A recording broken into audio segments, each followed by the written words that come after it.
All right, you guys, welcome back to the Fox News Now stream. Appreciate your patience. We had to restart that stream up. Let's take you back to the next top stories that we have here. We just showed you James Mattis speaking in Munich, Germany earlier today. I want to take you to the next event that we have for you. Let me pull this up. Nancy Pelosi was speaking on Obamacare earlier today. I want to get this up and going for you. Let me find it here.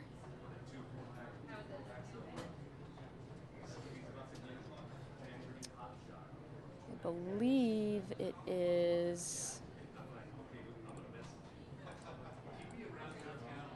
Here we go. Found it. Let me get to the correct place. All right, you guys. Again, this is going to be Nancy Pelosi. She was speaking a little bit earlier today on Obamacare. As you know, President Trump wants to repeal and replace it with something else. So let's hear what Nancy Pelosi has to say about this. All right, here we go.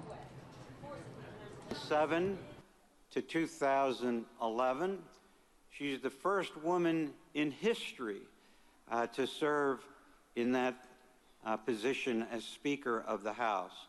And under her leadership in the 111th Congress, it has been heralded as one of the most productive Congresses in history. The Christian Science Monitor said, and quote, she's the most powerful House Speaker since Sam Rayburn almost half a century ago. And in 2013, Nancy Pelosi was inducted into the National Women's Hall of Fame at a ceremony in Seneca Falls, the birthplace of America's women's movement. But the reason I cherish Nancy Pelosi is because, in my mind, there is no one who played a more singular, heroic role in getting the Affordable Care Act passed. Yes, Barack Obama played a critical role, but there was nobody who played a more significant and heroic role than Nancy Pelosi. She and her staff not only provided the heart and brains of the Affordable Care Act, but Nancy Pelosi was the backbone of getting the Affordable Care Act passed. Now, I'm going to tell a little story about what it is that makes me say that she truly was the hero. Because there was a time when the Affordable Care Act really hung in the balance. Some of you even may remember, some of you were at our conference in 2010 when Scott Brown won his election in Massachusetts to replace Ted Kennedy as senator. And it meant no longer were there 60 Democrats in the United States Senate, which meant that a filibuster could stop the Affordable Care Act. And I remember several days before that election, I'd seen the poll results, and I'd sent an email to the Speaker's office, to Leader Harry Reid, to the White House, talking about the only process that we could pass the Affordable Care Act. And it obviously required a very significant procedure. And I remember shortly after I did that, I received a phone call at very high level of the White House, not the president, who shouted at me and said, "How dare you get out front in terms of our moving forward? We have not yet made a decision about how we're going to proceed with the Affordable Care Act." And there were some at very high leadership in the White House that had decided they were going to jettison the Affordable Care Act and instead pass incremental legislation to improve coverage for children. And around that time, Speaker Pelosi had invited me as her guest to the State of the Union message, and we had a chance to talk, and we talked about the strategy. And shortly thereafter, there was a meeting at the White House, and key staff were talking about, let's abandon the Affordable Care Act, let's pass this incremental legislation. And Nancy Pelosi stood at that meeting and said, we're not going to play small ball. We are going to go for the Affordable Care Act. And thank goodness,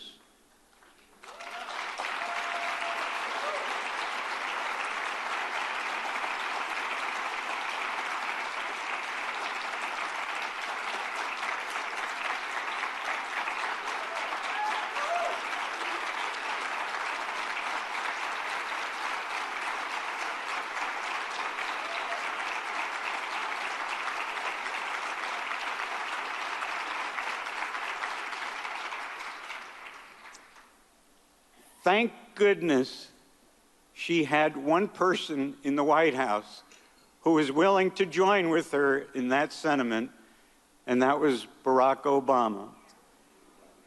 And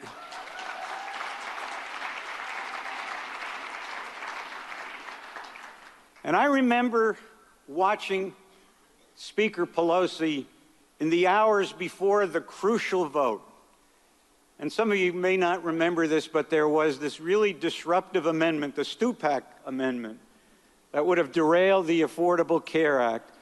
And I have never seen anybody corral every single member that she could get to make sure that the vote would turn out right. And she was corralling staff members as well as the members themselves. And we won that amendment thanks to Nancy Pelosi. We needed 218 votes. We got 219 votes, and she was the hero.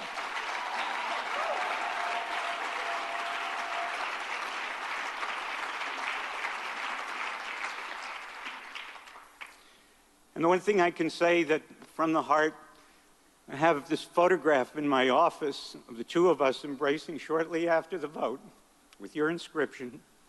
It's something I'll never forget and always keep. So please welcome our leader, the Democratic leader of the House, Nancy Pelosi.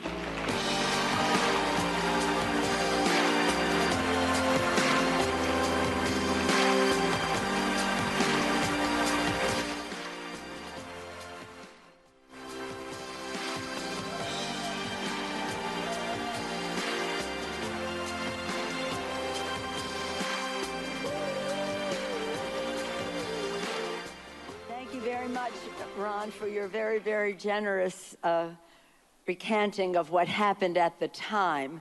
Let me first say to you, thank you so much for a lifetime of service with much more to come to the interest of America's families. Families USA has been such a force, and you have been such a tremendous leader, and we could never have passed the Affordable Care Act without you and without Families USA. So I'm here to say thank you to you for being such a hero, not only in the Affordable Care Act, but for so much more. Thank you, Ron Pollock. Let us appreciate Ron.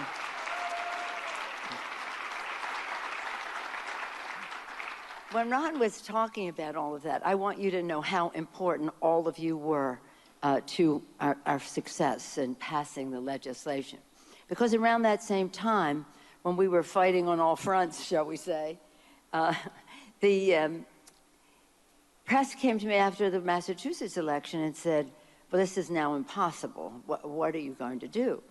And some of you were there when I said this, because it involves you. I said, well, this is a historic opportunity for us, an opportunity of a generation, and we are not going to let it pass. Affordable Care Act will stand there with Social Security, with Medicare and Medicare, ensuring the health and financial stability of America's families. So this is a historic opportunity. So we're not letting anything stand in our way. Remember this, Ron? So I've said, if there's a fence that's standing in our way, we'll go up and push open the gate. If the gate doesn't open, we'll hop over the fence. If that climb over the fence. If that doesn't work, we'll pole vault in. If that doesn't work, we'll parachute in, but we are not letting anything stand in the way of passing the Affordable Care Act. Now then the press said, after it was over, the press said, which one did you do? I said, actually, we pushed open the gate. And that's one of the places where you came in. Because we really had 220, well, 219, but we would have had 220. We had something in the pocket in case we needed it. Let's put it that way. So when we went to put up that gate, we had those members. We had the courage they had to take the vote because we had all of you. We had Families USA. We had the nuns. Thank God we had the nuns to, to counter you-know-who. And we had so many people across the country who understood the opportunity, urgency for us to do this. For 100 years, presidents and Congresses have tried to, since Teddy Roosevelt, pass health care for all as a goal. We're still striving to reach 100%. But without you, we would not have been able to push open that gate. It's just the way it is. So I hope in your lives, in your careers, in your work, in your volunteerism, you take satisfaction in the role that Families USA played in all of this. We simply could not have done it without you.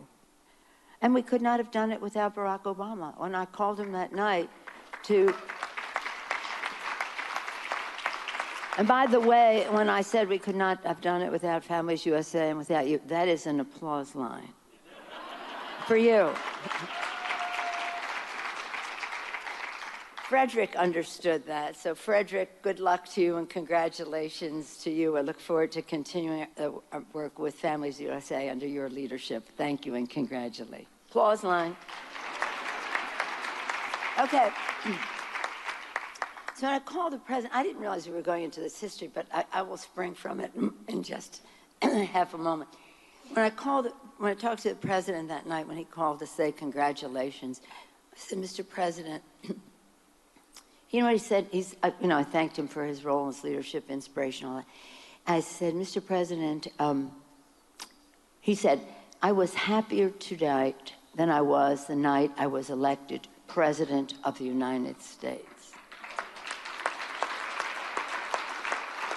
Now, Mr. President, I'm happy tonight, too, but I was very happy with the night you were elected president, because if you were not elected President of the United States, we would not have this great progress for the American people.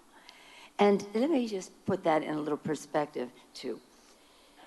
When Senator Kennedy, who had been a force for affordable health care access for all Americans for such a long time, when he was ill, and that was one of the reasons we didn't have the 60 votes and had to go to reconciliation and the rest of that.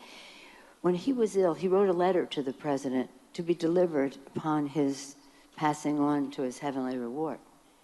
And in that letter, he said to President Obama, when I came into the Senate, we had a new young president, can hardly say, a new young president who inspired the world and gave hope to people everywhere.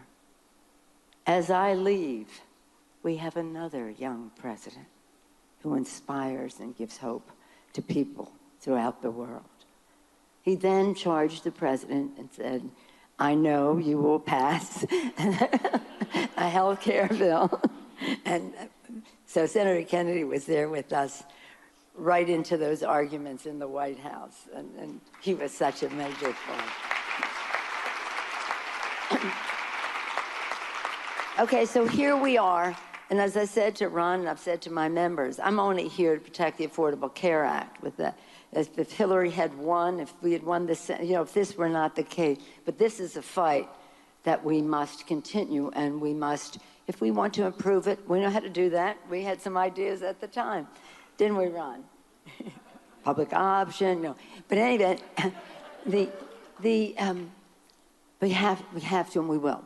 But just to place us in time again, Ron started by placing us in those around this time, actually, in 2010.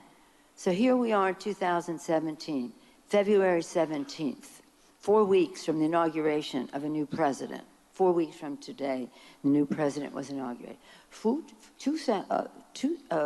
17th, 2009 was quite a different day. When President Obama was inaugurated, he stood on the steps of the Capitol on January 20th, 2009. He said, "I want swift, bold action now on all kinds of things. Jobs for the 21st century, educating our children for that, an agenda." Swift, bold action. Now, 1 week and 1 day later, the House passed the Recovery Act. 1 week after that, the Senate passed the Recovery Act. On February 17th, 4 weeks from the day of his inauguration, President Obama signed the Recovery Act, providing or creating or saving 4 million jobs. A jobs bill in the first 4 weeks passed and signed by the president today, 8 years ago.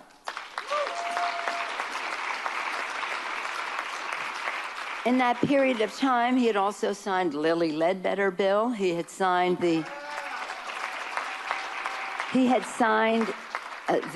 S-chip legislation that we started with. And in the Recovery Act, we had the start of some of our electronic medical records money and the rest to get that ball rolling even before we got into the debate on the actual bill. But imagine, in 4 weeks, what this president has done. And here we are. And here we are. So let's just dwell on the fact that there's no jobs bill, there's no infrastructure bill, there's no, I'm not even going into that. Let's just be on the positive side. Because our motto is, we don't agonize, we organize.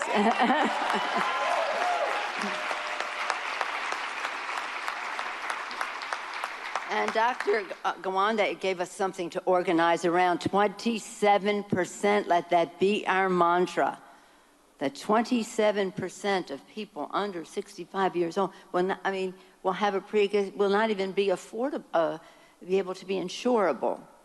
And that makes a tremendous difference, by the way, to the Republicans in Congress. That may be our best argument for them. Because while we are very proud of the fact that 20,400,000, that's the number up to now, I understand people have health insurance who who never had it before. Thank you, Families USA.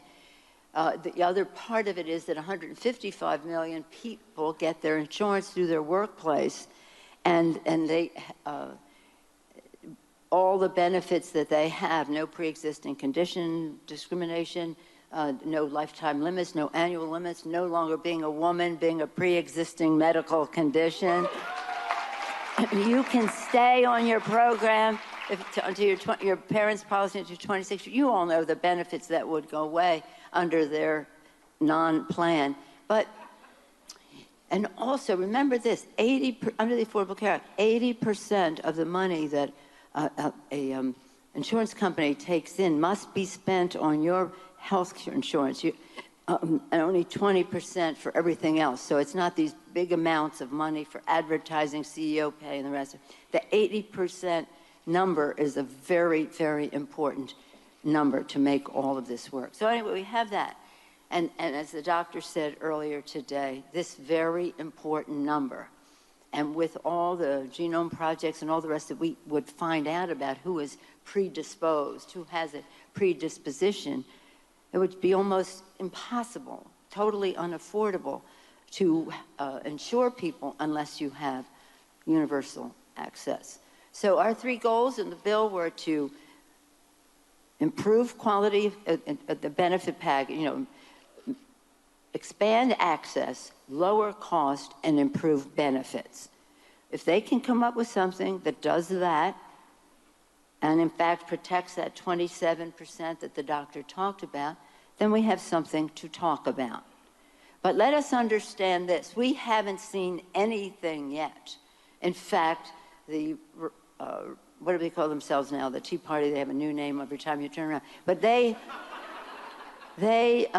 because Tea Party has gotten sort of, shall we say, tainted So now it's something, freedom. They always use the euphemism. Whatever the name is, think the opposite. Think the opposite. So they just want to completely repeal and do away with Medicaid and the rest of that. Now, understand this. This is really important for all of us. The Affordable Care Act, Medicare and Medicaid are wed. They are united. If you want to overturn the Affordable Care Act, think of what you're doing to Medicare. In Medicare, the solvency of Medicare was extended for at least another decade, more than that. Donut hole closing, making prescription drugs more affordable to seniors, free annual checkup, and that it makes seniors much more healthier, getting in the loop. The rest of that, Medicaid,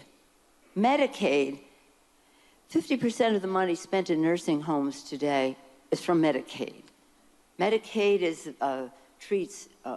there for many poor children. Many poor children. And by the way, do you know who the poorest people in America are? Infants and children. Infants and children.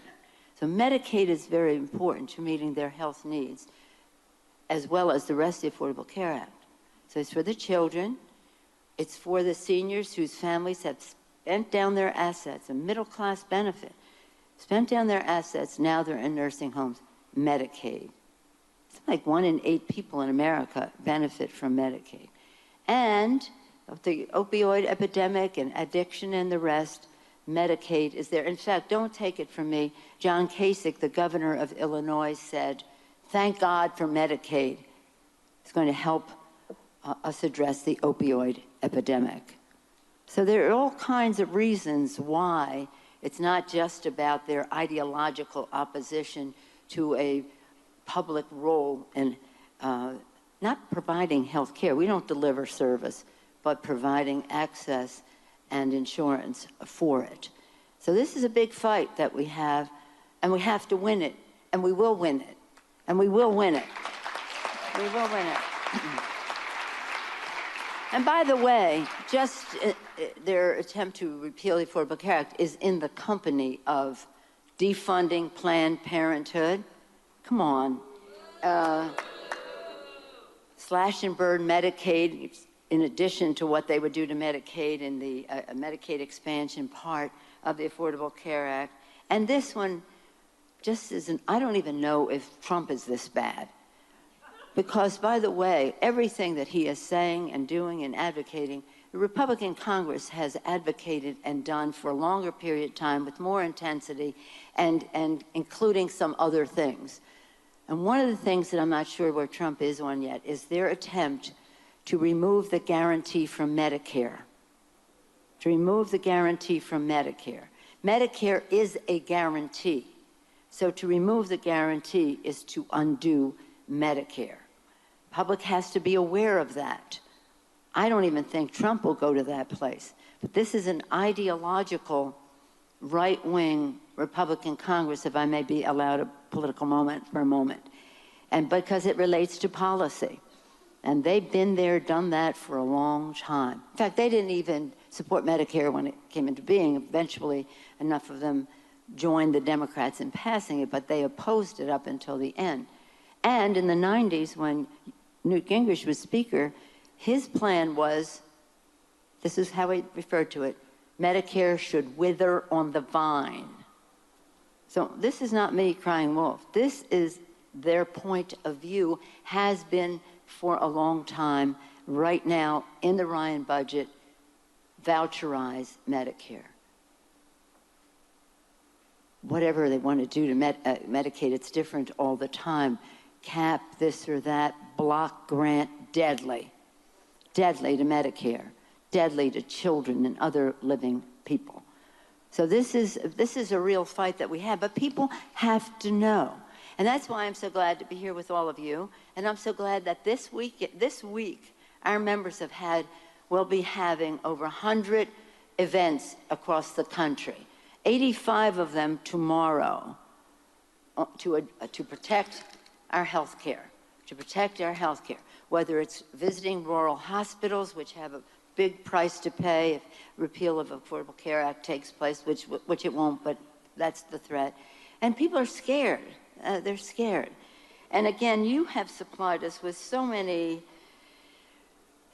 stories. The stories are the most eloquent. Everything we could say about numbers and this and that and the history and this and the legislation and the provisions, nothing compares to the strength and the eloquence of the stories that you have provided. One of the stories I love is about a child whose name is Zoe Madison Lynn. She was born with severe congenital heart disease. Can you imagine all the anticipation and hope of a baby, and then to have the poor baby have that? She faced her first of 3 open heart surgeries. She faced her first one when she was 15 hours old.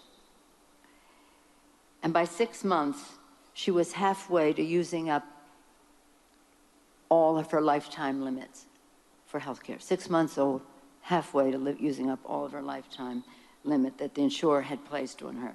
Without the ACA, which came to the rescue, Zoe and her family faced a harrowing future, not only using all of her lifetime coverage by preschool, but carrying the burden of pre-existing conditions for the rest of her life. But thanks to the Affordable Care Act, Zoe is protected. We are all determined to continue to protect her, the Affordable Care Act, to protect children and families across our country. And we could not do it without you.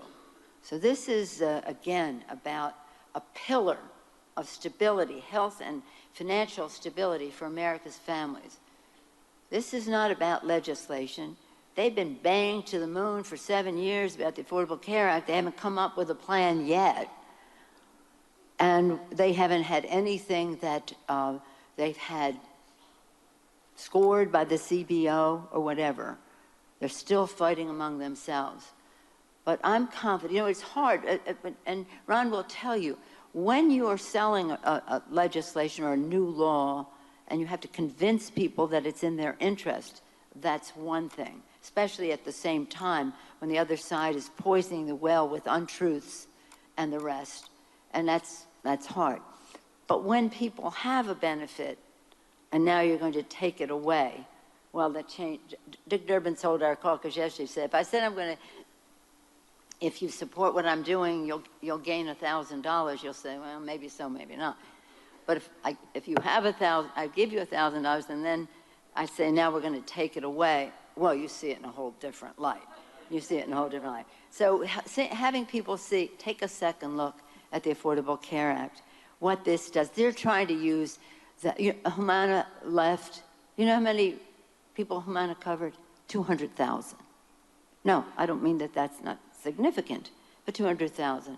And one of the other ones talking about leaving this or that. The 20,400,000. So not what is happening now, if it touches 10%, that would be bad. But this is a system that we're there to protect. But the Republicans are using that. They're going to see, it's one of them, they're saying terrible things, which I'm not even going to repeat. Because why? Right. So, but they're saying terrible things to try to make it look like the Affordable Care Act doesn't have enormous success, an enormous reason to continue to grow. And if they have some ideas on how we can improve it, we're there. But you have to remember this. All those benefits to the 155 million get their benefits in the white workplace. 20,400,000 who have insurance who didn't have it before. All of that we talked about opioids and Medicare and Medicaid.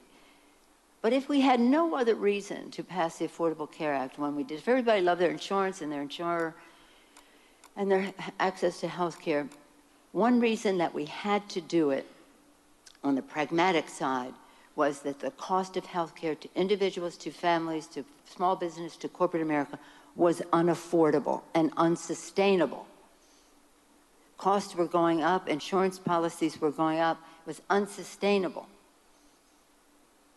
And while there still is some increase, largely because of prescription drug bills, we haven't finished our work, prescription drug costs haven't finished our work there, It is the lowest rate of increase in the 50 years that people have been measuring the rate of increase in medical cost to our country and to our families. The lowest rate of increase.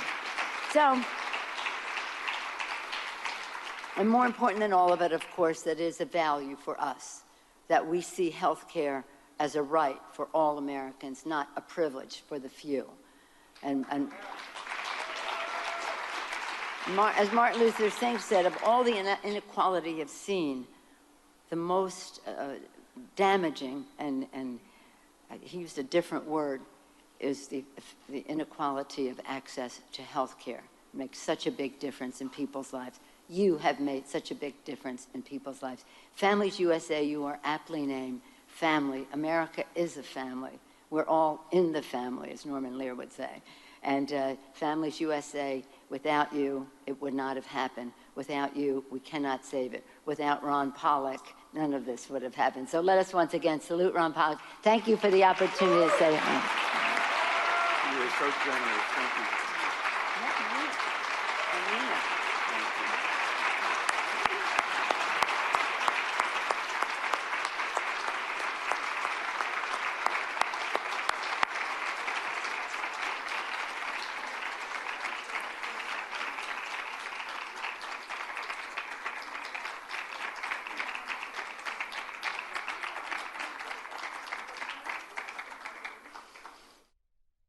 All right, you guys, appreciate you joining me live here on the Fox News Now stream. That was Nancy Pelosi speaking about Obamacare earlier today.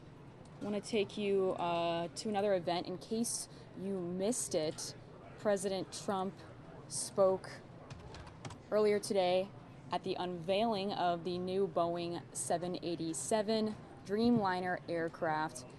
He gave a speech during this unveiling, so I'm going to pull this up for you guys. In case you missed it, we're going to play the full speech for you. Let me get this up and ready for you guys. The new Boeing 787. And if you missed this, you're going to want to catch it. He gives a long speech at this event. Again, this is the unveiling of the Dreamliner aircraft. So let me pull this up for you guys. All right, here we go.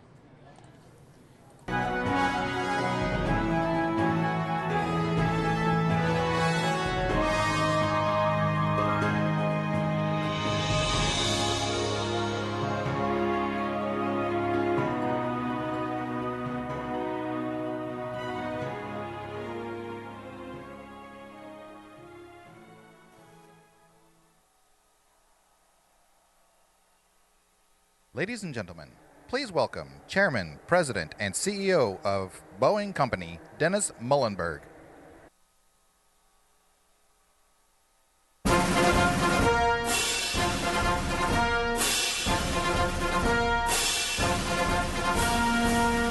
Ladies and gentlemen, the President of the United States, Donald J. Trump.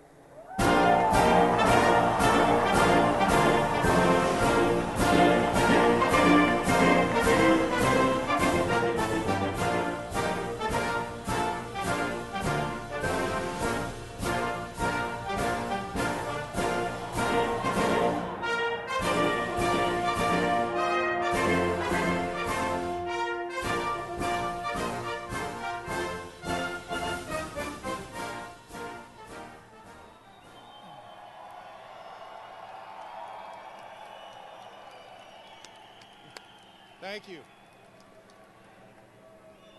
Well, good afternoon, Boeing team. Beautiful day here, and doesn't that airplane look great? Hey, we've got a record turnout for a rollout event here today, more than 5,000 people. I want to thank all of our Boeing teammates that are here. Very proud of the work you're doing. We have Boeing teammates watching around the world as well. Thank you for what you do every day for our customers around the world, building the best airplanes anybody makes anywhere. So thank you, Boeing, South Carolina. Also want to thank all of our special guests here today. You'll be hearing from President Trump just shortly here. I just had the privilege of walking through this factory with him. We talked to a few of our people, watched the airplanes being built. Now, I'll say I think he was impressed with what he saw. I'll let him provide his own characterization of that when he comes up, but we have amazing work going on here. And a airplane rollout event is a historic, inspiring event. This is the first 787-10 built right here in Charleston, an incredible airplane that's going to change the world for our customers. And when we roll out a new airplane, we remember all the investments that have gone into this. This area here, 7 years ago, was swampland. Today, after $2 billion of investment and partnership here in the community, this is a modern aerospace facility building the highest technology airplanes in the world, and we've added thousands and thousands of jobs over that time period. Yep. This is about manufacturing in the U.S. Going forward, Boeing's going to be spending another $6 billion of R&D and capital in the United States this year, investing in innovation. The new paint hangar here at Charleston is just another example of that. And going forward, Mr. President, our commitment to you and to our country is that we're going to continue to build dreams. We're going to continue to grow and sustain jobs here in the U.S. And we're going to continue to bring innovation, bring new innovation to our customers that allows them to connect, protect, explore, and inspire the world. Yeah. So on behalf of 150,000 plus Boeing employees, including many here today working across 3 shifts, who took the time to be here, across more than 1.5 million aerospace workers in the U.S. in our supply chain, it is my great privilege to introduce the President of the United States, Donald J. Trump.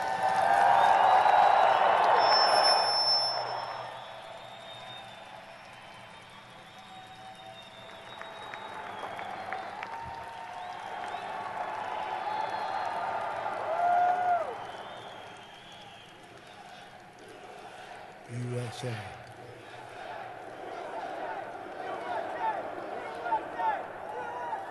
Thank you, Dennis. And I have to say, I love South Carolina. I love it. Remember, we came down all together. We came down, and this was going to be a place that was tough to win, and we won in a landslide. This was a good one. So I want to thank the people of South Carolina and your governor, tremendous guy. He supported us right from the beginning. So I'd like to thank Governor McMaster for the incredible job. He's right here someplace. Thank you very much. You have been fantastic. And I have to say also, that is one beautiful airplane. Congratulations to the men and women here who have built it. What an amazing piece of art. What an amazing piece of work. Thank you, Dennis, for the invitation to be with you today. You know, in the old days when I made this speech, I got paid a lot of money. Now I have to do it for nothing, so. Not a good deal, but that's okay. We love it. It's wonderful to be back in South Carolina, especially with your new governor. Where is Henry? He's around here someplace. Where is he? Stand up, Henry. Proud of you. He helped us so much. And I want to also thank your former governor, Nikki Haley, who's doing an awfully good job for us. She's representing America very well as our ambassador to the United Nations. She is doing a spectacular job. It's early, but she has just been really great. We're here today to celebrate American engineering and American manufacturing. We're also here today to celebrate jobs. Jobs. This plane, as you know, was built right here in the great state of South Carolina. Our goal as a nation must be to rely less on imports and more on products made here in the USA. Right here in the USA. It's amazing to think that a little over 113 years ago, next door in North Carolina, Orville Wright was the first man to sail the skies in a very little airplane. The 1903 Wright Flyer was made of mostly wood and cloth. It was so small that Orville's brother Wilbur could not join him on the flight. He was always very upset about that. The flight lasted all of 12 seconds, but it was incredible. That flight was a testament to the American spirit. I see that same spirit everywhere I travel in the country. I saw that spirit all throughout the campaign. We have the greatest people anywhere in the world. We have the greatest spirit. And you just look at what's going on today in our country. You look at what's happening with jobs. You look at what's happening with plants moving back into our country. All of a sudden, they're coming back. And they're going to be very happy about it, believe me. They're going to be very, very happy. As your president, I'm going to do everything I can to unleash the power of the American spirit and to put our great people back to work.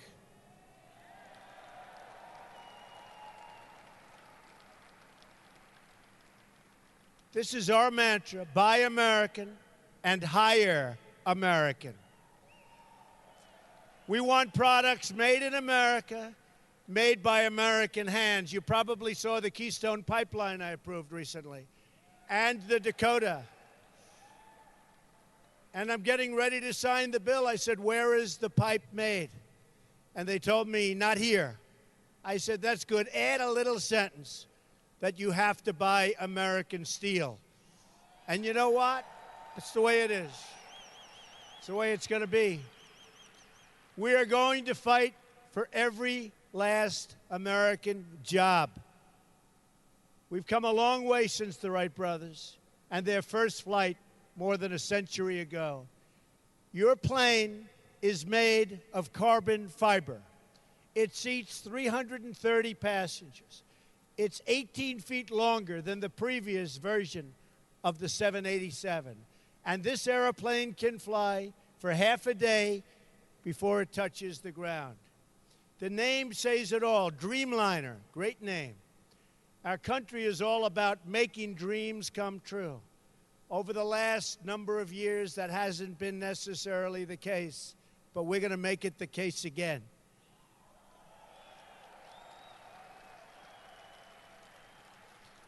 That's what we do in America. We dream of things and then we build them. We turn vision into reality, and we will be doing a lot more of that, believe me, in the months and years to come.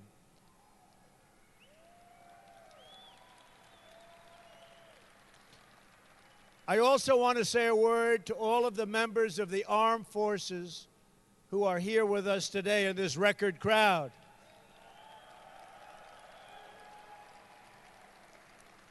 South Carolina has a long, very, very proud military tradition and history. We salute all South Carolina military families, and we salute all the men and women who wear the uniform.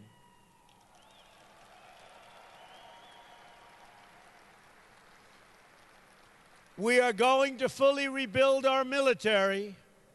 By the way, do you care if we use the F-18 Super Hornets? Or do you only care about, what do you think? Well, thought that was a Super Hornet. We are looking seriously at a big order, and we'll see how that, the problem is that Dennis is a very, very tough negotiator, but I think we may get there. We're also working on the Air Force One project, which was a difficult project for previous administrations, but it looks like we're getting closer and closer. And we're going to ensure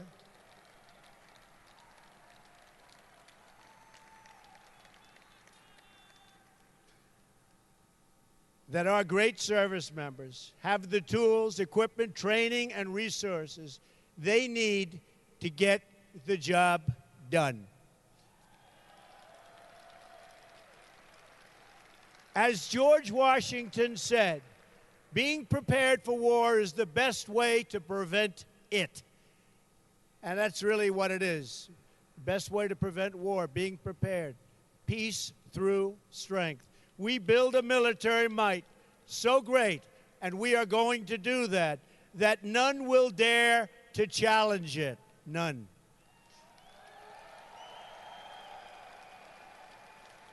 We will ensure our men and women in uniform have the latest, the most cutting-edge systems in their arsenal.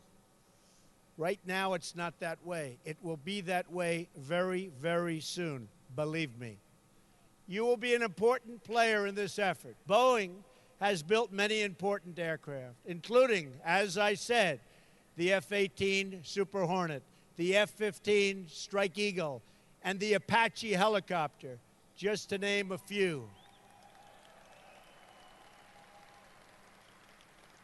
And I'm being very, very serious. The new Air Force One, that plane, as beautiful as it looks, is 30 years old. Can you believe it?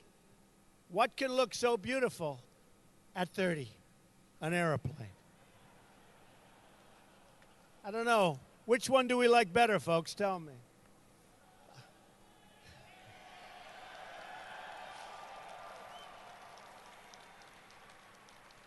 On every front, we are going to work for the American people. Nowhere in our focus is, and I mean this so strongly, and our focus has to be so strong, but my focus has been all about jobs.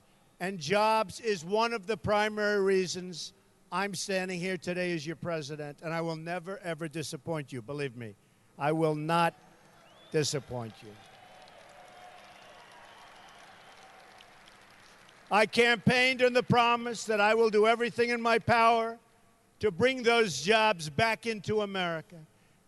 We wanted to make much easier, it has to be much easier to manufacture in our country and much harder to leave. I don't want companies leaving our country, making their product, selling it back, no tax, no nothing, firing everybody in our country. We're not letting that happen anymore, folks. Believe me, there will be a very substantial penalty to be paid when they fire their people and move to another country, make the product, and think that they're going to sell it back over what will soon be a very, very strong border. It's going to be a lot different. It's going to be a lot different. Already, American industry is roaring back. And believe me, if we, not me, I'm a messenger, if we didn't have this victory, we wouldn't be even talking about it. To achieve that goal, we're going to massively reduce job-crushing regulations, already started, you've seen that send our jobs to those other countries. We are going to lower taxes on American business so it's cheaper and easier to produce product and beautiful things like airplanes right here in America. We are going to enforce, very strongly, enforce our trade rules and stop foreign cheating. Tremendous cheating. Tremendous cheating. We want products made by our workers in our factories, stamped with those 4 magnificent words: made in the USA.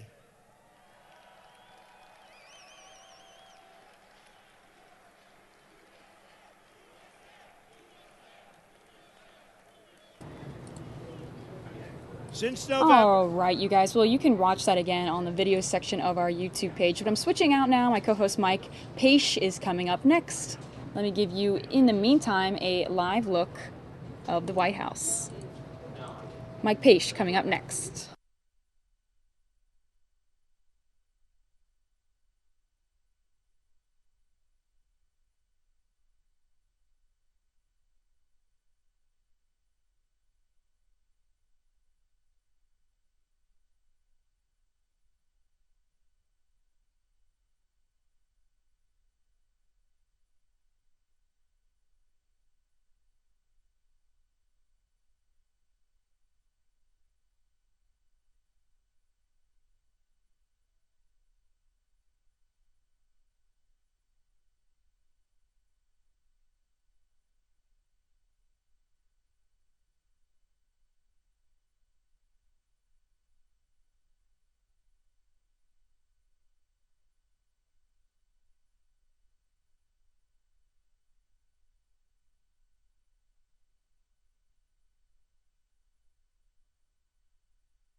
All right, folks, coming up next here on the Fox 10 News Now stream, NASA briefing.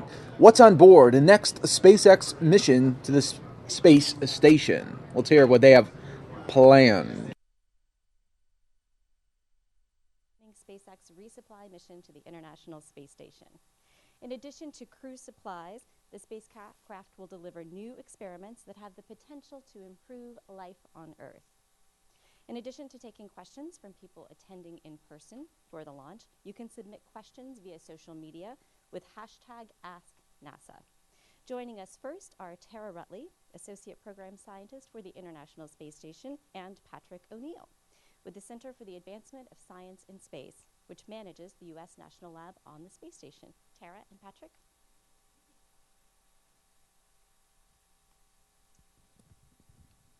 Thank you. Let's see. Good morning. It's very cool to be here.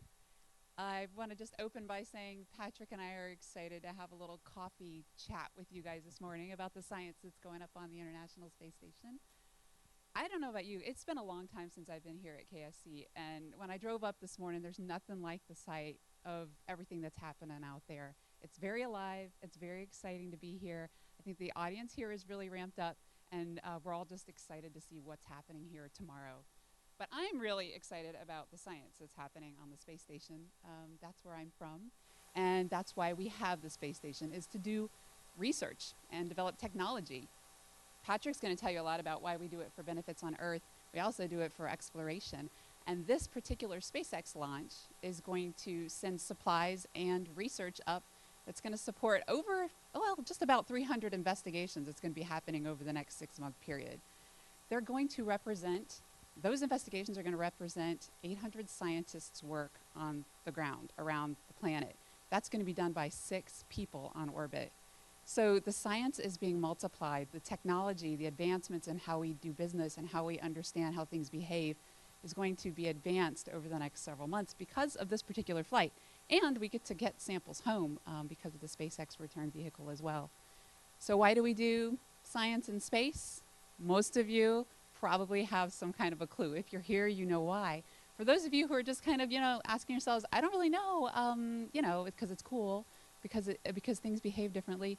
Yeah, it's a resource that only we have access to, that you can't get access to here on Earth.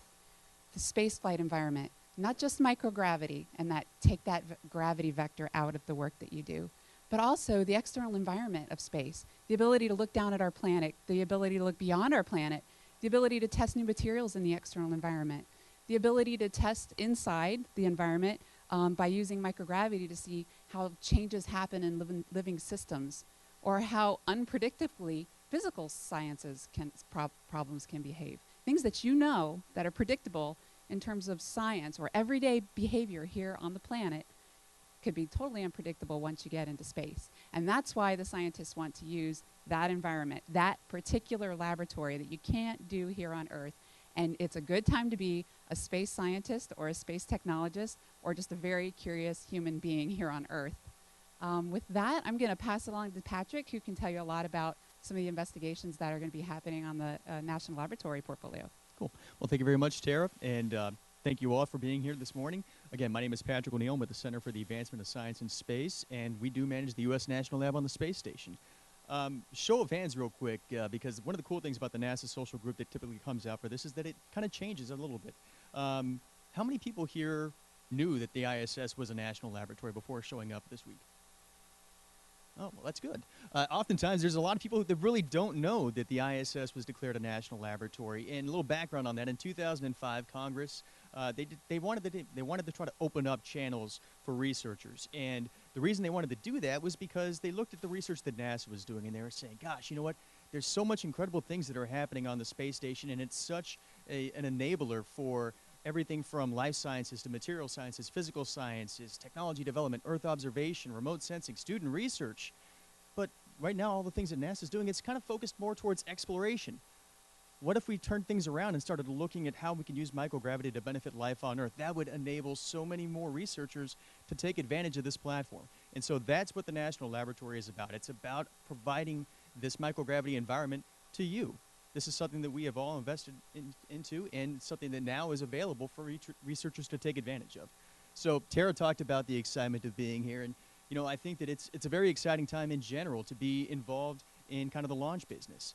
And more importantly, though, from us, though, it's exciting not about just the launches, but what's going to be happening inside of those launches, what's going up to the space station. That's what we're here about, to talk about the science. And, again, as we kind of morph into the National Lab payloads, there's an awful lot that's going up. And so one of the things that Tara alluded to was the notion that SpaceX has the ability to not only send research to the space station, but to also send research back down to the ground. And so what we've come to find with a lot of the SpaceX missions is that it really caters heavily towards the life sciences. And on this particular mission, that is no different. So in total, we have about over 35 ISS National Lab payloads that are destined for the space station, the vast majority of which are focused on life sciences.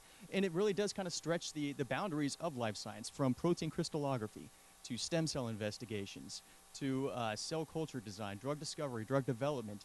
And all of these are done with the intention of benefiting life on Earth. So we're going to hear about some of the researchers today and some of their investigations.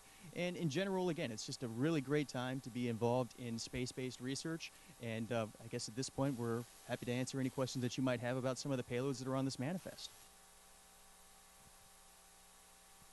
If you have a question, just raise your hand and someone will come to you with a microphone.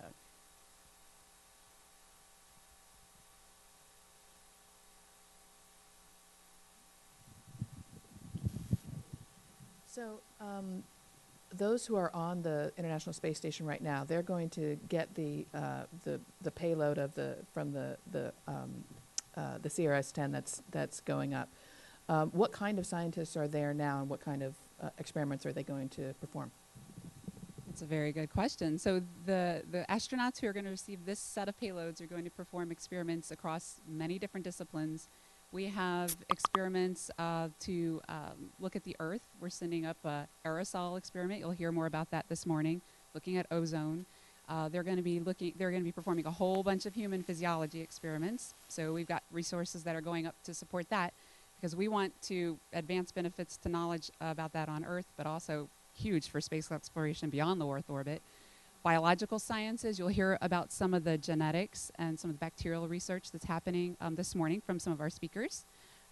We've got physical sciences, we've got processing of materials, alloys, we've got some fluid physics, we've got a whole suite of things. And we've got educational experiments going up too that students themselves designed, as well as little CubeSats that get launched from the space station from commercial companies. So this particular crew is going to receive a wide range of things, and they've been trained on everything they're supposed to be working on, and they are knowledgeable in it, and they are going to be our proxy scientists for this mission.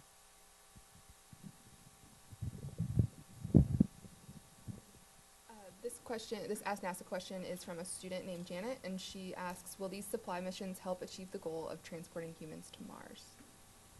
Oh, definitely. That's a really good question. Always. So exploring beyond low Earth orbit, that is one of NASA's main goals, right? So that is a good question, because this is the time now that we have this laboratory in microgravity to test out every type of technology and understand every type of change that happens in the body, so that we can go and explore Mars.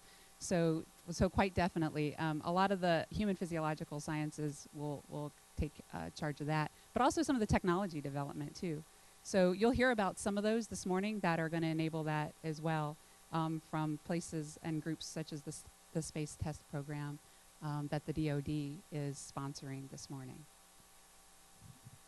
So speaking of physiological changes, I know that we learned some really interesting stuff when Scott Kelly came back recently, particularly about the telomere lengthening, and I know everyone's super excited about that. I'm very excited about it.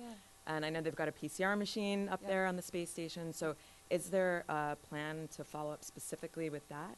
There are plans. You know, the Human Research Program is still looking at the results of that investigation.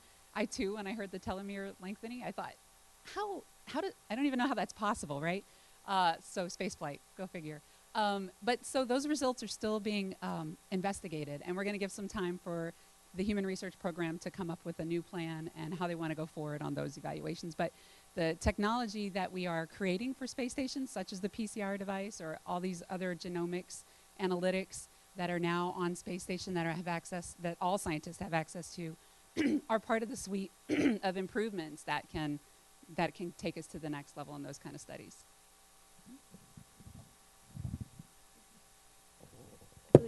I think we could take 2 more questions, so if we could. Okay, because of the number and diversity of experiments, what kind of education and prep is required of the people who are on the space station? Like, what is the length of time that they have to prepare for these experiments? So, and feel free to jump in anytime, you know. I'm just the marketing guy. You're the science I'm just going to do all here. the talking. Patrick's like, you got this. So the crew members train about a year and a half once they're assigned to a space station mission, and they have to learn about the vehicle, right? They've got to learn how to stay alive, how to stay safe, how to keep the mission going.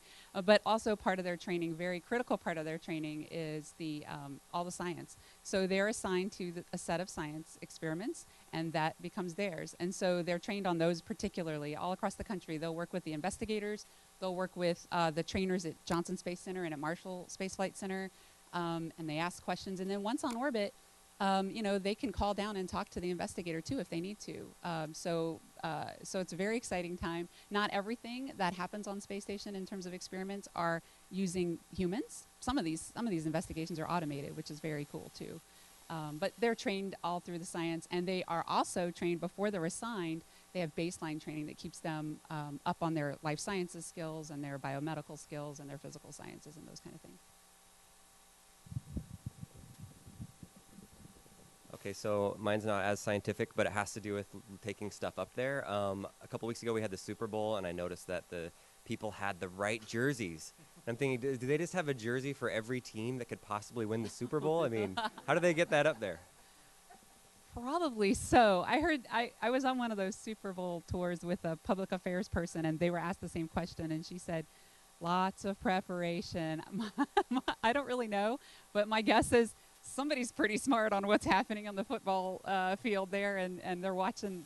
Maybe they're in fantasy football. No, I don't know, but yeah, someone's pretty smart and can launch these things ahead of time, and it takes a lot of prep. My bigger question was, did they send that football up inflated, or was it deflated? You know, because you think of all the pressure changes, but you know.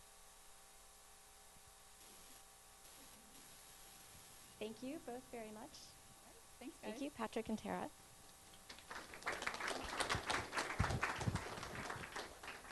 Great explanation of the research headed up, as well as what the crew does to prepare. Next, we'll hear about 2 instruments that will provide valuable Earth science data. Joining us are Michael Freilich, Earth Science Division at NASA headquarters, Mike Szyszewski from NASA's Langley Research Center, and Richard Blakesley from NASA's Marshall Space Flight Center. Gentlemen?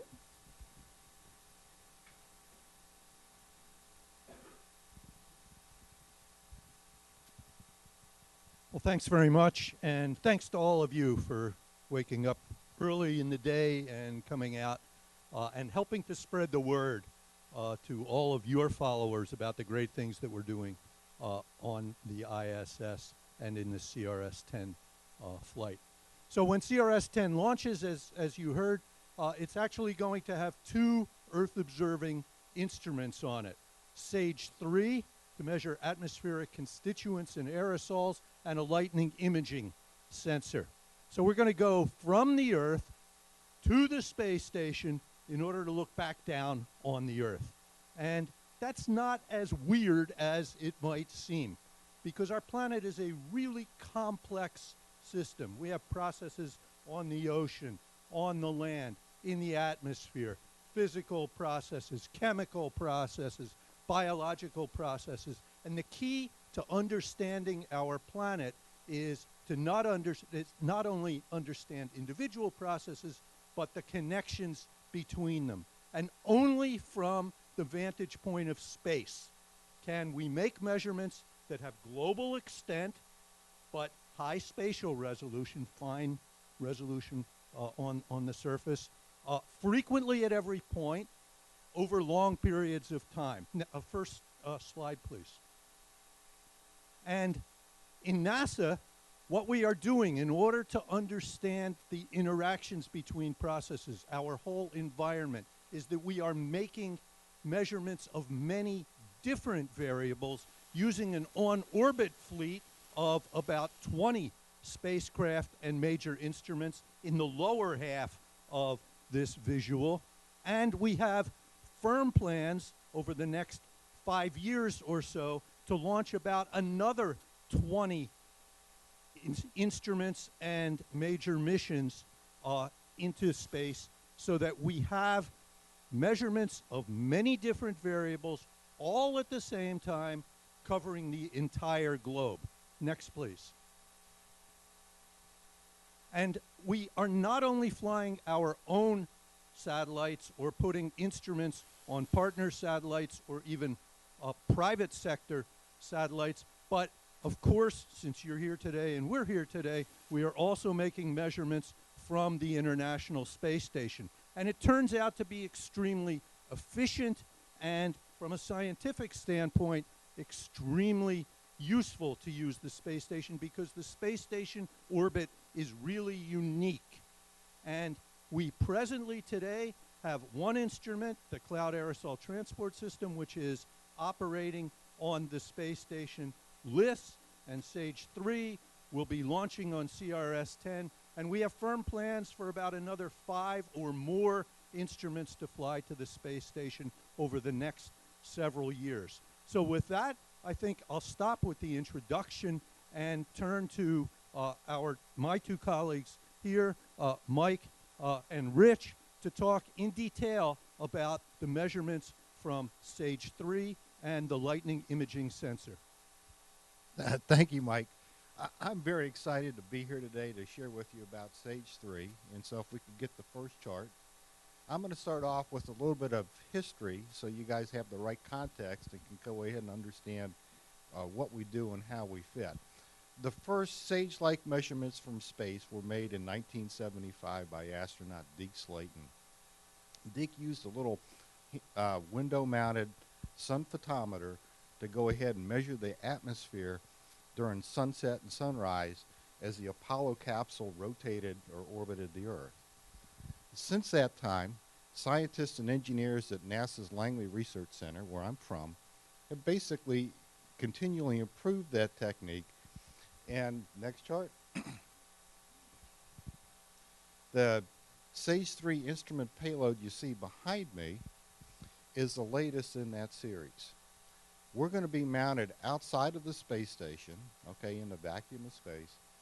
And from there, we'll go ahead and make high vertical resolution measurements of the atmosphere, of ozone, nitrogen dioxide, water vapor, and aerosols to go ahead and understand our atmosphere in the ozone layer. Back in the 1980s, scientists warned the public about the dangers of chlorofluorocarbons, okay, mostly freons used in air conditioning. And the U.S. and the world took action. Right? They implemented the Montreal Protocol to go ahead and eliminate the harmful chemicals to protect the ozone layer. And the great news, guys, is that it worked. So data from SAGE 2 and other NASA sensors that Mike just went ahead and showed you have showed that the decline of the ozone layer has stopped, and atmospheric models are predicting a full recovery by mid-century. So how does SAGE 3 fit into that? We're going to make measurements right now from the space station that show the recovery is on track. So I think that from a science perspective, it doesn't get any better than that. Behind me, next please, I've got a short video. This is an animation prepared by the robotics team at the NASA Johnson Space Flight Center. And this is showing the assembly sequence on orbit, okay, that's done all by robotics to go ahead and install us to the space station. And what you're seeing here is really accelerated. This is 13 days of work, 2 shifts, in about 30 seconds. And just kind of think of this. This assembly sequence is extremely complicated, not quite as complicated as the Earth system that we're going to go ahead and help measure with SAGE 3. To wrap it up, we're extremely excited about launch on SpaceX, okay, getting on with the installation sequence, and you guys understand how important the data is that we're going to collect from the space station to monitor the health of the ozone layer. So if you guys are interested in more, check our website out, sage.nasa.gov. Thank you. Good morning. My name is Richard Blakesley. I'm the science lead for the Lightning Imaging Sensor. This was an instrument that was developed by NASA Marshall Space Flight Center and the University of Alabama in Huntsville. And we're really excited for this mission of opportunity to place the LIS instrument on the International Space Station to measure global lightning. But let me begin by noting that this instrument really is a tried and true sensor. And the reason I say that is it's a carbon copy of an instrument that flew on the tropical rainfall measuring mission for 17 years. Therefore, by placing the LIS instrument on the International Space Station, we can not only continue that 17-year record of tropical lightning measurements, but we can also expand the latitudinal coverage to latitudes that were not possible to see from the TRIM spacecraft. In addition, we're excited that this instrument and the measurements from this instrument can be used to help calibrate and validate the new geostationary lightning mapper. This was an instrument that was launched in November on NOAA's newest weather satellite, the GOES-16. But however, one of the most important science objectives for this mission is to better understand the processes that create lightning and also the connections between lightning and subsequent severe weather events. And NASA recently just experienced one of these in one of its facilities when they had a damaging tornado. So our improved understanding will lead to improved weather forecasts, and this will lead to saving lives and property here in the United States and also elsewhere in the world. Could I have my first video, please? So once the LIS is delivered to the International Space Station, like SAGE, it will be robotically transferred to a position on the outside of the space station where it can continuously observe the lightning as the space station orbits the Earth. What LIS actually measures is the amount, rate, and radiant energy of lightning, and it does this both during the night and day, and it does it with high detection efficiency. And what that means is that about 90% or more of the lightning that's within the LIS field of view is detected by this instrument. One of the very unique features of this instrument, however, is that it's able to detect the lightning during the daytime. Conventional cameras cannot see lightning during the day. And it does this by using a narrowband, near IR channel and special processing to extract the weak lightning signal from the very strong solar light that's reflected off of the clouds. Could I have the next video, please? So this video shows what lightning looks like from space, taken from the International Space Station. And what you can see is that the space station provides an excellent vantage point for viewing lightning. And the Earth produces a lot of lightning. At any instant in time, there's from 1 to 2,000 thunderstorms occurring, producing 45 flashes per second on average. And even that number was determined from our previous mission, the LIS on the tropical rainfall measurement mission. So our team and really a host of scientists worldwide are excitedly waiting for this instrument to be turned on and for the data to start flowing so they can apply these measurements to studies in weather, climate, atmospheric chemistry, and physics. Thank you.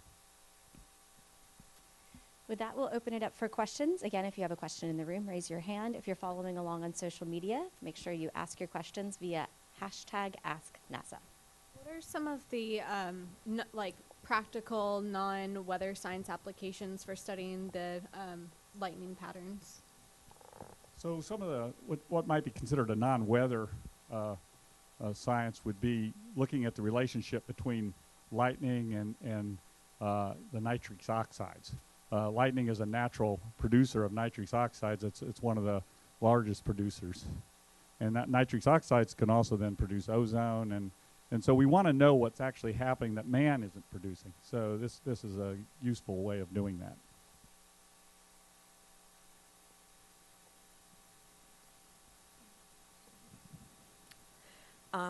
I was really interested to hear about the potential ozone recovery. I wasn't aware of that. That's amazing and really exciting.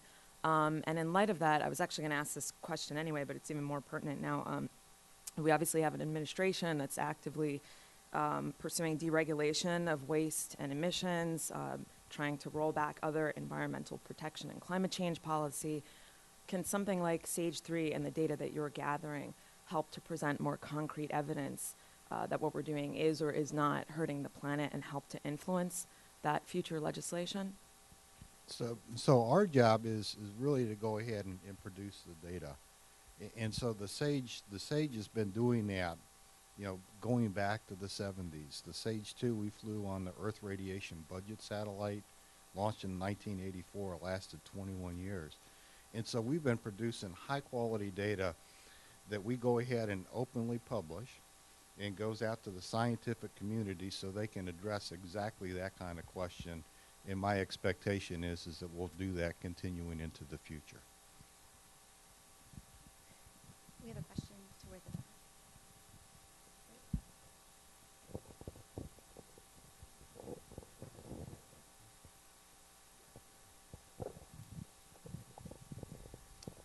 Oh, Heinz, could you just explain a little bit of the difference between the lightning sensor on this and then the recently launched satellite? Is it just the altitude that gives you a different perspective? Yes, so the geostationary lightning mapper is actually, its heritage is based on this instrument that we're flying now.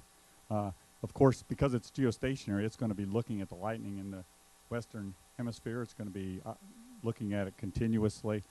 This instrument will be observing lightning globally, but it's also a well-characterized sensor, and so it's very useful. We want to continue our climatic record of storms, and by intercomparing the two instruments, we'll be able to do that.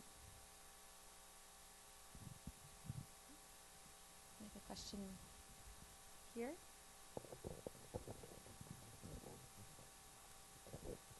Good morning.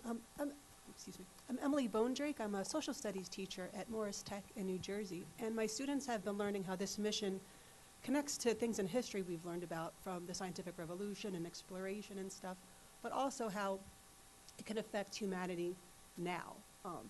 So the question that was asked the most by my students is that we studied the idea of a Renaissance man or woman or a polymath, and right away the talk of lightning as a history teacher makes you think of Ben Franklin. So they've been curious as to how modern Renaissance men or women are impacting these scientific missions today. So they were just curious, like on a personal basis, has there been an interest in the humanities, something outside math or science? We've already mentioned political aspects and historical aspects that have inspired your curiosity and made you better scientists or researchers or things like that. That's really a great question and a great insight from your students. As we said, the Earth is really complex, but it's the place that we all live. We all have experiences and some limited understanding of the planet. In order to understand more, we have to be broader. We have to not just measure the atmosphere, not just measure the ocean, not just do research on land, but we have to understand how the processes interact.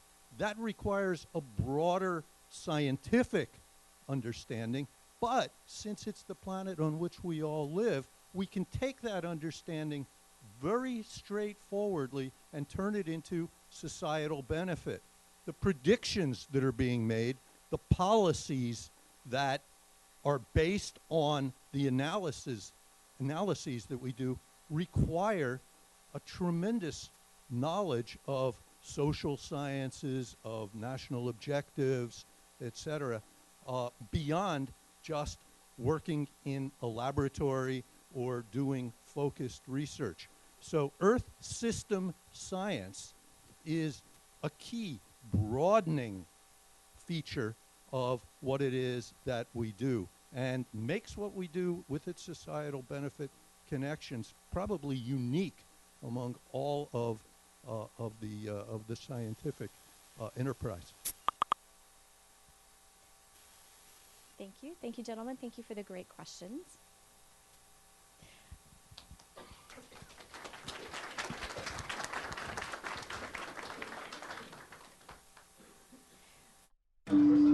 All right, everybody, welcome to the Fox CNN News Now stream. We're going to take you to live aerials here. This is happening in Phoenix, where we are being told, this is in the general area of 16th Street and the I-10, where we see police mobilizing right now, as there are rumors that there may be a protest happening somewhere in this vicinity against President Donald Trump. So we'll continue to get the very latest details here for you, but as you can see, police are getting busy this Friday afternoon here in Phoenix. We'll watch it all live here on the Fox 10 News Now stream, as we'll be waiting to see if protesters do come. That is the rumor going on, that the intel that they received. So we'll break it all down here for you on the Fox 10 News Now stream in just a little bit. But you're taking live aerials here. Skyfox up in the air.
So right here, folks, we can see police mobilizing, getting ready here. Let's see if anything comes of this.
Welcome, everybody, to the Fox 10 News Now stream, part of fox10phoenix.com. This is near 16th Street and the I-10 here in Phoenix, where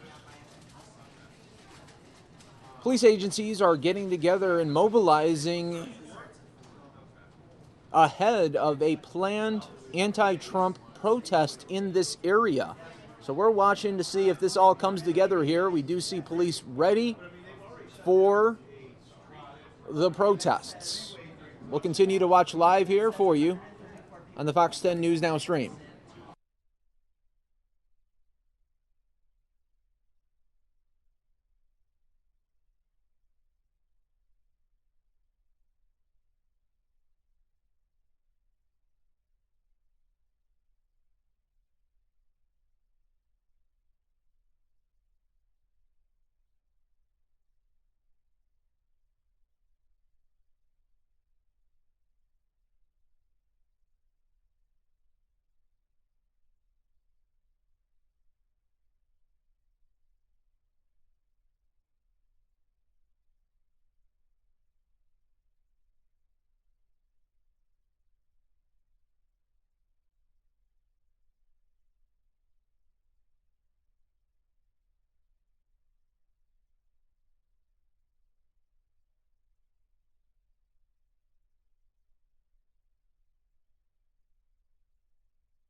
All right, everybody, welcome to the Fox 10 News Now stream. Continuing to try to get the very latest details for you. We are trying to reach out to local police agencies as well to try to get a grasp on what exactly they are planning for and trying to get ahead of.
Welcome, everybody, to the Fox 10 News Now stream, and everybody watching live right now on our Fox 10 Phoenix Facebook Live.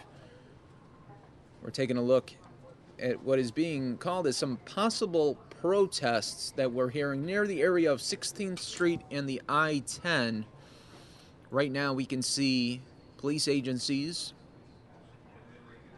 trying to get ahead of a possible protest that could be happening this afternoon. Right now, we've just seen police organize right now. We haven't seen anybody with signs or any of that would look like to be protesters. So right now we're just like in a holding pattern, just like you are watching live right here, trying to getting a grasp on it. We are as well reaching out to the police as well to see if we could get some kind of, you can see they got shields here now that the one officer is carrying from the trunk of a car. So they're getting ready for something that they think, okay, this could be possibly that we need to do some street patrol. And right now you're just looking at police getting ahead of something that they think might happen this afternoon. So we'll wait just like you are and continue to watch Sky Fox aerials here on the Fox 10 News Now stream as we do see police getting ready. They are mobilized in the area of 16th Street and the I-10, and we are continuing to follow live here.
Once again, we are taking you out live here near 16th Street and the I-10, where we're hearing there, very well possibly could be some protest happening here in Phoenix today, but we haven't seen any protesters yet, but we have seen a lot of police getting ready for what might be a busy evening for them. We're going to continue to watch live here. Sky Fox up in the air. You're watching the Fox 10 News Now stream. Thanks to everyone watching live as well on Fox 10 Phoenix Facebook Live.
Okay, we have a couple people walking. Looks like they have some signs here.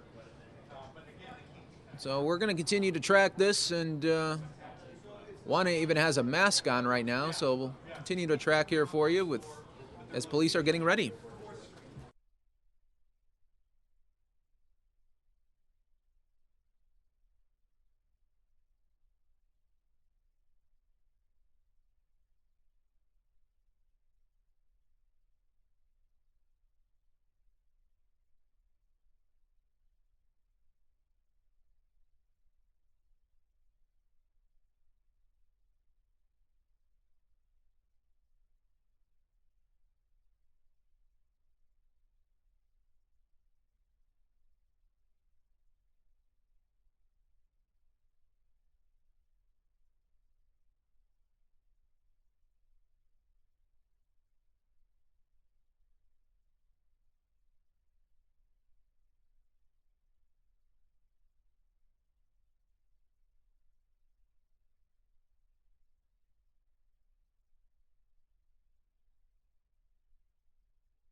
All right, folks, we are continuing to watch live here as the police are prepping for some possible protest. So far, we've only seen two people in the general area getting ready for what looks like to be a protest. I mean, they had some signs. We couldn't read what the signs were. This is all happening near 16th Street in the I-10 here. A lot of police, not a lot of protesters right now. So we're going to continue to watch live here. Sky Fox up in the air, watching live on the Fox 10 and News Now stream.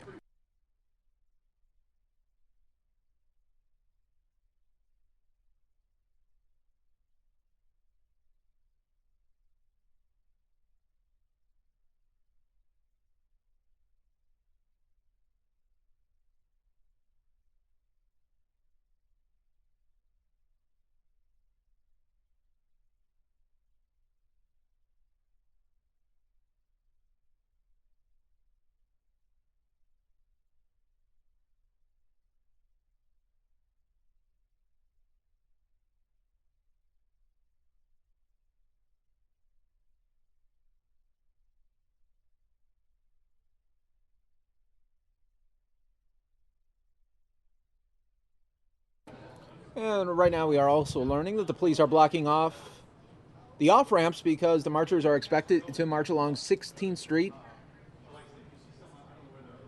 Right now they are not letting cars exiting the freeway as the protesters cross. No threats right now of any violence.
All right, everybody, we're continuing to watch here live on the Fox 10 News Now stream as police are prepping for some possible protests. We haven't seen anything right now.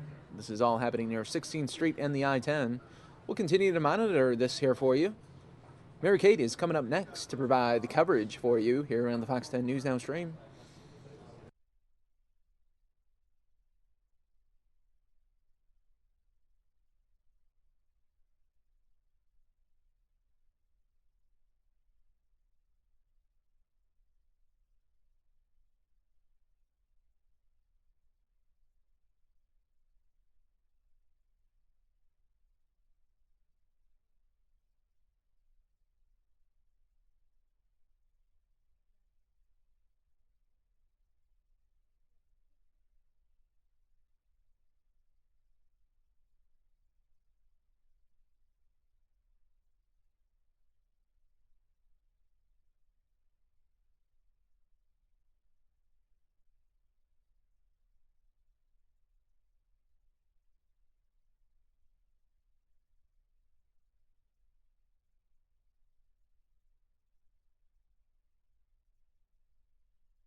All right, everybody, appreciate you watching with me live here on the Fox News Now stream. I am your host, Mary Kay Gaffney, going to be taking you into the next few hours here on the show. This event happening live. Now, we stream events from all over the United States, but this one happens to be going on locally here in Phoenix near 16th Street and the I-10. This is a protest, or possible protest we can call it at this point. You can see the signs are already up. Police are out and ready to handle anything that might come their way. Now, there is a Facebook page that has been created for this protest. I'm going to pull this up for just a second here so you guys can see exactly what kind of protest this is. Here's the Facebook page for the protest, the anti-fascist march and hashtag general strike. That's the protest that you see going on here live right now. On that Facebook page, it said 305 people were interested, 136 clicked going, and 2,000 were invited. So we will see how this all turns out. It started about 20 minutes ago. It's about 4:05 here in Phoenix, Arizona. You can see one of the signs there says Trump fraud. Now, this isn't just an anti-Trump protest in general. They're protesting all of the executive orders and the changes that President Trump has been making while in the White House. Their Facebook group says, "We stand with all immigrants, documented and undocumented. We stand with our Muslim brothers and sisters. We stand with our black brothers and sisters against police brutality and proclaim that Black Lives Matter. We stand with all communities of color against all forms of racism. We stand with First Nations and with Standing Rock and declare that the Dakota Access Pipeline and all forms will not be tolerated." All forms of colonization, I should say, should not be tolerated. That's what it says there in their Facebook group. It goes on to say, "We stand with the trans communities against all forms of homophobia and transphobia. We stand with women and demand equal treatment, access to health care, equal pay. And we stand with workers, the environment, and for universal health care, and for all people and communities struggling against oppression." Now, I'm scrolling down here on this Facebook page, and it also says, "Trump is in the White House, but the people have the power. We aren't going to tolerate our communities being afraid. The streets aren't safe for you." That's what it says in this Facebook group, asking people to join in on this protest. You see there's a camera guy already there. News is down there now filming this, and as you know, we are News, and we are streaming it live for you right now on the Fox News Now stream.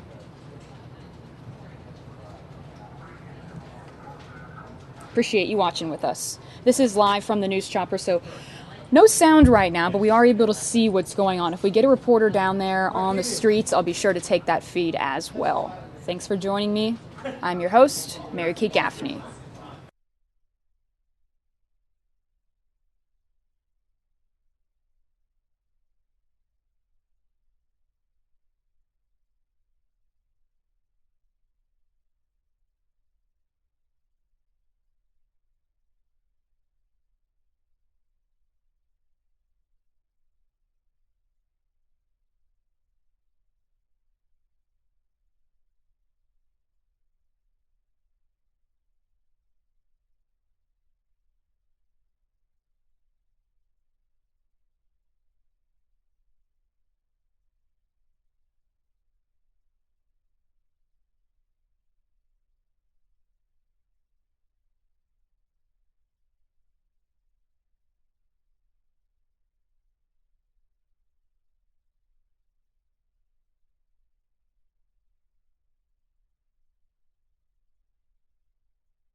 All right, you guys. Well, this is live from the news chopper. This protest in Phoenix right now. Chopper's leaving to get some more fuel. They'll be back, but we do have some shots from the ground right now. So let's take you there and let's see if we can hear what they are saying.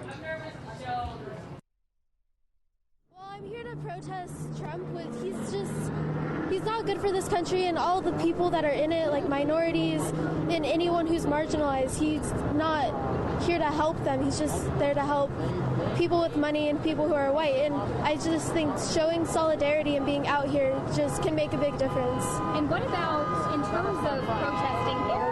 What's the purpose of it for you? What does it do for you? For me, it's just to show that he doesn't have control over everyone, and like you can show your voice and you don't always have to be violent and use violence, and just being out here on a freeway, it just people see it and people can see that you're not going to stand with this injustice. And what particular things, Autumn, are you unhappy with in terms of President Trump? Some of the things that maybe he's done, or some of his legislation, or what?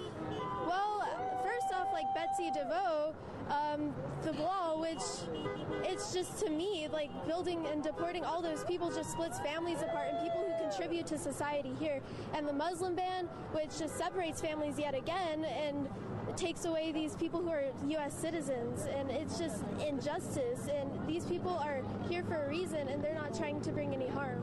And do you guys, will the protest ever end? Are you guys going to be out here until, in terms of what's kind of the foreseeable future with protesting? Well, I think people should protest until some change is brought, and until, like, it's up to anyone, their personal opinion, but until change is brought, until something is done about what's going on.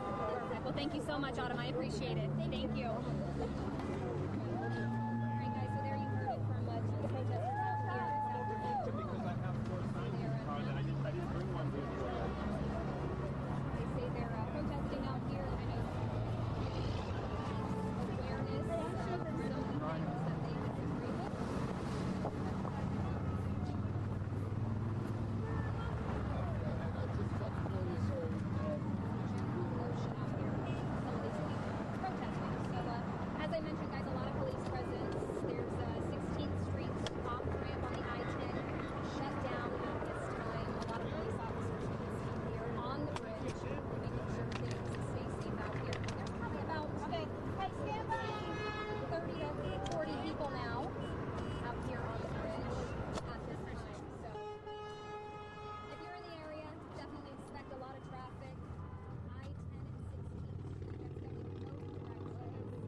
All right, you guys, appreciate you watching with me live here on the Fox News Now stream. I am your host, Mary Kay Gaffney. What you're seeing here, well, right now all you're seeing is traffic here in Phoenix, Arizona, but this is a protest happening in Phoenix right now. We do have a ground shots. We're actually able to hear what people are saying right now. It just got started. It started at 4 o'clock. It's 4:22 here in Phoenix, Arizona right now. And this is a protest against many things. The group made a Facebook page for the anti-fascist march and hashtag general strike, and it's against the immigration order, the Dakota Access Pipeline going through. They don't want it to go through, so it's against many things. There's a long list of topics they are protesting on this Facebook page. Let me pull it up for you and just show it to you one more time here. You can see, here's the Facebook page. You can see here. Let me give you a better view of it. So here it is. So it started at 4 o'clock today, we know that, and they're protesting many different topics here, as I said. Part of the page says, we stand with all immigrants, documented and undocumented. We stand with our Muslim brothers and sisters. We stand with our black brothers and sisters against police brutality and proclaim that Black Lives Matter. We stand with all communities of color against all forms of racism. We stand with First Nations and with Standing Rock, and declare that the Dakota Access Pipeline does not go through, I should say. And we stand with the trans communities against transphobia and homophobia. And we stand with women and demand equal treatment, access to health care, equal pay. And we stand with workers, the environment, and for universal health care. And then the page ends with, Trump is in the White House, but the people have the power. We are not going to tolerate our communities being afraid. The streets aren't safe for you. So that's what the page says on Facebook, and it was created by a user named Stand Up Against Hate. I've reached out to that user to see if they want to speak with us live here on the show. So I'll let you know if we hear back and if we can speak to anyone on the ground there that's protesting right now. And Chomper just went back to get some more fuel, so we'll be able to get some ground or some up in the air shots again soon. They went back to fuel up. But right now, you can see, actually, doesn't look like too many protests. When the camera spins around, you'll be able to see the people holding up the signs here. Again, this is streaming live out of Phoenix, Arizona. It's about 4:25 here. This started at 4 o'clock, so it's been going on for about 25 minutes. I want to actually rewind the stream a little bit and show you guys the footage we had live where police were geared up and prepared for something very serious today. Let me just rewind a little bit in the stream and show you guys if you're just joining me here. Let me pull back a little bit. It was incredible to see how police were preparing for something very big here. Let me pull the volume down, show you guys this. Take a look. So you can see all the police were lined up. This was just a few minutes ago. This is in the same place here. Police lined up, getting ready to go, preparing for anything that could happen at this protest.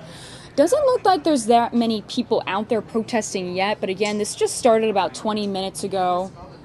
Let me fast forward a little bit so you can see too. See, look how there's police officers there. They're all getting ready.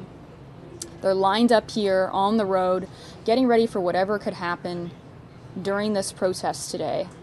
Show you some of this footage too. So we will see how this all turns out, but again, this started just about 20 minutes ago. The Facebook page invited over 2,000 people to attend this event. We'll see how many people show up. I'm working to get some more information on this for you guys. Appreciate you watching with me live here on the Fox News Now stream.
Looks like police are there ready to go in case this protest gets violent or anything happens. And I believe that they're highly prepared right now because the Facebook page does have some pretty harsh words on it, all caps, a lot of curse words. So I think that they're just preparing for anything that could happen. Again, this is a protest happening locally here in Phoenix, Arizona, near 16th Street and the I-10. Police are ready to go, and we did see a few protesters earlier holding up signs. One of them said Trump fraud on it. So we'll see what happens here. This started about 28 minutes ago here in Phoenix, Arizona. Thanks for watching.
Want to show you guys this video from earlier too. This is how it looked down there just a few minutes ago. Police preparing for anything that could happen here at this protest. So that's what we were streaming just a few minutes ago. Let's take you back now. Looks like someone's about to speak on the ground. ACOSTA. Perfect. So you're out here supporting the president. Correct. And then why is that? Did you just want to show your support for the other side, or? I'm here kind of just to check things out, see exactly why they're protesting. I was actually looking to ask a few questions on their part as well, but I'm a supporter of Trump because I believe that we should have a strong border. I don't necessarily agree with all of his policies. I do agree that our border should be secure. Maybe building a wall I think is a little excessive, but I think if that's what he thinks is going to work, then, you know, I think we should give it a try at least. And what about, I mean, it seems that protests are going on a daily basis. You as a Trump supporter, what's your reaction to the protest? I support the right to protest, you know, as long as it's completely peaceful. I think they should continue to look into some more facts on, you know, why they're protesting and what's really going on. I can understand completely how some families are getting torn apart, but again, why are there illegal immigrants coming to this country with kids knowing that there's a chance of deportation? Oh, sorry. So you think kind of getting some of the other side of it to these protesters is beneficial? Right, exactly. And then do you think that protesting does anything for the other side, or? Again, I support, you know, the fact that they're able to protest, but is it really doing anything? I don't know. I really don't think it is. Perfect. Well, thank you so much for talking with us. Thank you. I appreciate it. Thank you.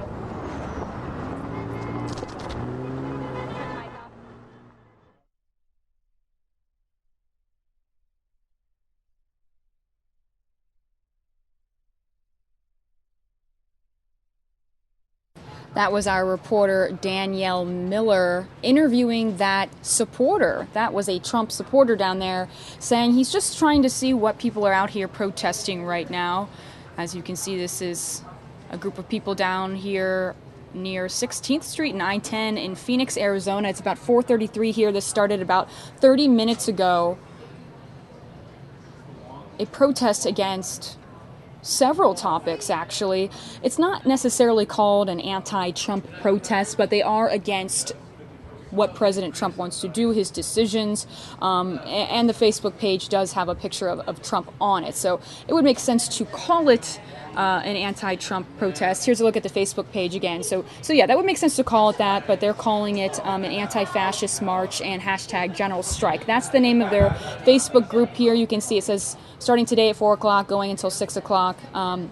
2,000 people invited, 137 going, 304 interested. And then as I scroll down, I can see the reasons why they say they're protesting, you know, the Dakota Access Pipeline, immigration, women's rights. Long list of topics here that they are protesting against.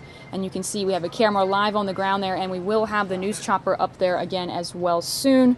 We did get a message that came through.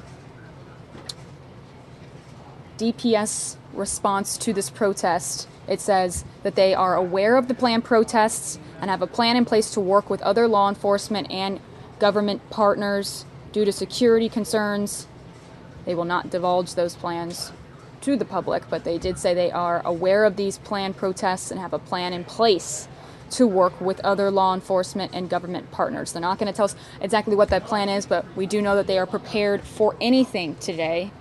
You're watching live here on the Fox News Now stream.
All right, you guys, so I've got Fox 10 anchor Mark Martinez up here with me to kind of discuss this live event we have going on here.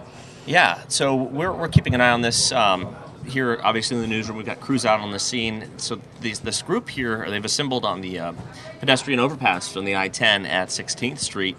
And we at first weren't sure exactly what this was all about, what they were protesting. But it seems like it's a group that is have a bunch of different causes, really, that they've all come together. But I guess they're calling it sort of an anti-fascism, Right. and then saying what they stand for. Immigrants, anti-Islamophobia, things like that, against police brutality, Dakota Access Pipeline. So all a of the whole issues. list of things. I mean, if you can imagine anything people have been protesting for the past few months, it sounds like they have kind of combined forces, or at least tried to get out here and have this protest. But here's what we know. It does not have, so far, a huge amount of people out there. Yeah. It's peaceful. It's pretty small. And it has not, at this point, disrupted any of the freeway traffic. Now, we're looking at this right now, and I can't tell. It looks like, to me, that traffic has been shut down there on 16th Street, the overpass, because I'm not seeing any cars behind these people. Yeah. So I don't know if they have shut down. It doesn't look like, it looks like southbound is open. Or I think that's southbound. It looks like one lane of traffic is open and the other is not, the one right behind those folks that's a that good are on, point. I can see the cones on there. the overpass. So maybe they have shut that down. So we've got a cruise out there right now.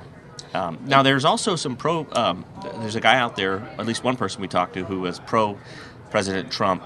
So he's out there. I'm not sure how many people are with him. So we're not quite sure if he knew about this or just heard about it on the news and decided to go out there. Yeah, he had a Trump T-shirt on, and Danielle was talking to him, and he said, I'm just here to see what people are protesting. And there's some traffic going by now, so it does look like that is open. So at this point, it seems like kind of just a group of people trying to have their voices heard in whatever way they can. Yeah. Yeah. Can we take that?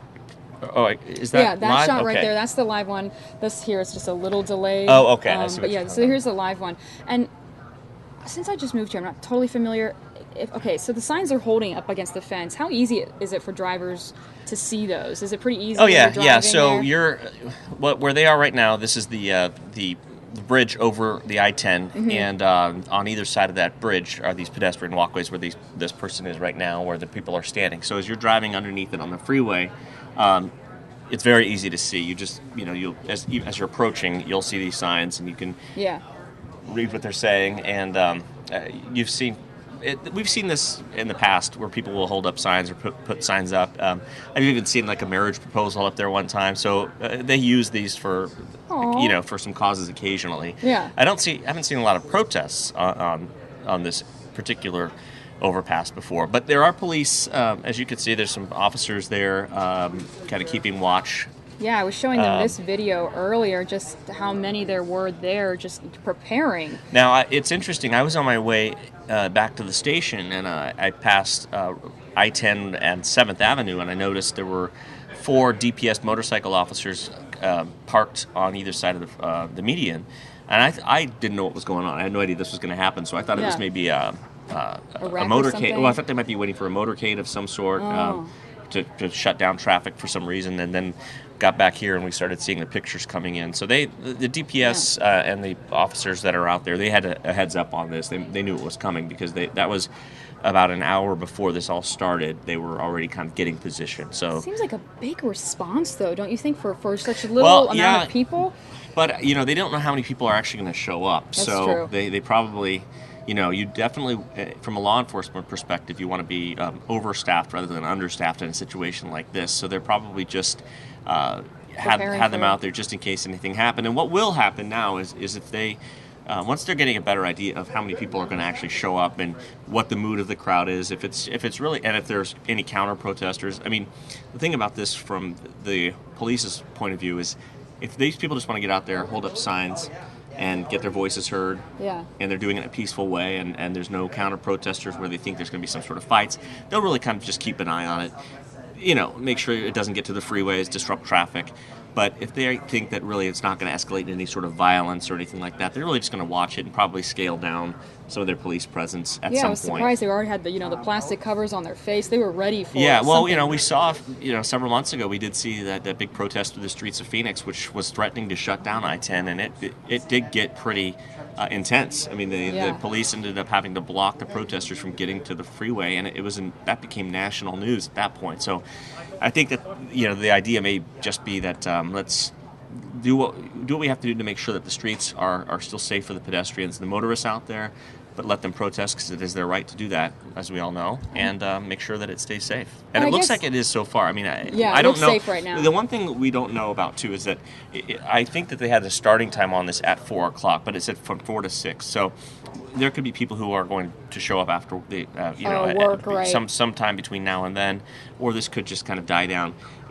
I don't know, I'm not sure how effective it is to if I'm a protester, I don't know how effective it is to go to an overpass and hold up signs for people passing underneath you on a freeway. Right, that's what I was asking. What's that like when you're a driver and you see it for a few seconds? It's probably going to slow down traffic, that's for sure. You're going to look up and you may see a glimpse of a sign. Right. I can't read what these things say, and we're right here. So, right.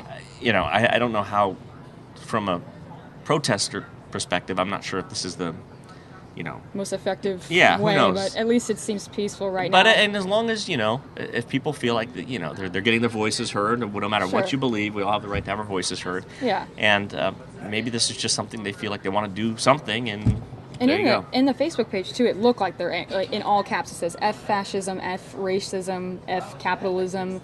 Make fascists afraid again. Nazis go home. So in all caps, they sound angry on this Facebook page. So yeah, and I don't think there's a lot of supporters out there of fascism or Nazis. So it's kind of hard to argue with at least that, that part of it. There's Danielle out there. That is our reporter here at Fox 10 Phoenix, taking video. It looks like she may be doing a Facebook Live too. Oh, I'm not sure. Can we have access to her Facebook page, or is that too hard to do? Let's actually check that out. That's she a good might be idea. doing a Facebook Live. So we've got our crews out there too, just to keep an eye on what's going on. And the chopper, I'm not sure the chopper's still up over it, but she's got a Fox 10. Oh, this is her personal page. She's got there we go. Let's see if she's got a. Yeah, there she is. She's doing a Great. Facebook Live. So she's live right now. Let's take this. Okay. Hold on, it's frozen for a second. I want to just. Okay, let's see what she's saying. Can we hear it? Yeah, I think we can hear it. At 6 o'clock here on Fox 10 News at 5 and 6. Obviously, if anything changes, I will definitely update you here.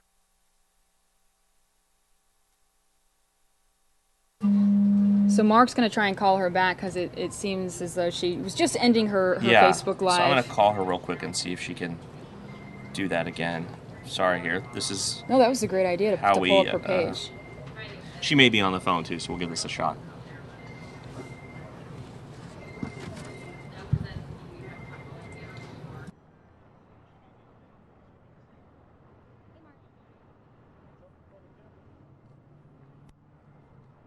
Yeah, can I just talk? Can I just listen to you guys?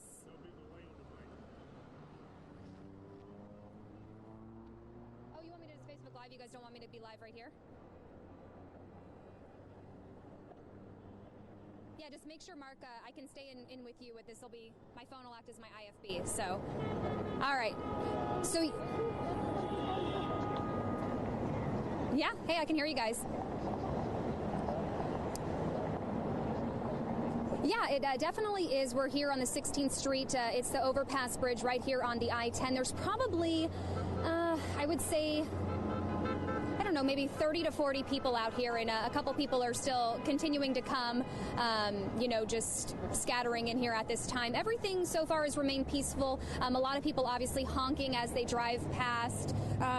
It's 16th Street, the off-ramp is still closed at this time from the I-10, but everything else, traffic is flowing smoothly, but as you can imagine, a lot of people are distracted as they're driving past these protesters, so. Looking at this, the information about what this is all about, it seems like it is basically any kind of protest you could have imagined over the past few months. These people have kind of come together in one spot to kind of get a bunch of messages across. That's what we're hearing anyway. Is that what you're seeing out there?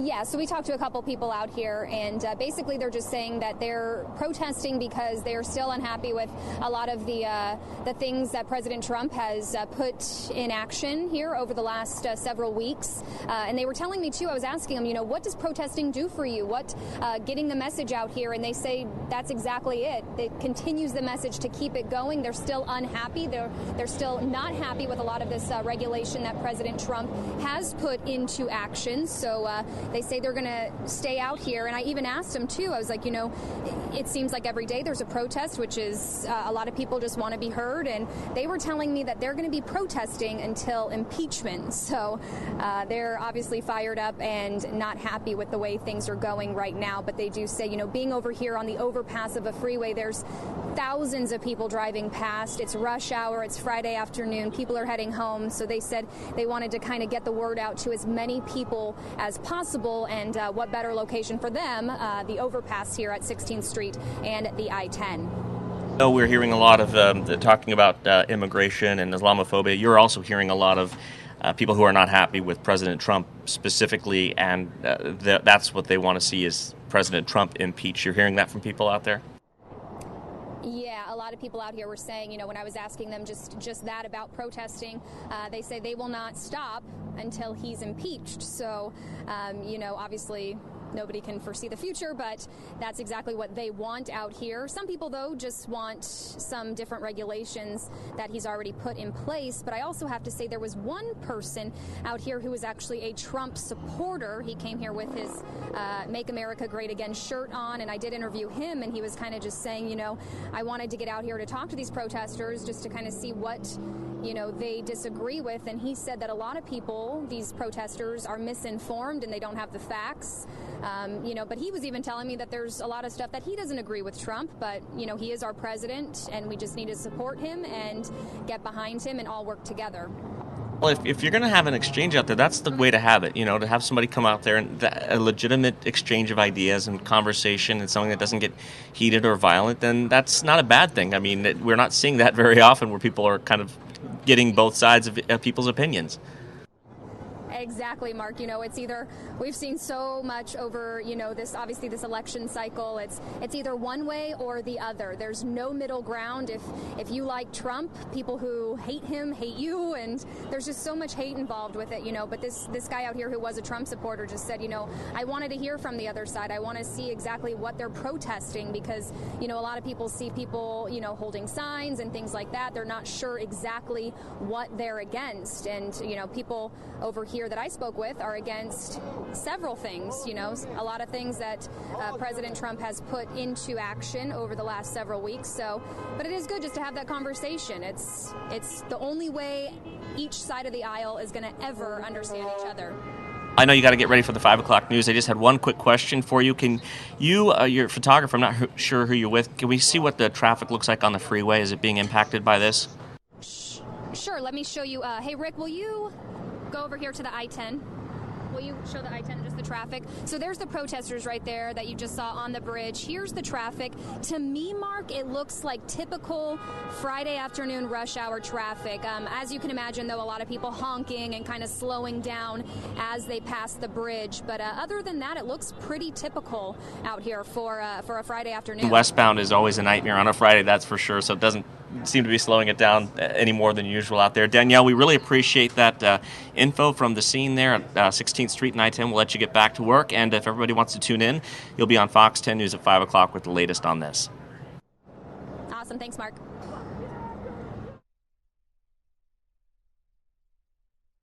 But yeah, she mentioned, you know, on a Friday night, it's typically about like this anyway, maybe a little bit slower than normal, but you know, not terrible. So that was great that you were able to talk to her on the phone like that. It helps to have her phone number in my phone. I'm glad I brought this up. That was great. Thanks for me. doing that. Yeah. So I think for a second, you know, it's kind of hard to explain your surroundings when it's not many protesters are out there yet. Yeah. But it could get worse, like she said. Yeah, more people could start showing up throughout the day. I mean, who knows exactly what's going to happen? Or this could be one of those things. I've been here a long time. I've seen things where they get together, and when people show up, and sometimes when they realize that this is, you know, we're not really having to. I mean, not saying they're not having an impact, but you know, you get out there and you're kind of holding a sign for a few minutes.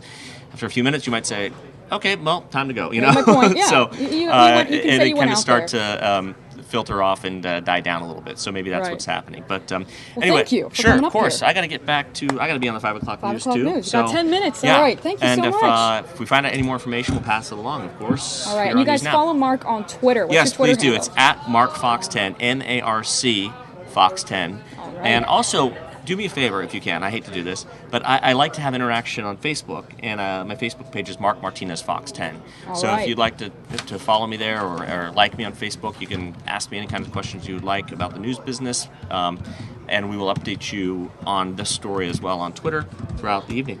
Awesome. And Okay? I'll pull your page up here so people know. Great. Yeah, I appreciate it. where to I find need ya. to get some more likes. I don't haven't done as well as I wanted to on this. So Guys, throw Mark a Yeah, like and yeah, it's- comment and I let him know. I hate to even ask, but you gotta do what you gotta do, right? We live for likes. Thank All you, right, Mark. thanks a lot, Mary Kate. We'll Have see a y'all good later. show.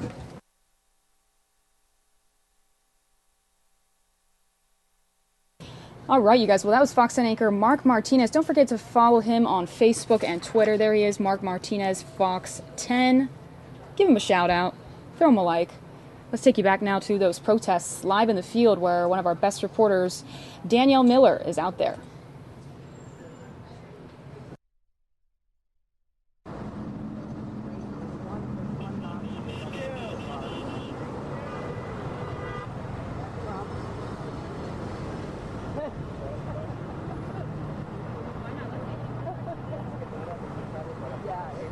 I can't believe how many GPS. I'd say on the ramp coming off, going east on I-10, there's probably 60 GPS cars, maybe 100.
Well, we are due for some pretty windy weather this weekend, so that's what you're hearing right now on the stream, that heavy winds coming into the Phoenix area here, and cameraman just getting set up and ready. We are about to actually have the 5 o'clock news broadcast on television, so we will be able to see Danielle again do a stand-up here in a few minutes live from the scene. There she is. There's Danielle Miller. She's one of our best reporters here at Fox 10. Let me pull up her Twitter because she's live out there right now. She's checking her Twitter account, so feel free to tweet her any questions that you have during the stream here. Let me look her up here. Here is her Twitter account, so feel free to follow her, tweet at her. She just tweeted about 20 minutes ago, heavy police presence on and around the bridge, about 30 protesters out here now. So she's updating everybody on this. Here's a picture that she posted a few minutes ago during these protests. You can see a police officer out there prepared and ready for anything. So feel free to tweet Fox 10 Danielle, that's her handle there. Ask her any questions you might have as you watch this stream with us live here on Fox News Now. See, the cameraman is getting ready to get to a new location there. So while he's doing that, let's take you back to the live shot from the news chopper. You can see just how many people are out there now, and you're able to see their signs as well. Let's see if we can read some of them. Viewer discretion is advised. Some of the signs do have curse words in them. So if you have kids in the room, just a warning. This is a protest here locally in Phoenix. We do stream events from all over the U.S., but this one happens to be here locally near 16th Street and I-10, and it's being put on by a local group here.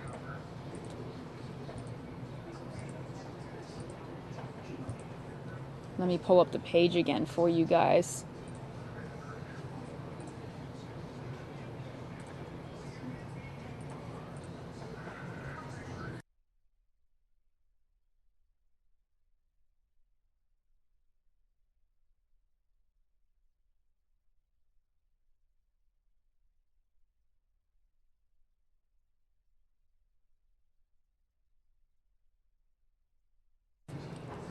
Here is the Facebook page they created. These are the people that are holding this strike right now.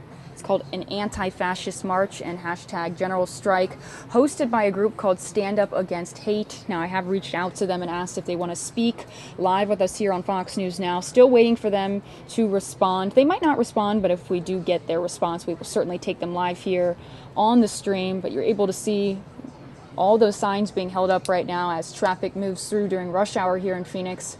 People just getting off work and seeing these signs. One of them you can see there says Trump fraud. And this isn't just a general anti-Trump protest, but a protest against many topics: the Dakota Access Pipeline, racism, women's rights, immigration. So we'll see what happens here. Police are ready, and they do have a plan in place in case this gets out of hand. And we're streaming this live here on the Fox News Now stream. Appreciate you watching with me.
Again, you are going to be seeing curse words on these signs. In the Facebook page, there are several curse words. F fascism, F racism, and F capitalism is what it says in their Facebook page. About 2,000 people were invited on Facebook to this event. At the end of the Facebook page, it ends with "Make fascists afraid again." It also says, "Nazis go home, the streets aren't safe for you." So I think with wording like that, police see that, they prepare, they know that anything could happen, they are out there, they are prepared for anything. As we watch this live on the Fox News Now stream, it's about 5 o'clock here in Phoenix. There's officially 1 hour left of this protest. The Facebook group says this will go on from 4 to 6. So it's 5 o'clock now, we've got about an hour left. We'll see if more people show up.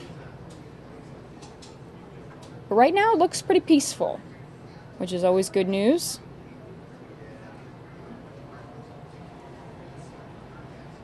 Traffic moving slowly behind them. You can see all the police officers there on standby, ready to go in case anything gets out of hand. Right now they just want to make sure everyone is safe and traffic is under control. You can see the cones there blocking off that area of the road there while police are standing by for any violent acts that could happen here during this protest.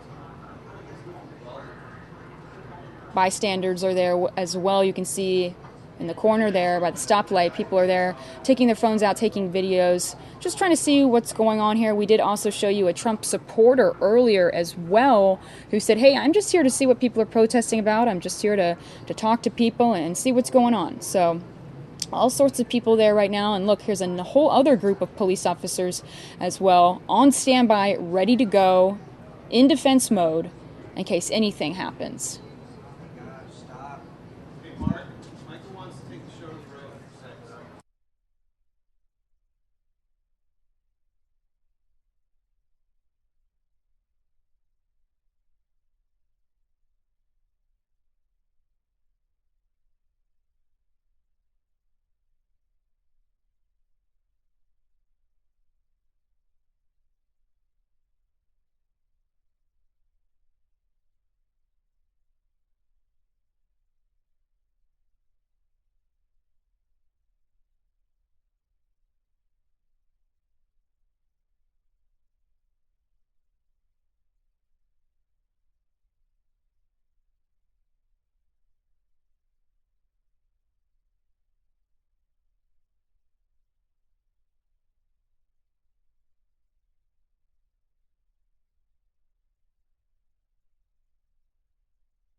Let's see what our reporter is saying in the field right now. This case remains a murder mystery.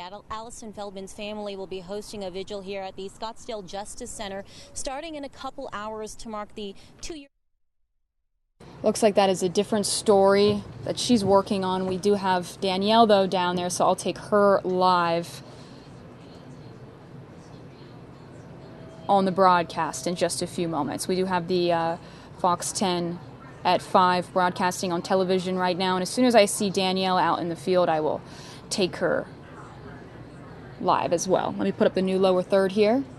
Appreciate you guys watching with me live on the Fox News Now stream. This is live from the news chopper, so no sound right now, but we are able to see what is going on. You can see all the signs there. Some of them are a little hard to read, but you can see that big one there, the Trump fraud. That's the one that is pretty easy to read right now. And you know what, you guys, it looks pretty peaceful, so you know, you're certainly allowed to, you know, go out and share your opinion, and they're doing it in a peaceful way. You can actually see there's another sign. It says no DAPL, hashtag no DAPL, which means, you know, no Dakota Access Pipeline. A lot of people are against that, and President Trump has signed an executive order to get that up and going and finished, and people are very against that. So they are protesting the Dakota Access Pipeline as well as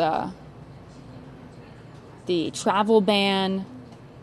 Again, that Facebook page says, "We stand with all immigrants, documented and undocumented. We stand with our Muslim brothers and sisters against racism, and we are with Black Lives Matter. Sorry, I'm scrolling through here. I don't want to read any of the curse words. Another line says, we stand with all communities of color against all forms of racism. We stand with First Nations and with Standing Rock. And we stand with the trans communities against all forms of transphobia and homophobia, I should say. And we stand with women and demand equal treatment, access to health care, equal pay, and universal health care. Trying to scroll through and take out all of the curse words that they do have in this Facebook page. Again, this was created by a group called Stand Up Against Hate, and they're calling this an anti-fascist march and general strike that's going on between 4 and 6 here in Phoenix, Arizona right now. It's about 5:06 right now. It's been going on for over an hour. There were over 2,000 people invited on Facebook. 138 said they were going, and 308 said they were interested. But again, that's just Facebook, so we don't know if there was also an email group, a Twitter group. We don't know if there were other invites sent out elsewhere. We will see what happens here. We are watching this live on the Fox News Now stream.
Let's take you back to that ground shot and see if we can hear what people are saying.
Somebody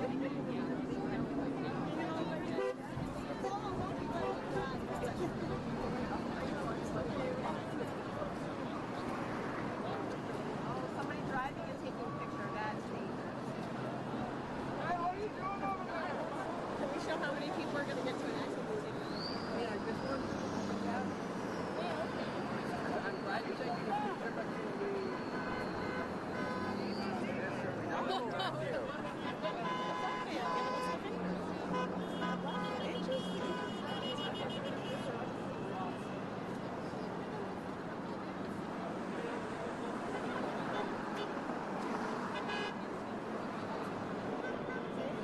how are you?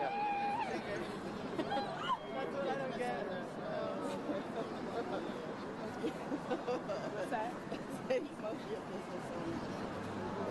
I'm from business plan.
Appreciate you guys watching with us live here on the Fox News Now stream. You can see protesters still out there right now near 16th Street and I-10. And here's a look from the news chopper as well. You can see all of the signs that they're holding up. One of them says Trump fraud.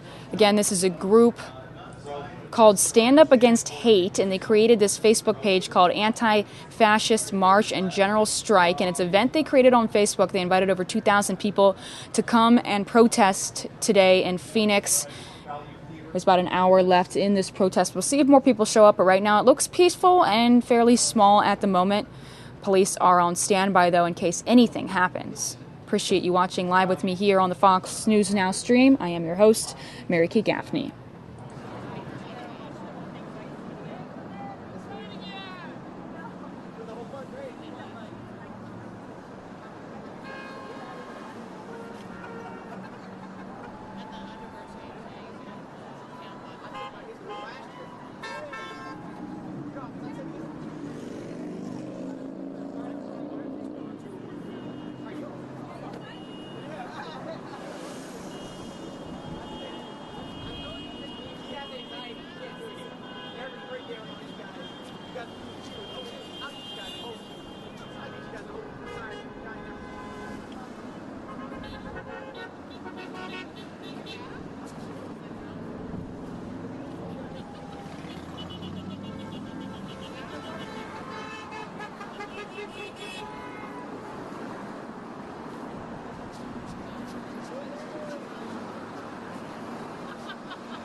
Take you back to the shot from the chopper as well. You can see from the chopper how many people are there right now. We also have our reporter Danielle out in the field as well, reporting live down there for the 5 o'clock news. take a look at that. People on both sides of the overpass there holding up signs. One that said Trump fraud. We did see a supporter there as well that Danielle spoke to earlier. So all sorts of people down there right now. Again, there was a group on Facebook called Stand Up Against Hate, and they created an event for today called an anti-fascist march and general strike. Over 2,000 people were invited. Let's take you back to the ground shots now.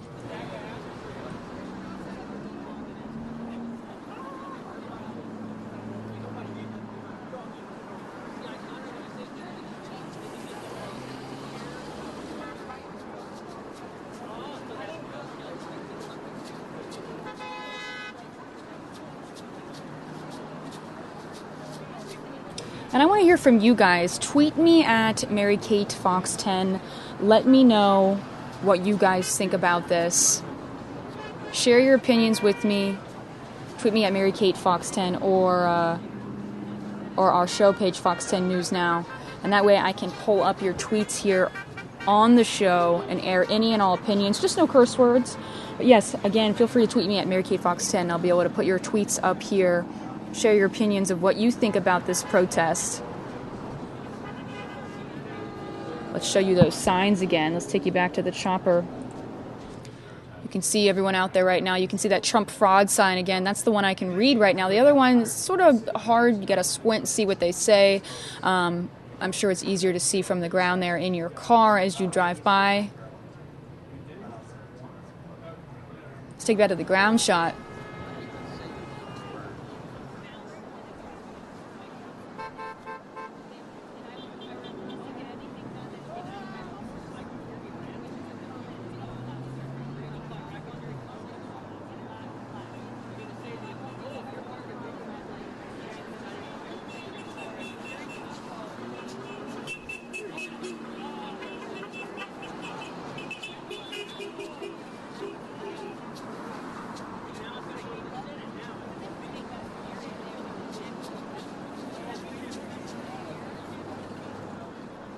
Take a look at the police presence there right now, live from the news chopper. They are armed and in defense mode, ready to go. Again, though, this is a peaceful protest, it looks like so far, but they're just out there for precaution. We've got a great police force here in Phoenix, and they just want to make sure that everything goes smoothly, everyone is safe, traffic moves smoothly. It's just precaution, but you never know what can happen here. We are streaming this live. No commercial breaks. It's about 5:25 here in Phoenix.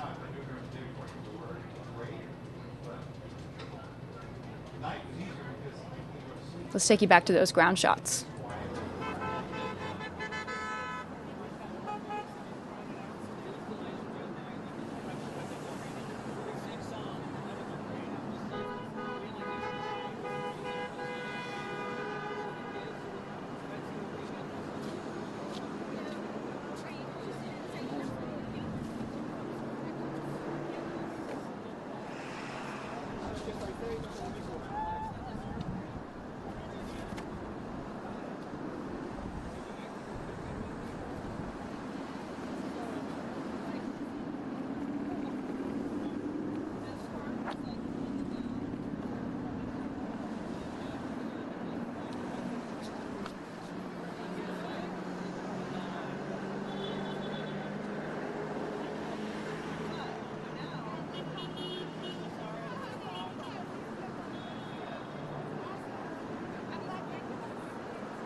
All right, you guys, we're going to pop out of that to take you to another live event. Appreciate you watching with me live here on the Fox News Now stream.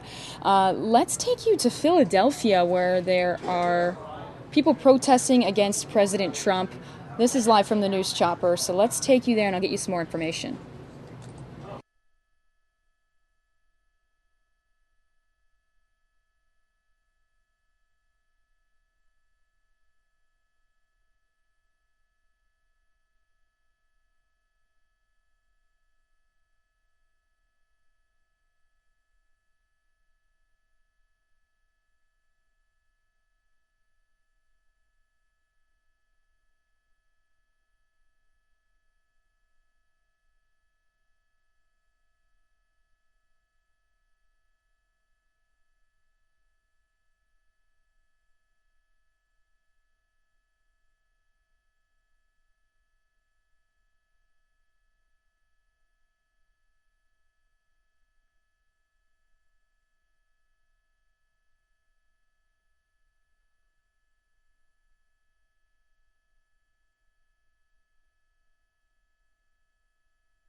All right, you guys. Well, this is live now in Philadelphia. You can see National Day of Action.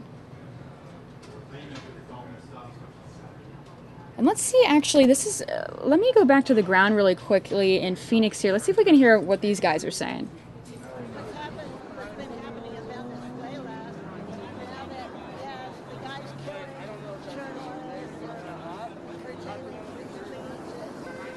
Well, we can't exactly hear what they're saying, but those are how the protesters are dressed right now in Phoenix. But let's take you back now to the situation in Philadelphia. We know that today is National Day of Action, and several police officers are reportedly injured after being sprayed with pepper spray there. These are live aerials coming out of the Temple University area where this march was halted for National Day of Action after 2 Philly police officers were reportedly injured after being sprayed with pepper spray. I'm working to get some more information for you guys, but you can see there's another news chopper there, or police chopper, I should say, at the scene as well. So 2 protests happening live right now as you watch with us on the stream. One in Phoenix and one here in Philadelphia, both for the same reason. Again, this is a sort of a national day of action where people are protesting all of President Trump's policies. It's hashtag general strike. That's the hashtag people are using, and it's against the Dakota Access Pipeline. It's against the travel ban. It's against all of President Trump's policies, and it's sort of just a national day of striking.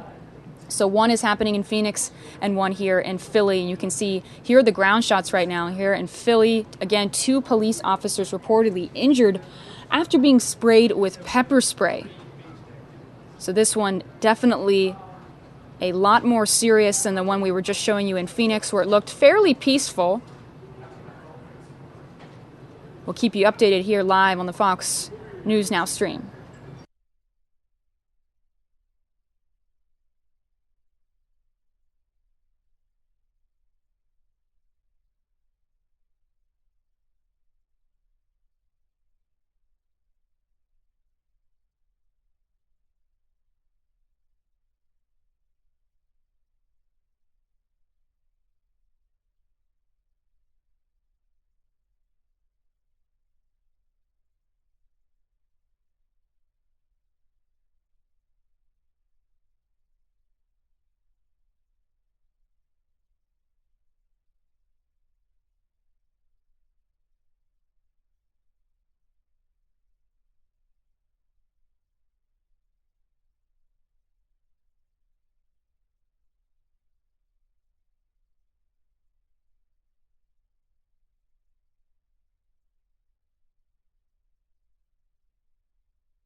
You're able to see all the people out there right now, and also the police officers on their bikes as well.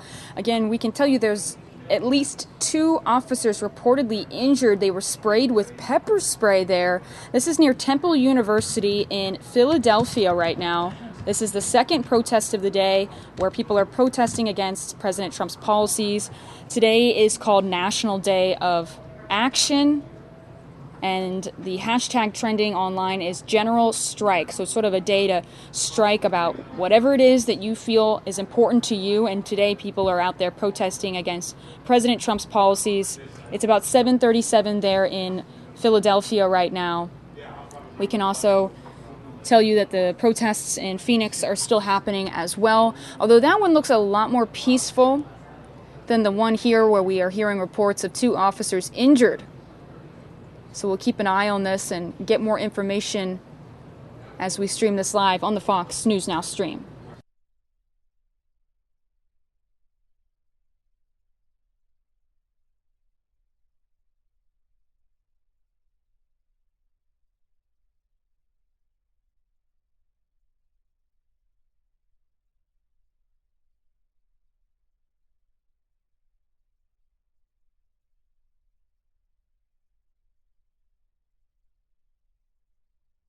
Let me put in the upper right-hand corner, show you the police situation happening in Phoenix right now. You can see that's live from the news chopper in Phoenix. They are armed and ready to go in case anything happens. Let me update that lower third so you guys can see what we are showing you right now.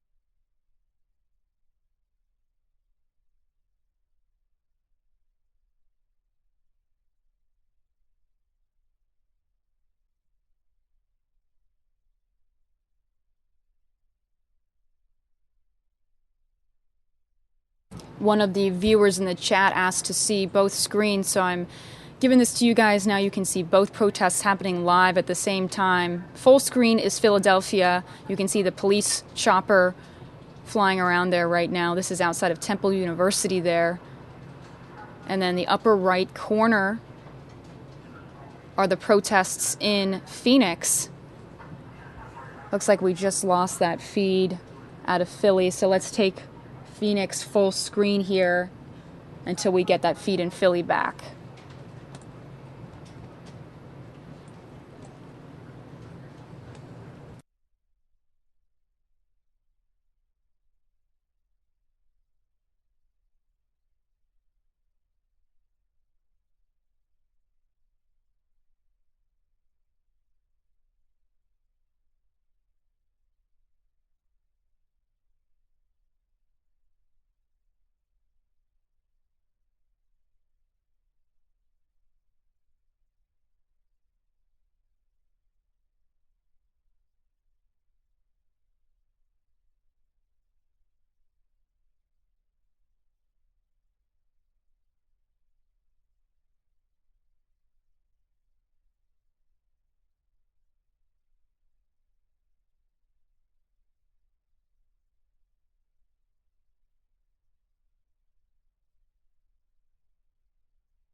You can see that sign says Trump fraud on it, as well as several other signs there you can see people are holding. Now, the Facebook group online said this was only going until 6 o'clock. It's about 5:41 here in Phoenix.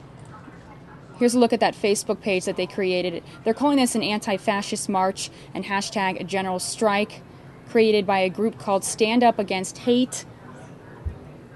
Let's take you back to those live aerials now from the news chopper.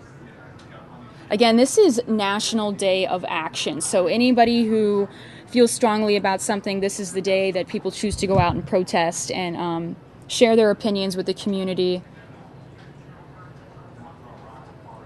The hashtag people are using online is General Strike, hashtag General Strike. I also asked you guys to tweet me your thoughts and opinions about this. I'll put some of your tweets here in the upper right-hand corner.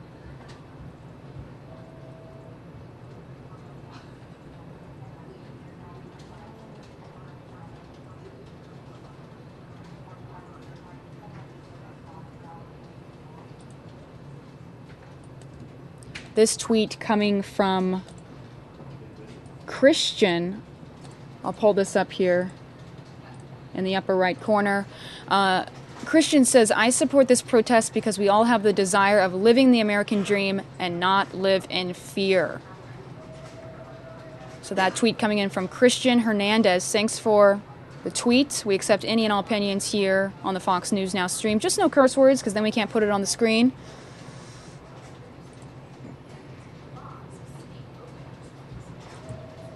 Antonio Dawkins tweeting me this. He says, this protest is a waste of time. Same protests, different cities. Won't change anybody's mind. What do you guys think about Antonio's tweet? Let me know. Tweet at me. My handle is Mary Kate Fox 10.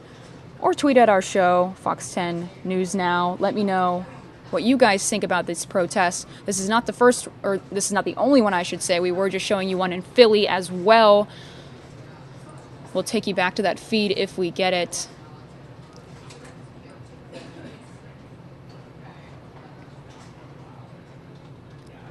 Some people don't feel strongly either way. You know, Carrie tweeting me this. She says, it's old. Nobody cares. Move on. Yeah, some people think, we're over the protests. So that's Carrie's tweet. Thanks for tweeting me, Carrie, and thanks for watching.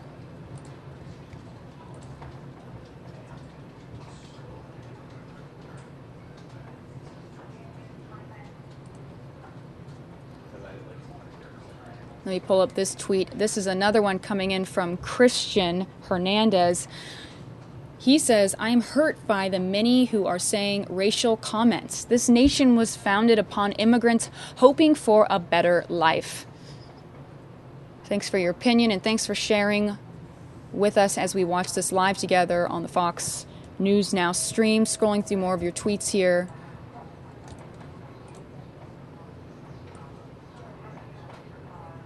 Bella tweeting me this. Her handle is SummerAZ01. She says, this is a waste of our Phoenix PD resources. And as we showed you earlier, there are dozens of police officers out there right now on standby in case anything happens.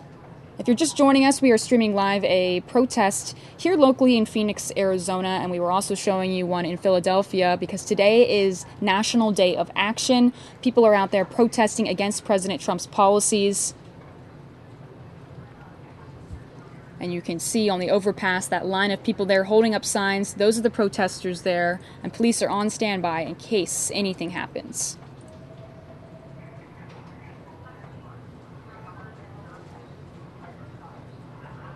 Twitter user Sweet Baby Reagan tweeted me saying, when you cry about everything, your tears mean nothing. Sad losers. So it looks like you guys all have different opinions about these protests here. Appreciate you tweeting me your opinions.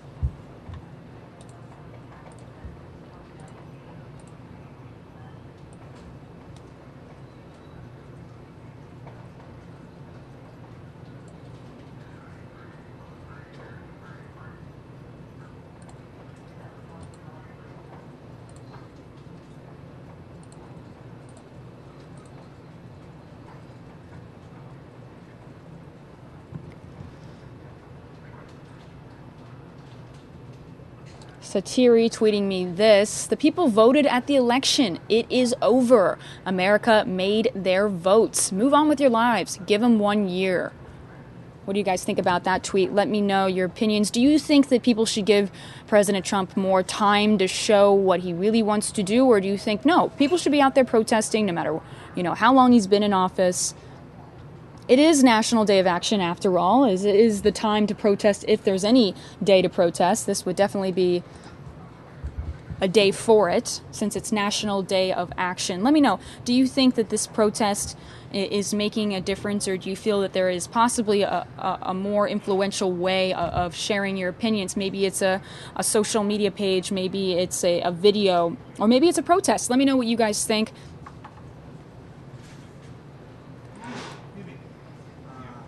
Because at the same time, we're here streaming it, and we put it on the news, so we show it.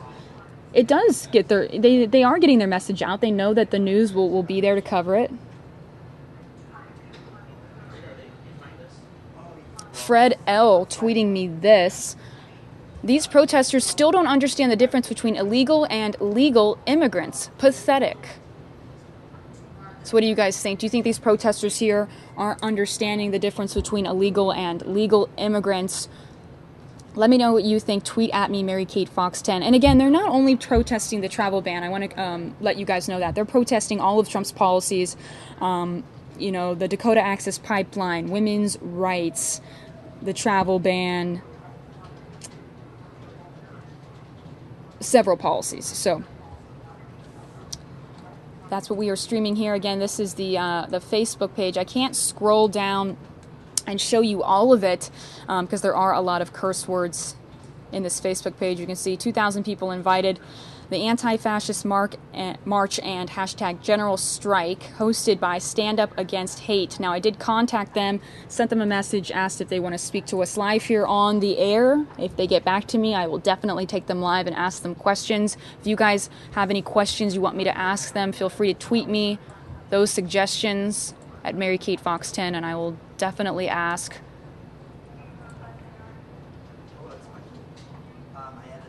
Christian Hernandez tweeting me again saying, yes, the people voted, the people who have the right to vote, but what if we gave these people a voice? Thanks for the tweet, Christian.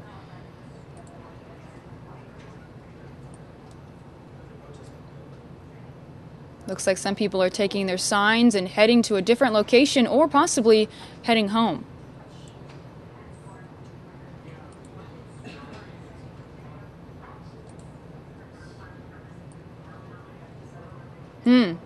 Flo tweeting me this. Quite possibly the saddest attempt at a protest I've ever seen. Can't tell if they are protesting or loitering. Well, at least we can say it seems somewhat peaceful. Police are on standby, but right now it does look like a very peaceful protest at the moment. Just holding up their signs, trying to get their opinions out there. Joe Gonzalez tweeting me this: America was founded on immigrants, yes. However, they neglect to mention the fact that they entered the country legally. Thank you, Joe, for the tweet.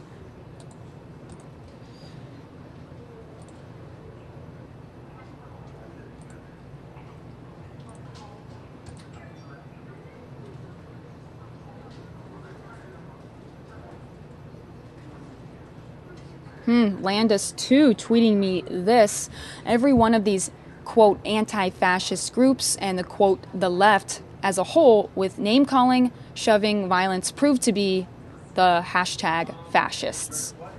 So appreciate you guys tweeting me. Looks like you guys all have different opinions here.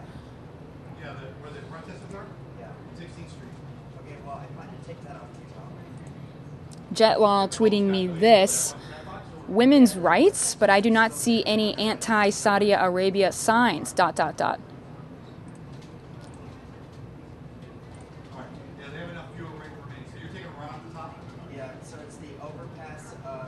Fred tweeting me this: speaking of protesting the Dakota Access Pipeline and Keystone, the protesters left tons of trash, which is now endangering the water, not oil.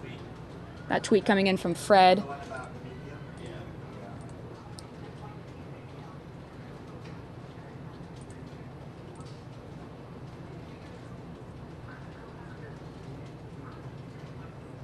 Temporary Channel, one of our loyal viewers here, tweeted, where were these, quote, protesters as the last two administrations were, quote, having their way with what is being stood against? Interesting question. Thanks for tweeting me, Temporary Channel. Again, we're still streaming live. This is near 16th Street and the I-10 in Phoenix, Arizona. You can see all the police officers there still on standby, ready for anything in case this protest gets out of hand. We do know 2,000 people were invited on Facebook. We'll see if more people show up.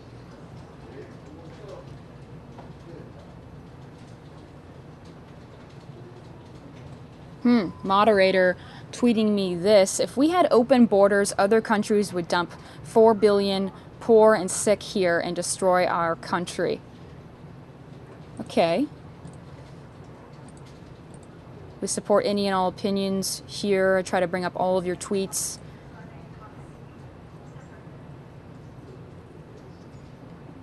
Tyler tweeting me this: I support everyone's right to free speech and to protest. No matter the subject, this country gives you that right. Hey, Tyler. Thanks. Thanks for the tweet. Yeah, that's, you know, it is National Day of Action. Tyler's right. These people have every right to protest. And you can see police officers there. Take a look at that shot from the news chopper. That's an incredible shot there. Look at all the officers on standby, ready to go in case anything happens.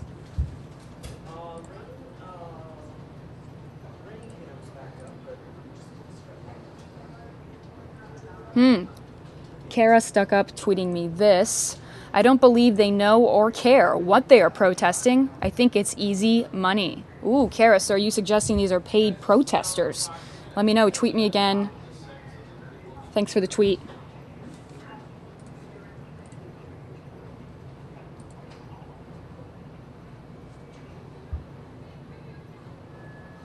Moderator tweeting me this: can our country survive 4 billion of world's poor and sick coming here with open borders?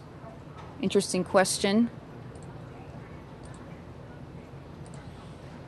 Gone Fishin' tweeting me this: the country is full. Please try again later. So it looks like you guys all feel differently about this. Some of you saying, hey, it's the right to protest. Others of you are saying, why are they protesting against President Trump's travel ban? And again, this isn't just for the travel ban. This is against all of his policies. They're against the Dakota Access Pipeline. They're against the travel ban. They're supporting women's rights.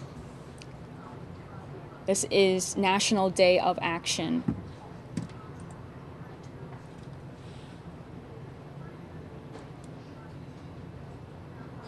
Joe tweeting me this saying, if these, quote, protesters spent a fraction of their time and energy being productive towards their cause, we might get somewhere. Well, at the same time, I think this is their way of being productive towards their cause. I think that, they got to get out there and share their message. But I see what you're saying. I see what you're saying, Joe. Thank you, as always, for watching and for tweeting me.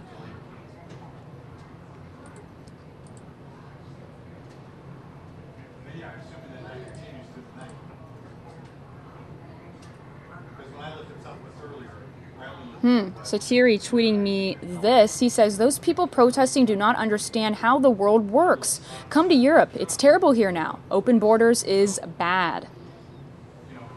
Thanks for the tweet and thanks for sharing your opinion. Again, if you're just joining us, we are streaming live a protest out of Phoenix, Arizona. It's about 5:55 here in Phoenix.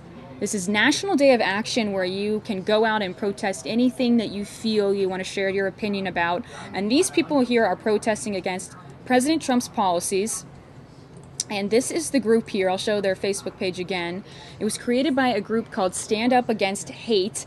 And the event is called Anti-Fascist March and hashtag General Strike. And that's the hashtag people are using today for National Day of Action. About 2,000 people invited, 138 said they were going, and 308 said interested. You can see how many people showed up today. It looks like a pretty peaceful protest, just holding up their signs, trying to get their opinions out there for everyone to see. And I asked you guys to tweet me your thoughts and opinions on this at Mary Kate Fox 10, and I will pull your tweets up here on the air. Love that you guys all have different opinions here, though. It's nice to sort of have an open discussion about this and not just be all about one opinion here. We can discuss openly, what are the views on the left side and what are the views on the right side? Really, what is the major problem here? What is creating this big divide? And I think having these open discussions can really help with that. Justin Hugh tweeting me this just moments ago. He says, I've worked with a lot of these people that aren't documented, and to kick them out would be just wrong. Justin, thanks for tweeting me. I'd love for you to go into more detail about that. Send me another tweet. Justin says he's worked with a lot of these people that aren't documented, and to kick them out would be just wrong. Justin, what are some of these people saying to you? What kind of feelings are they sharing with you? I'd love to hear more. Somebody replied to his tweet with the shirt mirror selfie. Yeah, that is going to be a problem. This tweet coming in, let me read this for you guys. Trump has good intentions, but some people close to him are misleading him. Well, I guess we don't know for sure, but that's an interesting point. You never know. I mean, I think when you're president or anyone very well known, even celebrities have people close to them that might not have their best interest at mind. So you make a great point. Satori tweeting me this, 1.6 million refugees only in hashtag Germany in the last 2 years only. Almost 2 a.m. here in Belgium. Thanks for watching, Satori.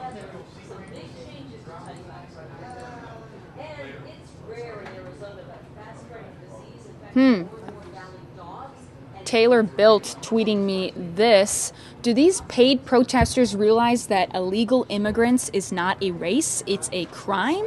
Hashtag Making America Great Again. Thanks for the tweet. Now, hey, we don't know for sure. We don't know for sure if these are paid protesters. It's hard to say. It's just a Facebook group that we see that was created here. We can't report that these are paid protesters, but if that's what you guys think, appreciate you sending me your opinions and comments. We accept any and all opinions here. We try to be fair and balanced on Fox News Now. Jordan Clay tweeting me this. Protesting is fine, but it's a little late in the game. America has spoken and selected who would run the country. What do you guys think about Jordan's tweet? Do you think that it's sort of late in the game to protest? That it's, the choice has been made and America has spoken. What do you guys think? Sounds like it, yeah. No. Tweet at me, Mary Kate Fox 10. I asked you guys this question once before, and you had some pretty interesting answers. I asked you guys, what if the person that you did not vote for got elected, and you were upset about it? Would you go out and protest? And I said, hey, be honest. Would you go out and protest if Hillary was elected and you didn't want her to be elected?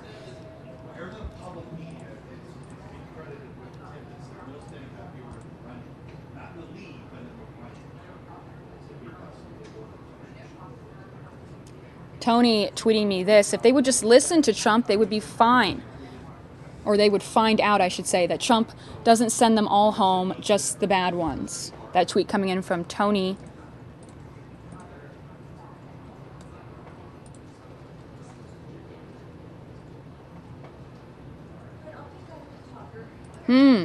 This is a pretty interesting tweet coming in from Jack's Mad Hatter here on Twitter. He says, everyone has a voice. We no longer realize that voice is to affect change, not cry about what's been changed. Interesting. And again, this sort of supports Jordan's tweet from a few minutes ago about, is it too late to protest? Should we just accept the choice that's been made? Or should we continue to protest and share our opinions? I mean, hey, it is National Day of Action. It is the day to protest. If there's any day to protest, this would be the day for it.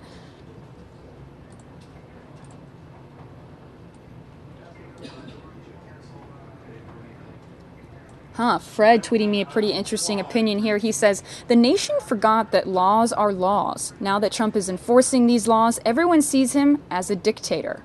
What do you guys think about Fred's tweet? Do you think that the nation has sort of forgotten about what's the law, and now that Trump is actually trying to enforce that law, people are seeing him as a dictator? What do you guys think? Do you agree with what Fred said? Thank you for the tweet.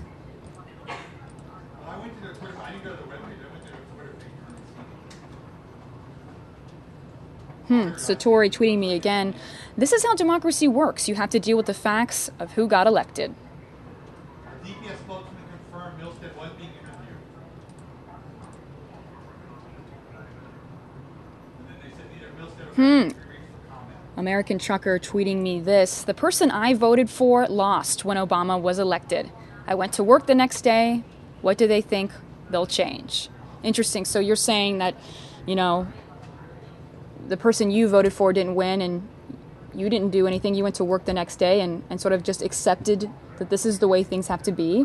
And you feel that these people probably won't be making a change. Interesting. Yeah, I mean, I wonder, I think that they're just simply out there. They just want to share their opinions. Do they think they'll make a change? I'm not sure. But they want to stand up for what they believe in. So, hey, it's National Day of Action. If you want to get out there and share your opinions, you have every right to. And good for you, you know, going to work the next day and just accepting that the person you voted for did not get elected. Sometimes the things we want don't work out and we make choices of how we want to deal with it. Do we want to go out and share our opinions, or do we want to move on? Or, you know, there's all different ways of dealing with these situations. Pep tweeting me this. Why can't they use logical conversation instead of signs and slogans? Wouldn't it be more effective? Interesting point, yes, but you know, how can they have these conversations? I think they have to get out there and create a protest in order to attract media, and then they can get on camera and speak to the public about their opinions. But that's a good point, Pep. Thank you for tweeting me, because I did ask you guys a little bit earlier, what would be a more effective way? If you didn't want to protest, would it be a video that you could try and get viral? Would it be a Facebook post? Would it be an open letter, an article in a magazine? I'm not sure.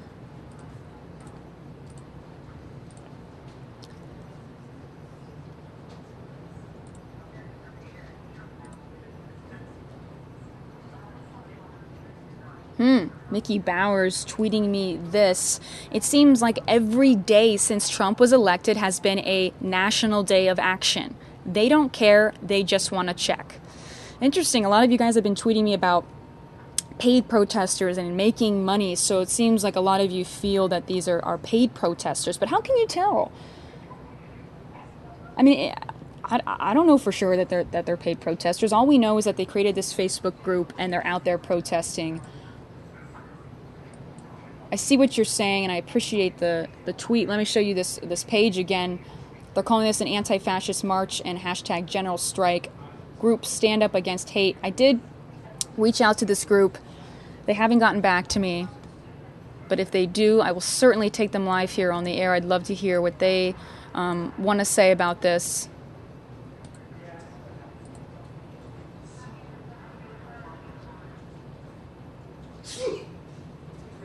Justin Hugh tweeting me this. So I asked him a little bit earlier because he said he had worked with undocumented immigrants and that sending them back is wrong. So I said, what do you mean? Elaborate.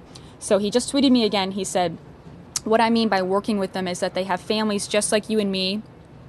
Obama understood that. Trump just wants... I think there's a second tweet here coming in from Justin. So let's see. Just wants people with money to cater to him, and that's not how things work. Sorry. That tweet coming in from Justin. What do you guys think about that? Thank you for sharing and telling me about your experience, Justin. Appreciate it.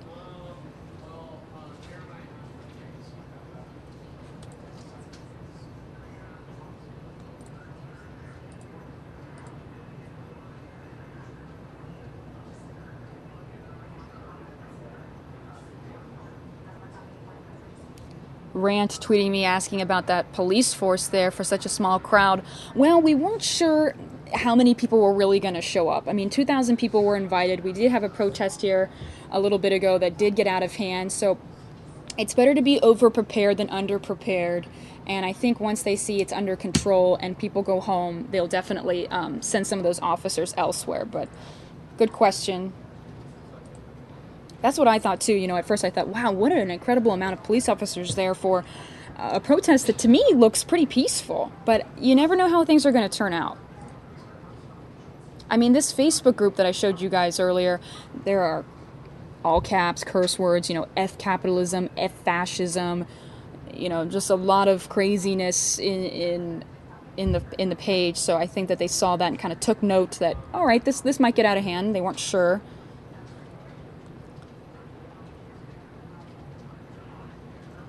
Joe Gonzalez tweeting me this. Why does it seem that the most intolerant people are those that beat the drum of tolerance? We need differences of opinion. Yeah, Joe, you're right. We definitely need differences of opinion. That's why I want to share any and all tweets here on the show. All opinions are accepted here. Yeah, Carol tweeting me this. This was definitely the words coming from their Facebook page. Nazis go home. The streets aren't safe for you. Make fascists afraid again. Their words. Yeah, those were their words. This is from the Facebook page that they created here that I've been showing you guys. Those are some of the words from this Facebook page. So, yes, you are right. That is something that they put on their Facebook page there.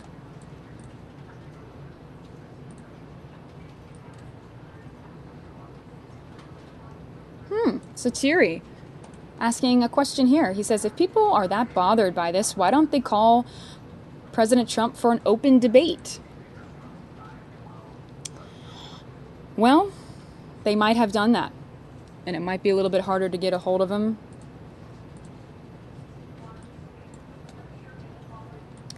Carol again tweeting me this. She says, I feel that we are being threatened for our safety. Well, Carol, I mean, I think this protest looks okay, but I do know what you're saying. Some of these protests have definitely gotten out of hand. The one in Philly that we were just streaming a few minutes ago, police officers there too were reportedly injured after being sprayed with pepper spray. So that feeling is definitely natural.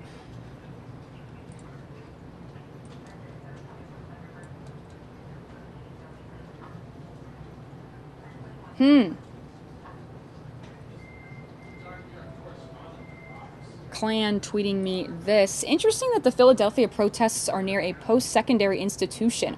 Aren't they supposed to be educated? Again, we were showing you a protest out of Philly near a university there. I don't know if those were students at the university, but I see what you're saying. I'm not sure. You know, protesting doesn't necessarily mean that you're uneducated, but maybe you feel what they are protesting isn't educated. I'm not sure. I mean, it is National Day of Action, and this is the day to protest, if any. Thank you for the tweet.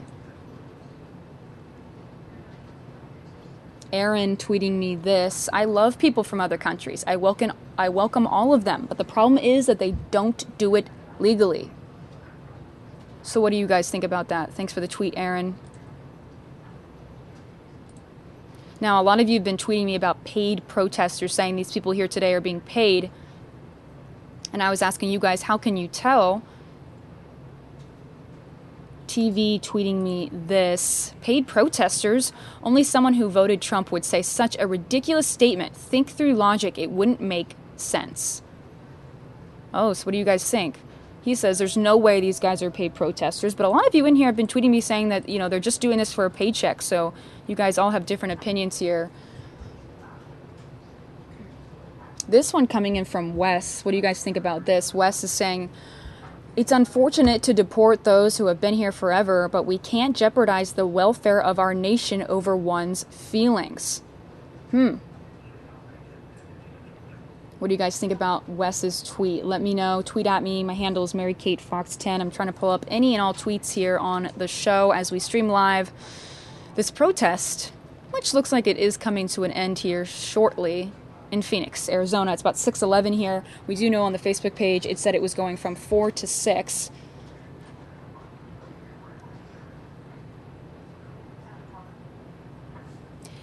Makeup by Yanni says this. She says, to me, it's how he does and says things. Embarrassing for someone with the highest job of President of the United States.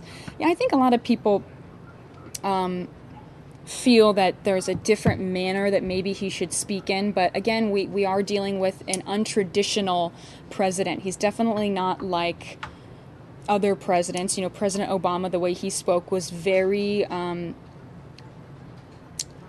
what's the word? I don't want to say scripted, because he wasn't always scripted, but it was very controlled, where President Trump sometimes, you know, we'll just say what comes to his mind, and maybe you feel that's embarrassing. So thank you for tweeting me your comment here.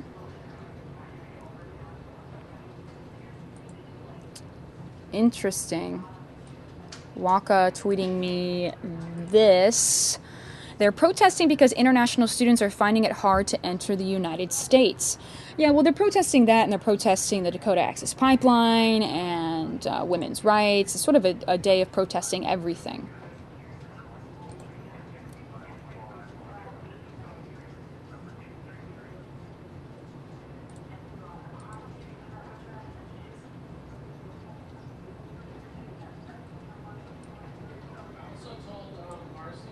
Rant asking me this, because earlier I said that the Facebook page had some curse words in all caps, and you know that it seemed like they were very angry and wanted to get out there and protest. And Rant just tweeted me and said, well, can rhetoric, though, from a Facebook page constitute such a seemingly gross overreaction on the part of police? Well, I don't think they were overreacting, and that was just my guess. I don't think that they said, oh, they wrote in all caps on Facebook, we better get out there. I think that they set a plan in place, because we did have a very violent protest here recently, and they wanted to make sure this time they would feel prepared.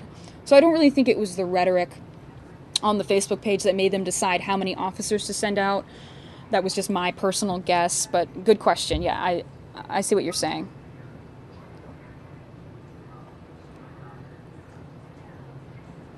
Well, it looks like they've wrapped it up and Chopper is leaving the scene there, so I'm going to come back on camera here and let me just pull up a new lower third. We are streaming live here on Fox News Now. Appreciate you guys watching with me. Let me move my chair up a little bit. Fix the camera here. All right. Thanks, guys. Love all the tweets. I love airing all of your opinions here. Again, if you're just joining, we were streaming a few protests today. It is National Day of Action. So anyone can go out and protest. And today they are protesting against President Trump's policies, not just the travel ban. But all of his policies, you know, the Dakota Access Pipeline, women's rights, pretty much anything that they feel they disagree with, they are protesting today. So thank you guys for tweeting me. I want to see if there's any more I should show. I want to pull this one up here. Coming in from Gil. He says, he's not a politician. He is and has been a CEO for years, and thus says what he exactly feels about a topic. Oh, I see what you're saying. He's been a CEO, and he says what he feels about a topic. Yeah, he's definitely not a career politician. He's owned businesses. He's been involved in real estate. He's been involved with reality television, so he's not somebody that, you know, moved up in the ranks of the political world as a senator, and, you know, he definitely has a different background. But look, you know, Ronald Reagan was an actor for years before he got into the political world. So they're not always going to have typical backgrounds. And I see what you're saying, Gil. Thanks for the tweet. It's National Day of Action, you guys. Everyone can share their opinions here on the show. Aaron says, thank you for the show. Enjoyed it a lot. Love everyone's opinions. See, Aaron has the right idea. He loves everyone's opinions. So it's okay to share how you feel here. Chopper's leaving the scene. It looks like it's actually going to rain here pretty soon in Phoenix. Check out the sky here right now. That's not typical for Phoenix, Arizona. It looks like it's getting pretty dark and gray out.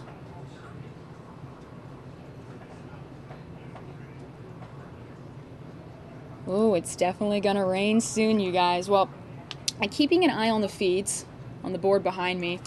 I'll take you to any live event that I get for sure. Let me pull up. They never got back to me. I messaged that group on Facebook, the one throwing this protests.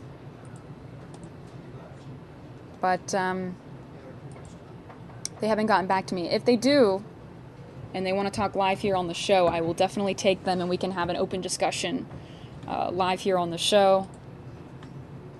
We do know, though, that that protest was only supposed to go from 4 to 6. We saw that on Facebook, so it did end when they said it would, and it looks like it turned out to be peaceful, so that's good. But the one that we were streaming in Philadelphia wasn't as peaceful. We know that 2 police officers were reportedly injured after being sprayed with pepper spray. So we'll definitely give you an update on that as well. I'm going to give you a live look of the White House right now while I pull up the next video.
I am back here. Had to get a sip of water. When you talk for that long, it's like you start to forget the human language because you're talking during this whole protest. I mean, that went on for about 2 hours. And I appreciate all your tweets, you guys. I'm going to pull up the next top story here. And feel free to keep sharing tweets on any topic we discuss here. It doesn't always have to be about protests. If you have something to say about any topic or video that I show you guys here, feel free to share with me your thoughts. I'd love to put your comments up here on the show. I'm going to take you guys to the next video here. I'm going to pull this up. And let's take you, if I can. Happy Friday, everybody. Thanks for joining me. Where are you guys watching from? We are streaming live out of Phoenix. It looks like it's going to rain. Maybe I'll have weatherman Dave Muncie up here with me and we can discuss the weekend weather and weather for you guys across the U.S. Myself, I am from Ohio, so I feel your pain with the cold weather that you're having wherever it is that you're watching. It can get bone-chilling cold in Cincinnati, where I'm from. It's a different type of cold than it is here. It can get kind of cold here, but not like it does in Cincinnati, let me tell you. All right, I'm going to pull up the next story for you guys. Some of you say you're watching from Texas. How's the weather in Texas right now? Oh, Peter J saying he's watching from Palo Alto.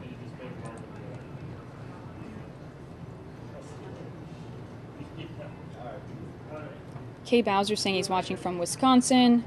Schultz saying he's watching from Painesville. Dougie saying Ohio. Hey, Ohioans. PK saying, can you show President Trump's tweets? Yeah, I'll pull that up right now. Let me pull up his Twitter account for you. I always type in President Trump, but he still uses the handle Real Donald Trump.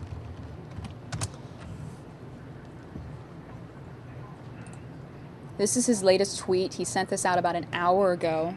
So let's pull this up.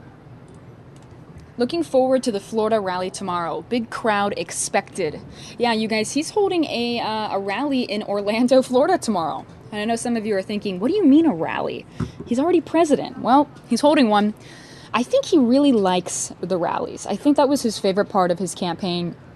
Or a favorite part of being on the campaign trail was the rallies, you know, the public speaking, the cheers. I think he really loves talking to big crowds of supporters, which, I mean, who wouldn't love to get on stage and have people cheer your name? So he likes that. He held those thank you rallies after he won, and I think he only did those in a few places, and then it sort of trickled down, and now he's busy doing presidential things. But he just landed in Florida a few hours ago. We streamed that live for you as he got off the plane.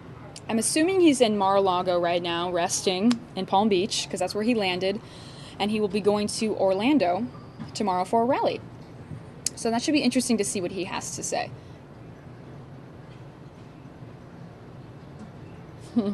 Okay, so he also tweeted this as well. This was about 6:15. He said that Rush Limbaugh said that his press conference today was one of the most effective press conferences I've ever seen, says Rush Limbaugh. Many agree, yet fake media calls it differently. Dishonest. Interesting. I had no idea that this whole fake media thing would become so much more than it has. I mean, he talked a little bit about it during his rallies. You know, he always pointed to the cameras and said, they will never pan out and show how many people are here to support me. You know, he really did call out the media during his campaign, but I had no idea it would get to this point where now he's president and we're still having this conversation about media and fake news. And now that's a term, fake news, is a worldwide term that we, well, not worldwide, but a term that we use all over the U.S. now. Fake news is something that, you know, he calls people in the media. I mean, look at this. Here's another one. This tweeted about at 4 o'clock. Tweeted this one out. It says, the fake news media. And then in parentheses, it says, failing New York Times, NBC News, ABC, CBS, CNN is not my enemy. It is the enemy of the American people. Wow.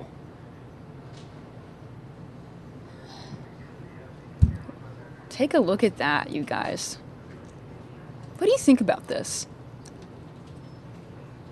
I didn't know that it would be still such an issue after he was president. I didn't know that it would still be a discussion of the media. I mean, I don't think that the media will stop reporting on whatever. I just think that this is the job of the media, is to report on the president, but he feels that what they're reporting is untrue. And so he wants to really take them on and call them out. You know, actually, he said in a statement that he doesn't even really want to use Twitter, that he just feels like he has to because that's his only way of calling out these fake stories and calling out these media outlets.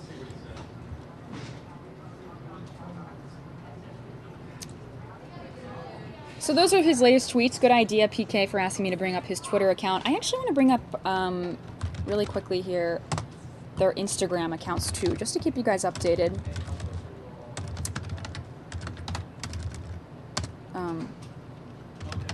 Here we go.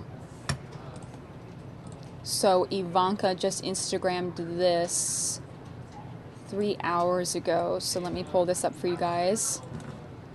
Here's what President Trump's daughter, Ivanka, Instagrammed about 3 hours ago. She said, visiting Boeing in South Carolina with real Donald Trump today. And that's her and her husband, Jared Kushner, there. And there's President Trump. Earlier today, he gave a speech at the unveiling of the new Boeing. And we do have that clipped in full. Just head to the video section on our YouTube page. Let me take you back to... She also posted this as well. This was from earlier today. Those are her kids. She said, with real Donald Trump on the South Lawn. Ivanka Instagrammed this, and that's her daughter and her son there. And there's Grandpa walking on the South Lawn. And then she posted this as well, saying, watching Marine One land on the South Lawn. Pretty cute pictures. Let's take you as well to Donald Trump's Instagram account. He posted this earlier today. He said, great time in South Carolina. Congratulations, Boeing. Made in the USA. And then this picture as well. Oh, this is a video. Let's play it. Let me turn the sound up.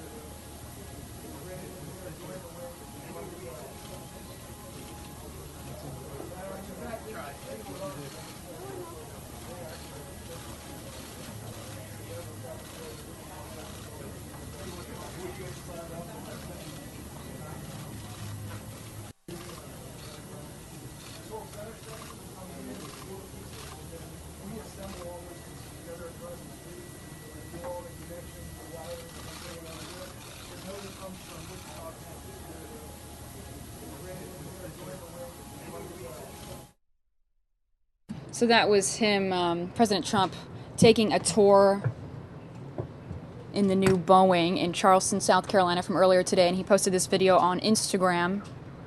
Over 300,000 views. One of the comments says, I want Obama. And then he reposted this picture from Ivanka with her two kids walking on the South Lawn. And then he posted this picture saying, just arrived at Boeing in South Carolina. It's about 7 hours ago. He's got his red tie on there. We're just giving you guys an update on the First Family's social media posts. He reposted this from Ivanka as well. There are her two kids looking out, watching Marine One land on the South Lawn. They're always giving the thumbs up in these pictures. It's just, in all the pictures, thumbs up. I guess what else do you do? Appreciate you guys watching with me today. It's Friday. We're going to have another event coming up soon. My producer just gave me some information. A press conference. It's a press conference to address courtesy detention for immigration violations in jail. Interesting. Well, we're going to have that live here shortly. So that's something I'll be able to take you guys to. Are you interested in that? Immigration violations in jail. So that should be interesting. Stick around for that. That'll be a live event. Happy Friday, everybody. I am your host, Mary Kate Gaffney. I appreciate you guys tweeting at me, Mary Kate Fox 10, all of your opinions and comments here on the show. Let's pull up the next top story for you guys here. I have a few videos I want to take you to. Let's see. Let me pull this up. So, I've reported this to you guys before, and in case you haven't heard, Nordstrom did decide to drop Ivanka's line. Ivanka has a fashion line, and Nordstrom dropped it, or said that they were making the decision to drop the line because of poor sales. Some people feel that that was unfair, and that it had nothing to do with sales, and that it was just a political decision, while Nordstrom saying, no, really, we weren't selling her stuff, it's just a business decision. So there was a group of women here locally who are lashing out against Nordstrom for doing that. Let's see what this is all about. not wanting to be left out. That's true. That's part of it, except part of it. if I am the only one, it's the Andrea Robinson show. Wouldn't be all that bad. Win-win. Oh, Job security. there you go. You Right? have to keep me. Yeah, I'm the only one here to work. Good thing these cameras are robots. No one's got to move those. Just buy me breakfast if you win. How about that? All right. Well, Nordstrom's decision to stop selling Ivanka Trump's fashion line isn't sitting well with some Valley women. Their response to Nordstrom's decision has now gone viral. Take a look at a portion of this video. Leanne, why? They caved. Because they caved. We are all here to close our accounts. So Lori Ray and her friends, they filmed themselves walking into the Nordstrom department store. This is at Chandler Fashion Square, canceling their accounts. They then posted this video on Facebook. It's received about 1 million views. It's shared more than 20,000 times in just the past day. This is incredible. The women say the attacks against the Trump family and their own frustration at the way America is responding to the new president led them to boycott the store. We should all be able to have different opinions. We should be able to vote different ways. And we're all still American. We're all still women. And we should support each other. So the women say the staff at Nordstrom were very courteous, helped them cancel their accounts without any issue. Guys, there were 8 women altogether. And one of the women, I don't know if you noticed her t-shirt, she says, haters gonna hate. And some of the t-shirts also, said President Donald Trump. One of the women also shared, she says, I've been shopping at Nordstrom for 30 years, and because of your decision to drop Ivanka Trump, I will no longer shop at your store, nor will my husband, or our 9 children, or our 8 grandchildren. She's making this a generational issue. So 20,000 times this video has been shared. Wow. Pretty incredible. Well, we're in uncharted territory with this, right? There were never Michelle Obama shoes. Right. No. Which we may have had, we would have Yeah. had probably the same kind of issue if we had Michelle Obama shoes. So all of a sudden, we've got somebody catapulted with Ivanka Trump, very close to the White House, very polarizing figure, and you've got a store selling their merchandise. Yeah. So It just so they're happens not that selling it anymore. that store is based in Washington State, which is the state that was filing suit against Donald Trump. You start to look behind the, behind the veil, and you see there's other connections potentially.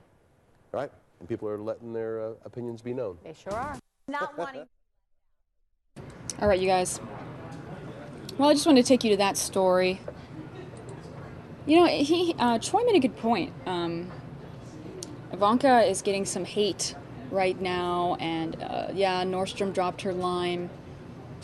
But remember, Michelle got some hate too when her whole mission was about healthy eating, and she had school lunches changed to what she thought would be a healthier choice for kids. And this whole social media thing started where everyone was posting pictures of the lunch. I forget what the hashtag was, but it was everyone making fun of Michelle, saying, these lunches are awful, they're disgusting, and everyone was taking pictures of the lunches and how gross they looked, and it became this huge trend on social media about people making fun of how disgusting the new lunches were that Michelle Obama came up with.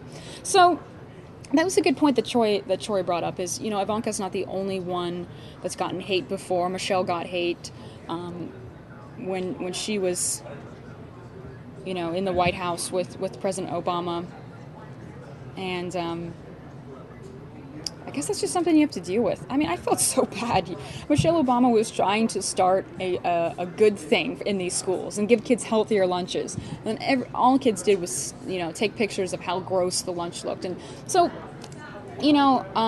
while the Trump family does get a lot of hate, it's not the first time we've seen this. Michelle got a lot of hate on Twitter when she tried to get those new lunches in schools. But really, are school lunches that good ever? What did I have in high school? I think pizza and fries was always the go-to for me. I would just get, the pizza that they had available every day and just get some fries. It's always the safest route. Not the healthy way, but it's what I did. All right, let's take you to the next story here. And again, coming up in just a few minutes, or not minutes, but maybe about 10 or so minutes, we're going to have another live event. This is a press conference to address courtesy detention for immigration violations in jail. And I know a lot of you in the chat said you are interested in seeing this. We'll definitely be streaming it for you live. Looks like we got something else going on here too. Are you putting something on Facebook? Are you putting something on Facebook? No, I'm just prepping. Oh, okay. Are you going to stream that too? Yeah, definitely. Cool. So we're going to put it on Facebook too. Facebook Live. So if you don't want to watch on YouTube, you can also head to Facebook. Just search for Fox 10 Phoenix. And you can find this event. We will be streaming it in just a few minutes. If you're wondering who I was talking to, our lovely web producer here, digital expert, setting up our Facebook Live. I swear there's people around here. It's not just me in the newsroom. All right, let me pull up the next top story, and I'll take you guys to that live event as soon as we get it. This was an interesting story, an unsolved murder here in Scottsdale.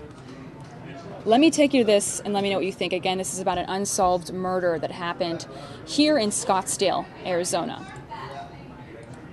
First on Fox, it's a case that has haunted the valley and stumped police. It was 2 years ago that this young woman in the valley was murdered in her Scottsdale home, and her killer is still on the loose tonight. Allison Feldman was only 31 years old when she was murdered. Investigators say that they have DNA evidence in the case, but have been unable to find a match to the killer. Tomorrow marks the anniversary of Allison's death, and tonight her father is talking to Fox 10 about this case in the hopes that there's someone out there who knows something and will see this. Stefania Okole joins us live tonight with more on the story. Stefania? Well, John and Carrie, after speaking with Allison Feldman's father, I can tell you that he has not lost any hope that Scottsdale police will be able to find out who murdered his daughter 2 years ago tonight, telling us that police have been working endlessly to make a crack in this case, even going back to the neighborhood tonight to see if any neighbors may have any information to offer. It's the place Harley Feldman feels closest to his daughter, Allison Feldman. We feel sort of part of the house. The house that used to be his daughter's home, her home she was murdered in 2 years ago. I miss calling her. I used to talk to her a couple times a day, and my wife would talk to her 4 or 5 times a day, and her sister would talk to her a couple times a day. Constant communication between a close family whose lives were shattered when they least expected. She had no enemies. Everybody loved her. February 17th, 2015, Scottsdale police believe Allison was killed between 8 p.m. and 1 a.m. She was found in a pool of blood, undressed, and had been hit in the head, according to investigators. 2 years later, no arrests, but Harley feels they could be close to justice. Hope is one thing they have not lost. We have a lot of hope that it'll be solved. We don't know when. But the police are still working on some of the physical evidence that they took.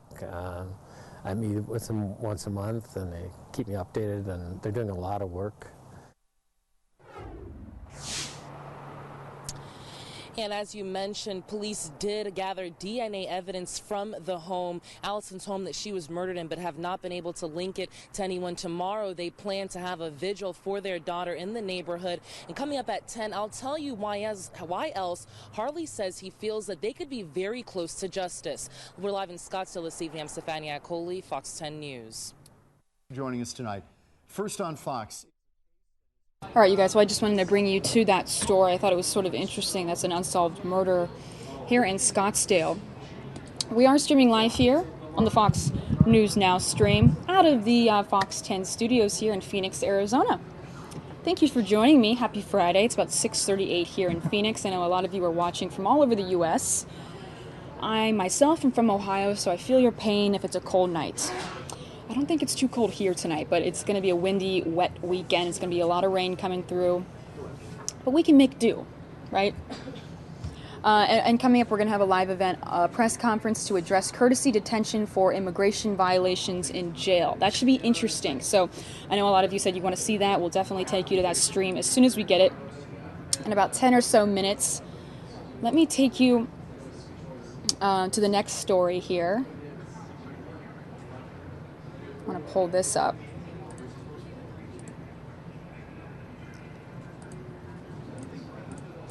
Let me get this for you. What's up? Are you on there? Yeah, I'm on, but that's okay. I can talk. My producer here, Ken, has something to tell me. What is it? Just geeking out over the... oh, yeah. We've got the feeds in the back here, and one of them, it's an augmented reality, right? Is that what you're talking about? Augmented reality. It's kind of like what guess the best analogy, I guess, would be like what you see on Top Gun. You remember Top Gun? You remember that movie when those pilots have the heads-up display inside their helmet? That's kind of like what it looks like right now. Let's pull it up, actually, so you guys can see what he's talking about. A virtual layer over reality. My web producer is saying it's a virtual layer over reality. Yeah, it's like Google Earth for real life. Google Earth for real life, you guys. This is what we're streaming live for you right now. You're getting a look at augmented reality. I was just telling Ken a little bit earlier, I want a virtual reality headset because they're awesome. And who wouldn't want one, right?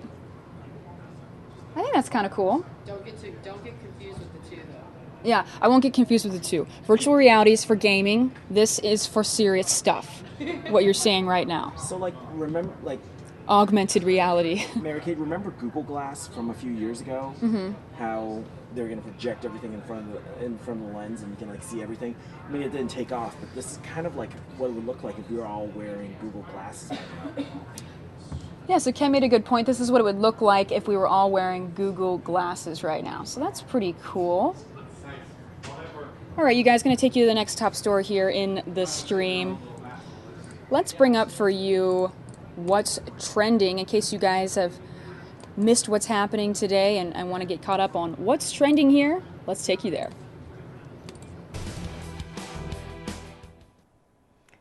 Well, trending this morning, one woman is keeping her grandparents' love alive, and she's turning their old World War II letters into jewelry. How about that? Megan Coombs joins us live on the phone. Megan, thanks for being here. I have to tell you, when we talked about this story yesterday in the meeting, all the women went, "Oh, that is so great." So touching.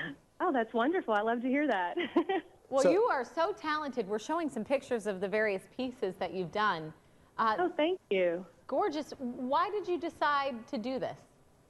Well, my family and I grew up hearing about my grandparents' torrid love affair they had during World War II. They were merely dating, yet they wrote each other daily for 3 years, 3 months, and 4 days during the war.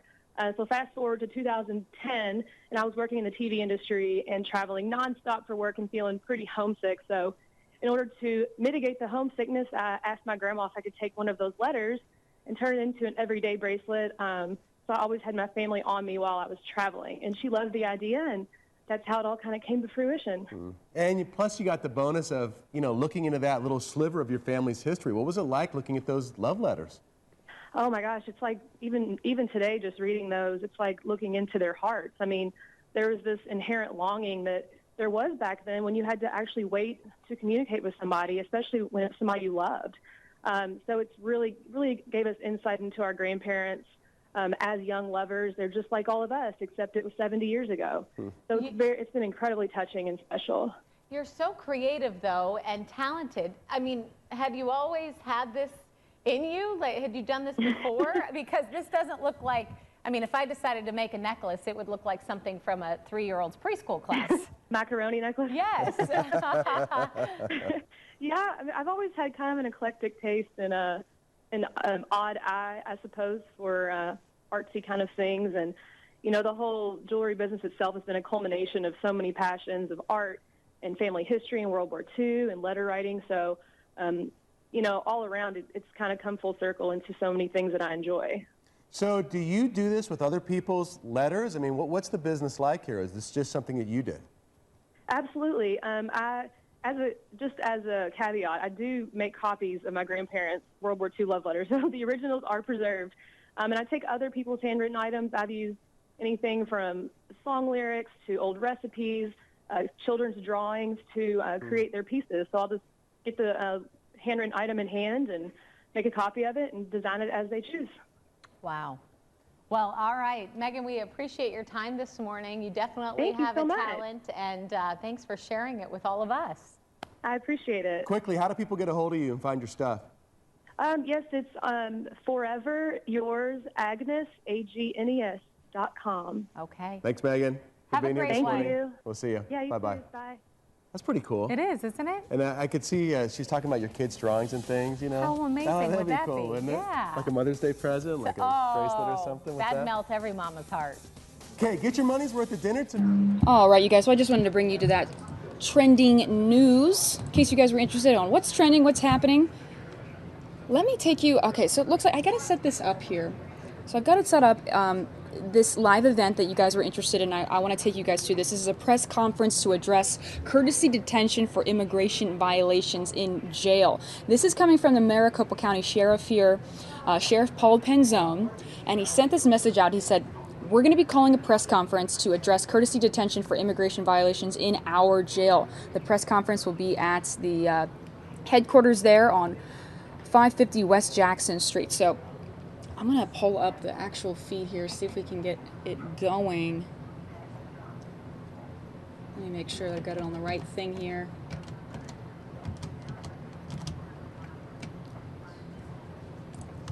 Let me write to my producer really quickly here.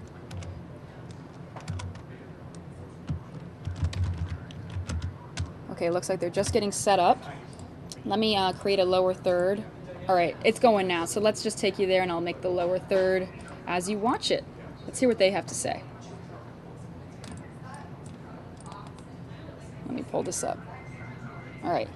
Oh, it looks like they were just testing the mics. Okay. Didn't want you guys to miss anything, but let's show you the live pictures anyway. They're going to talk soon. They're just getting ready for this press conference.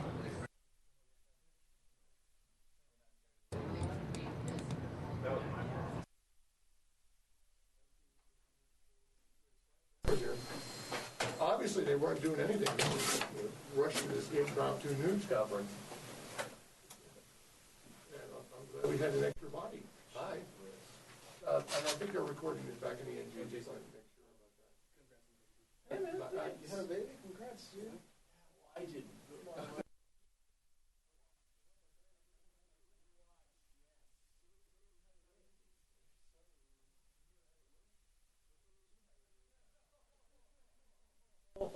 Paternity test is still pending. It's black.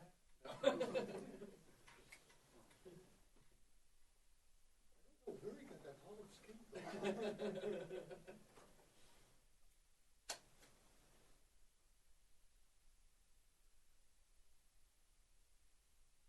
Guess what? They're already advertising on streaming.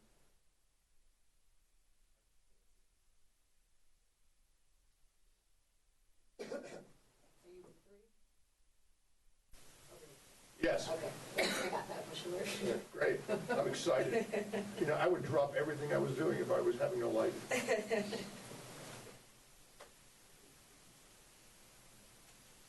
I see somebody just, going to push alerts or whatnot, it's like, I can assure you, your life is not that important.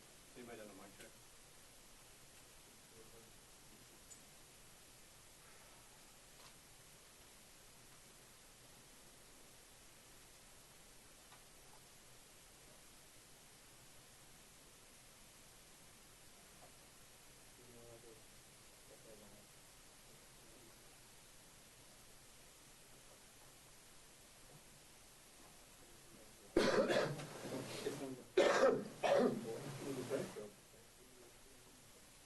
Where'd that go?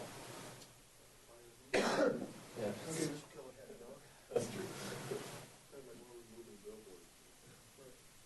Could they just take a Sharpie and just mark out all the places where it said our pilot?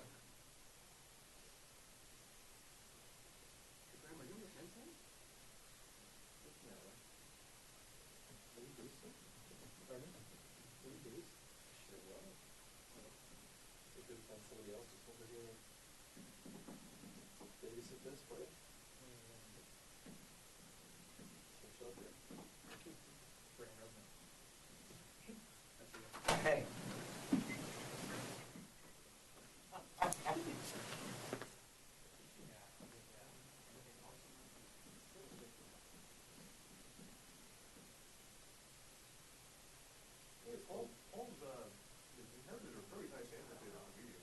Right?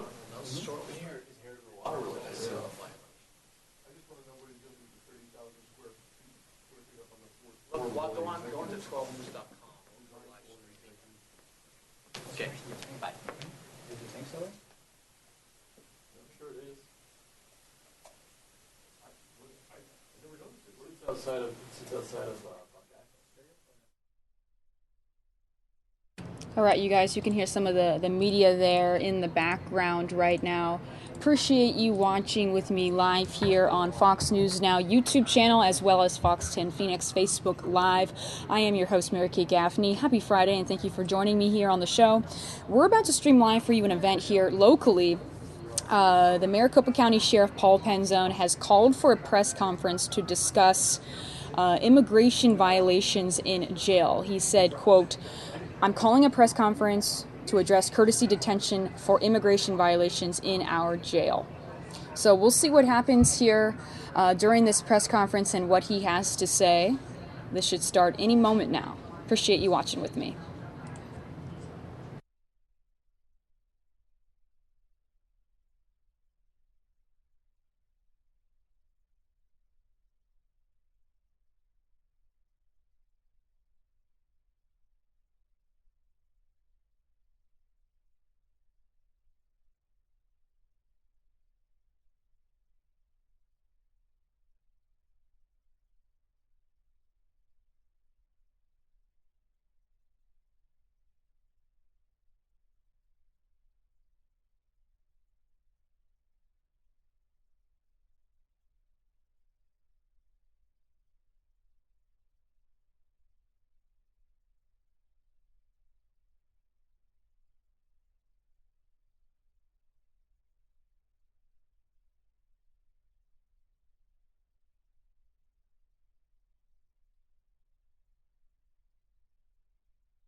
Appreciate you guys watching with me.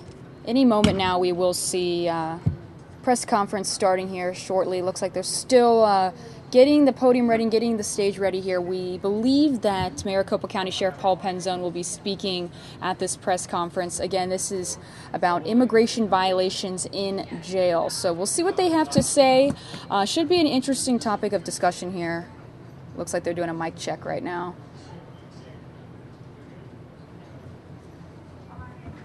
Appreciate your patience as you watch live with us here on the Fox News Now stream, as well as Fox 10 Phoenix Facebook Live.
All right, you guys. Well, it looks like they're taking a little bit longer than we expected. We appreciate your patience here while we stream this live on Fox 10 Phoenix Facebook Live, as well as Fox News Now, our YouTube channel. If you haven't heard of our YouTube channel, definitely check it out. Just search Fox 10 Phoenix on YouTube, and then search for the word live bug above the YouTube video and click on us. We're always streaming live here, 9 a.m. to 9 p.m., Monday through Friday. I'm your host, Mary Kay Gaffney. We have two other hosts here as well, Mike Paish and Samia Khan. This is going to be an interesting event, though. We're streaming this live. I believe Sheriff Paul Penzone is the one that's going to be speaking at this event. He sent out an alert a little bit ago saying that he is holding a press conference to, quote, address courtesy detention for immigration violations in our jail. So we will see what this is all about. Again, they said this was going to start at 6:45. It's about 6:59 here locally in Phoenix. So don't know what the holdup is right now, but we will see what they have to say. Again, appreciate your patience, and thanks for watching with us live here on the Fox News Now stream.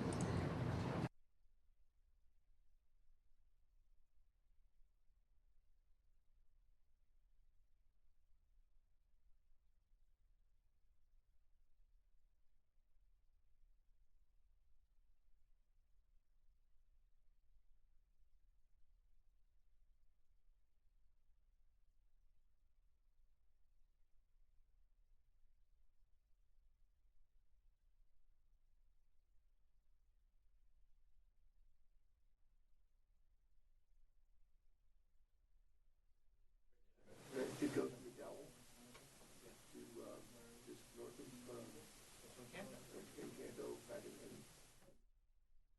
So we're able to hear a little bit in the background, but that's just the photographers there speaking amongst themselves as we wait for Sheriff Paul Penzone. Appreciate your patience again as we stream this live. It's about 7 o'clock here in Phoenix. I did hear from weatherman Dave Muncy it's going to be possibly a wet weekend here. Rain tomorrow. We'll tell you more about that coming up in the show, but right now this press conference will be starting shortly here about immigration violations in jail. We appreciate any and all comments and opinions. Let us know in the comments section on Fox 10 Phoenix Facebook Live, as well as our YouTube page. Thanks for watching.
Frank Lloyd Wright house right up the It street looks from like a Frank Lloyd Wright house, but it's not.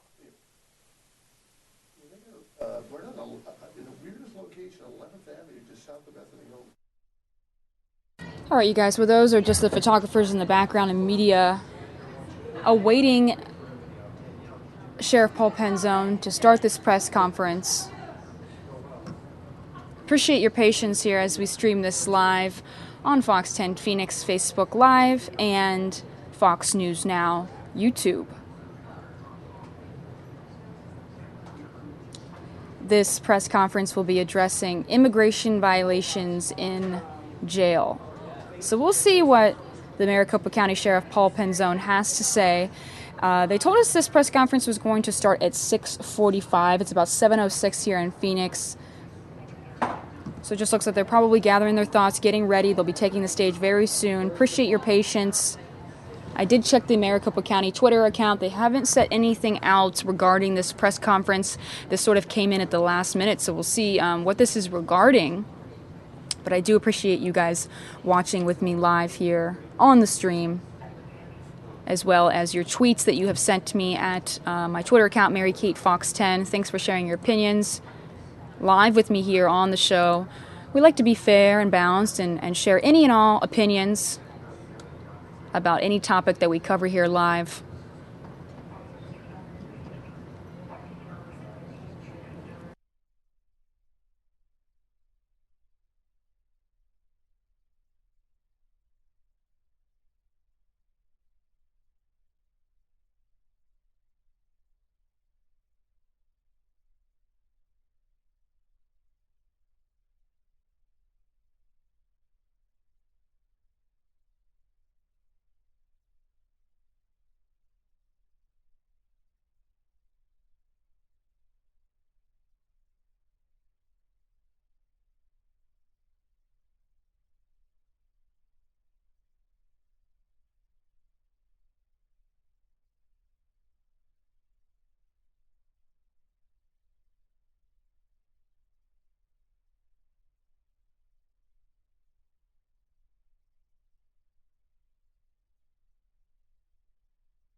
Again, you guys, I want to mention that this was a last-minute press conference. We just got word of this moments ago. They called this press conference, again, like I said, just moments ago, so maybe they aren't ready yet, but we appreciate your patience. We'll see what they say when they get up here and take the podium. Again, we know this was supposed to start at 6:45. It's about 7:09 here in Phoenix. Just counting down the seconds here. Appreciate your patience, though, you guys. Thanks for watching with us and choosing Fox 10 Phoenix. We like to stream events from all over the United States, including ones here locally. Just counting all the things that we streamed today.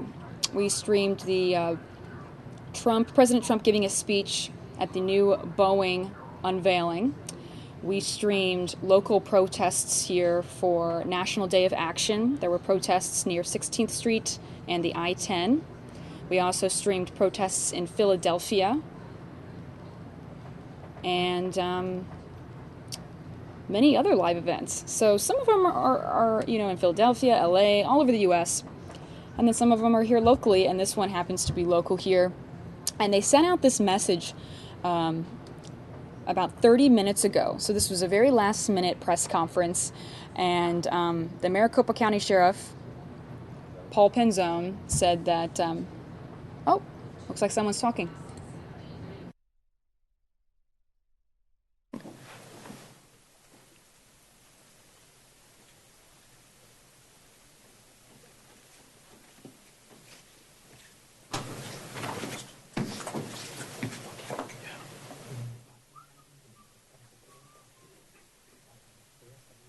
All right, you guys, this is going to start shortly here.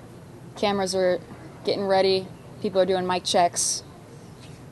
So this will start in just a few minutes.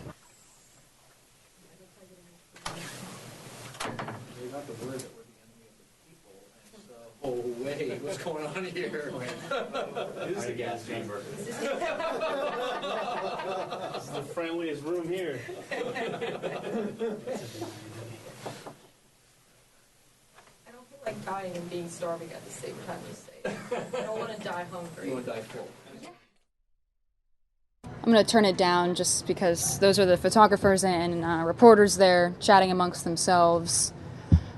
But it looks like this will be starting here shortly because I know the camera's getting ready. Someone's going to be walking out here any second.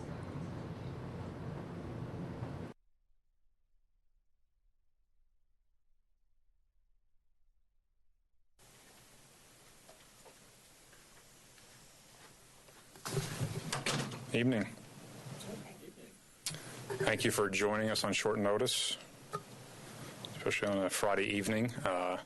Just to be clear, information comes to this office not at the most opportune times, so I apologize that we're here on a Friday evening, but this is something we're going to be speaking to that was brought to my attention just a short time ago. Earlier today, I was advised by the Maricopa County Attorney's Office that it is necessary to make changes to our current practice regarding courtesy holds for immigration violations on behalf of Immigration and Customs Enforcement. The threat of litigation and prior court rulings addressing civil detention of immigration violations requires clarification of the role of the Maricopa County Sheriff's Office in handling ICE detainees. Once our office is advised there is no further authority under state or federal law to detain an individual, we will notify ICE we are following our legal obligation to process the individual for release.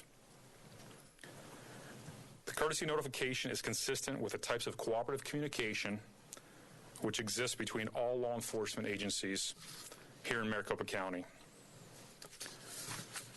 At the conclusion of processing, ICE will have the opportunity to take custody of the individual who is being released from our custody, consistent with state and federal law. We no longer have a legal authority to detain these individuals regardless of their immigration status. We are not removing ICE from our jails. We will continue to facilitate their opportunity to speak with every individual during the booking process who's being detained in our jails. ICE will have the opportunity to identify anyone they deem to be in violation of federal immigration laws. It will be the responsibility of ICE to take legal steps to facilitate any detention beyond that imposed by law. Any detention request must meet constitutional and legal requirements. We have and will continue to arrest individuals who break the law. We must also ensure that we are in compliance with the same laws for which we are empowered to enforce. This office is committed to providing disciplined, professional, and ethical law enforcement and detention practices. We are also committed to the safety of our community. Therefore, we will continue to work with our federal, state, and local law enforcement agencies to ensure we are all aggressively enforcing the laws. We do look forward to proactively identifying effective and legal methods to accomplish these responsibilities. I want to be very clear when I say we are going to continue to be aggressive in enforcing the laws to keep the public safe. And in doing so, as an organization, we will commit to all ethical practices. And when it is brought to my attention as the sheriff of this organization that there are practices that we must adjust in order to adhere and abide by these rules, we will do so immediately as we are today. Thank you. Can you tell us in plainer language, please, what you're doing now with ICE detainees and what this threat of the lawsuit means for how you're going to handle them in the future? Currently, ICE has the opportunity to process every individual, which they do. They commit to 100% of the detainees that go through our jails to identify those who are citizens or those who are citizens of other nations. They make the determination how to act on those actions. At the point when they are deemed to be released for their pending criminal implications, there have been courtesy holds in the past, which we are no longer going to be facilitating. So we will process individuals for release at the order of the court, and then ICE will have that opportunity once notified if they choose to continue to detain them in their own custody. So these detainees, once they've fulfilled whatever their obligations are to the system, are you saying they might be released into the street? Unless ICE has a court order or another legal document to detain them further, yes. And ICE, in that situation, would have to detain them, not the sheriff's office? Correct. You would not, at the request of ICE, hold those people anymore? With a legal court document, we would, but under the current courtesy holds, we cannot. So how would ICE find out that there was somebody that they might want in Maricopa County jails? So they're already placed in our jails, and they'll get notification once we're advised by the courts that an individual has met the standard and been released by the court. So again, some of these might be released into the street if ICE doesn't act fast enough through the courts. It would be ICE's responsibility with considerable notification to act accordingly with their authority. Where's the threat of a lawsuit coming from? It would probably be best to have the county attorney's office speak to any legal elements to the counsel for this. There was a lawsuit that was filed in December. Puente, I believe, was part of it. There was a woman who, Jacinta Gonzalez Goodman. Does it have anything to do with this lawsuit? I can't speak to the lawsuits that were reviewed or how these considerations were made. I was advised of our need to make the adjustment to ensure that we're abiding by this appropriately, so I can't speak to those specific lawsuits or others because I don't have direct knowledge of the details. Has your office been reached out to by anybody in the Trump administration as far as signing on to any more 287G agreements? We have not. I spoke with ICE to advise them of our decision regarding this, but I haven't had any conversations with the Trump administration. None of these decisions today or this response has anything to do with current decisions or things that are factors in the administration in D.C. Sheriff, do you have like a rough number on how many of these are you're processing in the course of the day and how many are actually handed over to ICE and how many will not be handled by ICE? Well, ICE will have the opportunity to address and respond to everyone that's released that they deem is in violation of federal law and the immigration laws. That is their authority and their prerogative. We cannot act on those things as I described here tonight. So we'll continue to be a good partner to them and give them the information that they need so they can act on these issues, but it is their authority, which we do not have that authority, and those are things that not only were in the court orders, but we don't have the legal authority to enforce those federal laws. Are you actually getting out of the immigration business and altogether? We are in the public safety business, enforcing the Arizona revised statutes and laws of this state. We will continue to be a good partner to ICE to address issues related to immigration where it is appropriate, but we will also be law-abiding, constitution-abiding, and abiding by the court orders for which we are currently under through the federal courts. You said that you'll notify ICE and give them the opportunity to come get those individuals if they can get a court order. Who checks their immigration status, your department or ICE? ICE. And so does ICE check the immigration status of every person in your jail? Every individual goes through the jail, they check. So given the concern in the community about undocumented immigrants with convictions loose out there, should there be more concern given this decision? Their concerns are my concerns and that of this office. We just have to make sure that we are abiding by the law and that we are applying our authority in a just manner. So we will continue to work for better ways to address these issues of safety, and as we identify those and work with our federal partners, we'll implement those. But again, the current process is one that had to be adjusted. When did you inform ICE of this? Just a little while ago. Today? Yes, sir. When will this basically new policy take effect? Immediately. So how many people were you holding under this current? I don't have the numbers, but I'm sure we can get those to you. Is it a lot, like hundreds? I don't have the numbers, but we'll get them to you. And you're allowed to hold them for up to 48 hours, correct? No, once the court deems that they are to be released for the pending charges that they have. I understand, but before, they could be held for up to 48 hours for ICE. As a courtesy, I don't know if it's 48 or 72 hours. Yeah, we'll have to get that information to get clarification. But 0 hours now. Detained beyond the point when the court says? Yeah. Correct. As soon as the court deems that we are to release him from custody, we have an obligation to release him from custody. So basically, they're going to be treated like any other citizen here, right? They will be held to the same standard of the law. And so would ICE, if they were notified when this person is released, would ICE just be, standing outside the jail with open arms? That's for ICE to determine. I have an obligation. I want to be as clear as I can. I have an obligation to ensure that this office acts constitutionally within the laws. Okay, I'm not done. Just a minute. We are currently addressing a considerable debt to this community of over $150 million due to civil rights violations of their challenges with the 2 court orders imposed on this office by the federal courts because of deficiencies from the past. This decision is based because this is my authority within the law, as is this office. We cannot act in a way that could put us in jeopardy to the detriment of our community. I am committed to the safety of the public. I am not in support of anyone in violation of the law having the freedom without being held accountable. At the same time, I must abide by those laws. So ICE will have to take a more aggressive position on how they're going to act on those who are in violation of federal law as we continue to enforce state law. It's as clear as I can be on this. This is not a situation where I have any other motivation than to be a sheriff who is constitutional, law-abiding, and aggressive on crime. Can you describe one more time how it would work before? Like ICE would come to you and they would say, Sheriff, what?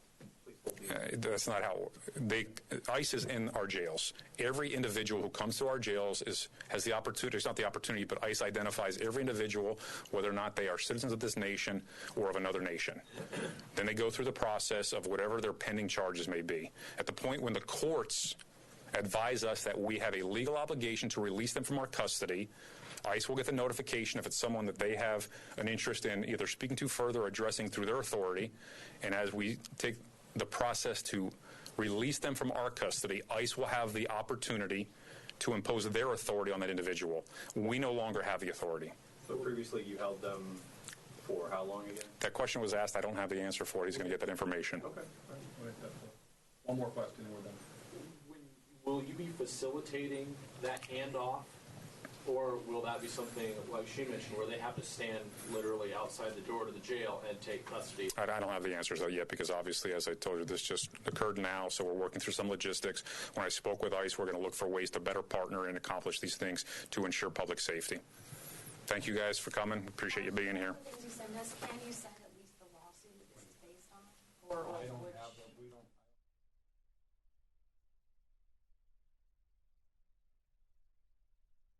All right, everybody. Well, that was the press conference that we just streamed live for you here on Fox 10 Phoenix, Facebook Live, as well as Fox News Now on our YouTube channel. I am your host, Mary Kay Gaffney. Appreciate you watching that with me. If you missed it or you came in halfway through, don't worry. I'm going to clip it and put it on the video section of our YouTube page, and you can watch it over. That was Sheriff Paul Penzone saying that they will not be removing ICE from their jails. Again, if you want to rewatch it, just head to the video section on our YouTube page, search for Fox 10 Phoenix, and we will repost it there. Thanks for joining us on Facebook Live.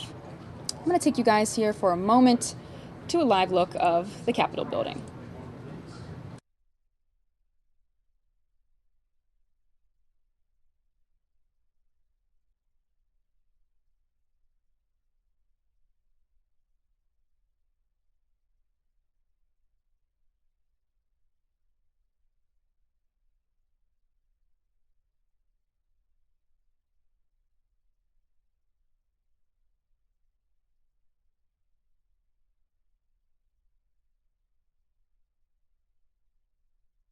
All right, you guys, I am back. Posted that video, so in case you guys missed it, you can head to the video section on our YouTube page. It's loading right now. Let me enter in a few things here.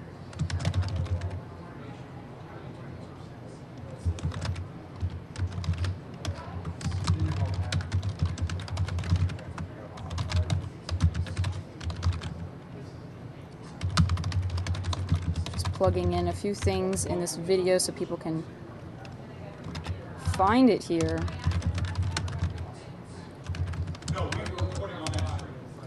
Let's see. Media encoder, called the date and immigration. All right. So, all right, that is up and posted. Perfect. Ready to go. Appreciate your patience for that. I know it took a little while for that press conference to get up and going, so thank you guys for sticking with us here. That was a last-minute news conference, but we were able to stream it, so that's great. Just clip that video. It should show up in just a few minutes. Appreciate you guys watching with me. It's about 7:25 here in Phoenix. Happy Friday, everybody. What are your plans for the weekend? I have been watching The Office over on Netflix. I'm on the 4th season now. I have a very exciting life, but I love to watch my Netflix. I gotta tell you, The Office is such a good show. I forgot how great of a show it was. So I'll probably be doing a little bit of that this weekend. Let me know what your plans are. I'm gonna take you to the next top story here in the show. Our anchor, Ron Hoon here, was actually able to talk to Fox News national anchor Chris Wallace a little bit earlier today on the latest Trump news. So let's take you to that and see what he has to say. You know, it's not like there's anything huge going on in politics. Wow. Another amazing week. Let's talk with Chris Wallace, anchor of Fox News Sunday. So, Chris, let's talk about that news conference yesterday. I've seen descriptions from one end of the spectrum to the other, from unhinged, I believe somebody used, to gleeful and playful. What was your take on it? Well, the answer is yes. In other words, all of the above. You know, there were parts of it that I thought it was vintage Trump, completely in command. He's always been the best spokesman for his campaign and now for his White House. There were other moments that I have to say I was a little troubled by. For instance, when he suggested that if he were to blow that Russian spy ship off the coast of Delaware out of the water, the people would applaud him. I'm not sure we want to hear that from the commander-in-chief, but, you know, this is Trump. And what's clear is that Trump is going to bend the White House in Washington, or at least try to his will and not the other way around. Well, I mean, one of the most frequent complaints about President Obama was that he didn't speak to the media enough. Here's a guy who's seemingly having news conferences about every other day. Yeah, I mean, a couple of those were because he had meetings with foreign leaders, and they always ask a couple of questions. But this was so much more interesting and revealing than that, because he tends to be kind of stilted in those sessions. Here he was by himself, and you know, I thought it was funny. I got the sense that he started off angry at the press, and by the end he was, as he said, having a good time and thoroughly enjoying the cut and thrust. You got to remember, this guy has been doing this for about 30 or 40 years, jockeying with the press, whether it was as a billionaire developer in New York or as the president of the United States. In the end, though, I think we can make too much of this. In the end, the key is not, you know, did he deliver a good performance or did he not? We shouldn't be drama critics. The key is he going to do things to help the country? And at this point, and it's still early, but at this point, his agenda on Obamacare, his agenda on tax reform, a lot of divisions inside the Republican Party, a lot of people in the GOP wanting more direction from the White House. In the end, he's going to be judged on results, not performance. Well, I've seen where the last few weeks it seems like whoever your guest is, that's the big headline that comes out of the Sunday talk shows. Who have you got lined up for this week? We've got a great show. We're going to be talking, first of all, to Reince Priebus, the White House Chief of Staff.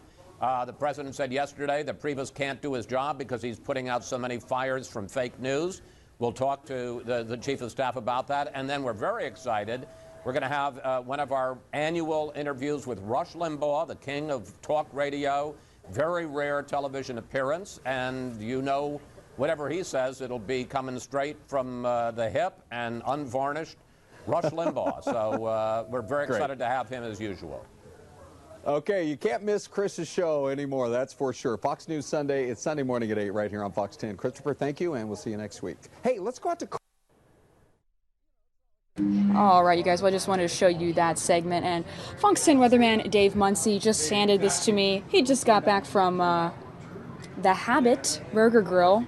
I don't think I've ever had a strawberry shake. And if I had it probably has been quite some time. This is awesome. It's Friday, you guys. I'm going to go put this on my desk. Let me just show you a live look of the Capitol building here really quickly. So I put this somewhere safe.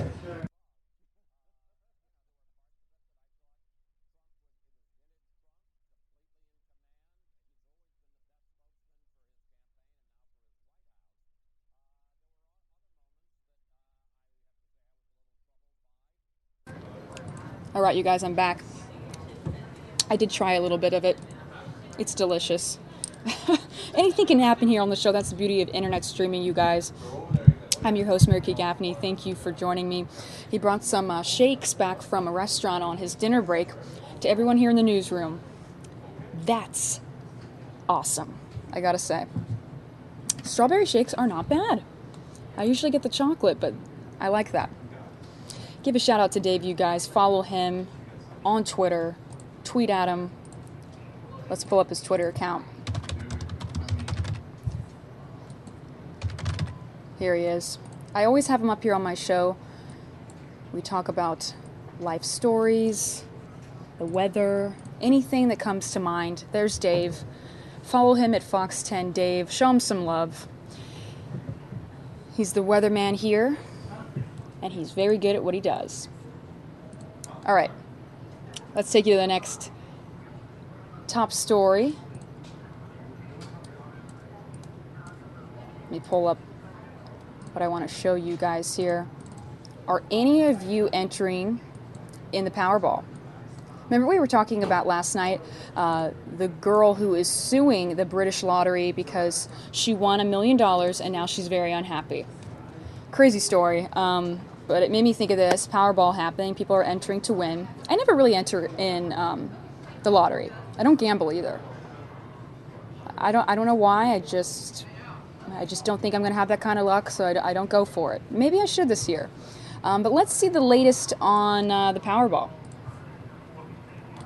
Yeah. You're especially going to be okay if you walk away with all the Benjamins. Yeah, right? if you're all the money. If you have a chance at winning, because we know the chance is this big. Anyways, another big Powerball drawing happening this weekend. So are you feeling lucky today? Anita is. She you heard is. her say, Did you she already? called it. Her and Mike are winning. She called it. Yeah. So don't go buy your ticket. And our chance of winning, I just Googled it, 1 in 292 million. Yeah, that's your the chance reality. of winning the There's a entire chance. jackpot. But you know what? Yeah, exactly. Let's be positive. There's a chance. So we're watching the little screen, and all the little numbers are coming up. And here comes the Powerball, $349 million. And then if you do the cash payout, it's $213 million. We're at the Chevron, 40th Street. I always get it mixed up. Look, this place has a really good track record, you guys. These are their winning lotto tickets. So, hey, I mean, I would be happy with $2,000. That would be perfectly fine with me. A lot of people come out here to buy some winning lotto tickets. We've seen a couple people already. So Michelle is helping some customers. So we're going to just slip on back behind the register as she's wrapping up. Hi, good morning. I'm just going to squeeze right by you. Thank you. Are you guys buying lotto tickets? Oh, no, they're not. Has it been busy, Michelle? Or it hasn't been busy yet this morning, but come on in, buy your tickets. Yeah. It's a lot of money. It is $349 million. So what do you normally see? Are people doing their own pick, or are they letting the machine pick? Usually quick pick. Quick pick. Yeah. I've heard that that's the best way to go, right? Yep. Yeah, I like quick pick. Yeah. Just blame it on them. Blame it on them if it doesn't work. Oh goodness, we're totally disrupting the sale, you guys. But that's okay. They've been taken care of. Michelle does an awesome job here. So when people see that billboard, does it draw a little bit more? Draws a lot of attention. It's a huge billboard. We're right on the corner of 44th Street, McDowell. So come on in, get your tickets. Okay, and then so drawings tomorrow. When does it get really, really, really busy? Usually right before the drawing, 5 or 6. Okay. Before they start closing down, everybody wants their tickets. Yeah, absolutely. Can I borrow your pen? We're going to go fill out some numbers. Andrea and Troy, do you have numbers for me? We can go. You can go in on the ticket with me and Mike if you want. Really? We'll let you. You're going to let us go in, and I don't have to pay? Because you. No, I don't want the pencil. I'm going to do this in pen. No, it's going to be the pen. Oh, it has to be in pencil. I'm getting scolded by Mike. Okay. It has to be in pencil. But then. What are you picking? 7. Okay, go. That's a lucky number. 7. How many I numbers always do we pick get to 3. pick? 22. How many numbers? Well, yeah. Oh, no. 22 numbers. There you go. 7 and 22. 22. I'm going to go 9. And I'm going to go 14. Wait, where's 9? 14. Yeah. How many more do we get? 55. 55. Mike says 55. Okay. Michelle, how many numbers total? 5 numbers. 5 numbers. Okay, 1, 2, Well, you got 3, 6. 4, 5. Oh, Oh, well, Mike. that's our Powerball number. We already failed. We'll Shows do how number much we 3. played. I need an eraser. I know. I need an You can't eraser. erase with Where's your my finger. I eraser? think you have to get a new one, sweets. Yeah. This is going wrong already. Yeah. Clearly, we buy a lot of these tickets.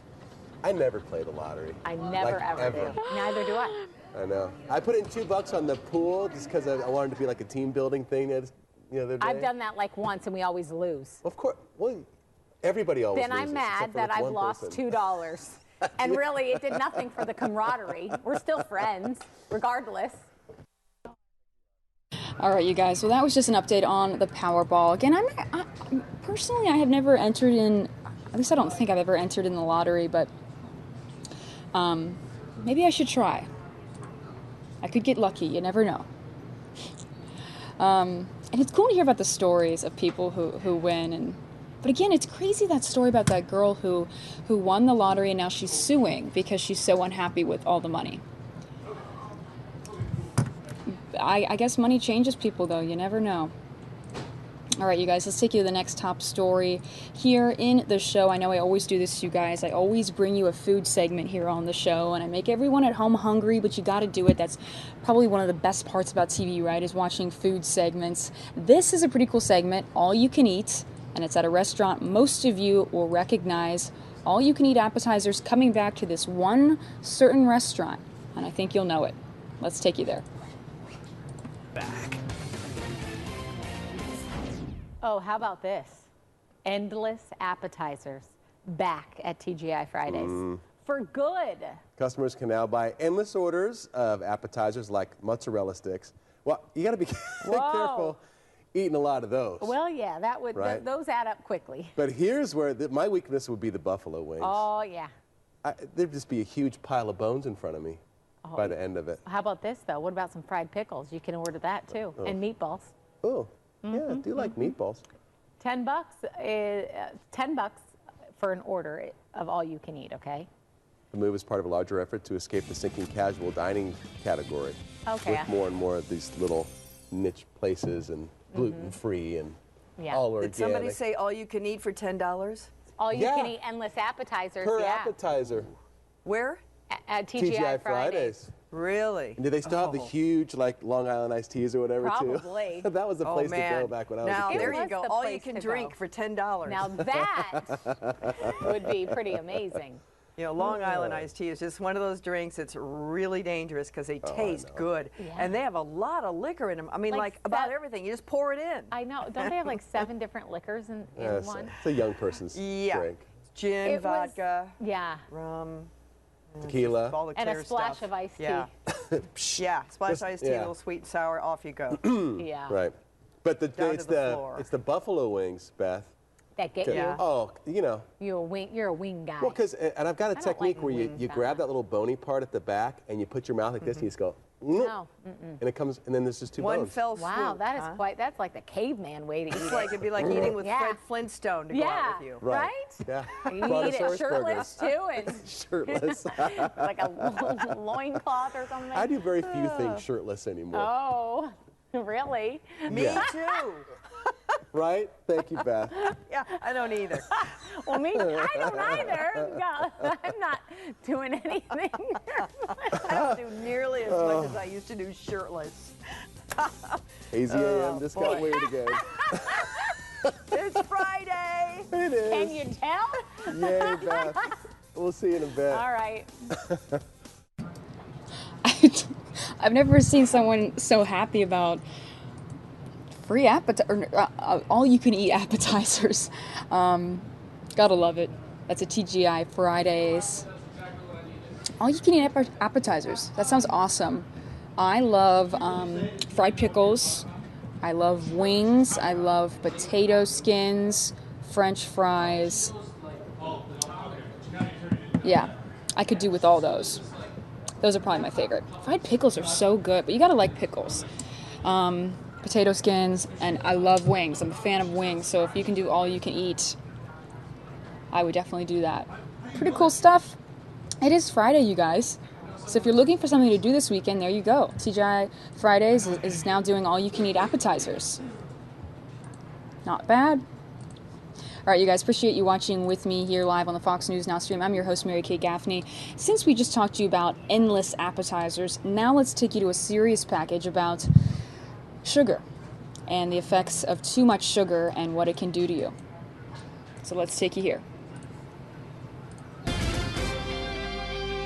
Tonight, only on Fox, the rate of obesity in America has nearly tripled in the last 50 years, and the Centers for Disease Control says diabetes treatments cost Americans $1 billion every day. Think about that. That's a lot of money. And research shows sugar is the culprit behind the health problems and other health problems. And unfortunately, sugar isn't just limited to things that taste sweet, like our sweet drinks and treats.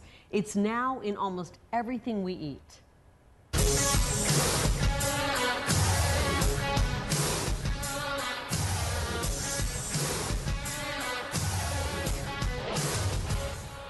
80% of all the foods in the grocery store has sugar in it. 80%. We love our sugar. The average right now is about 150, 160 pounds of sugar a year.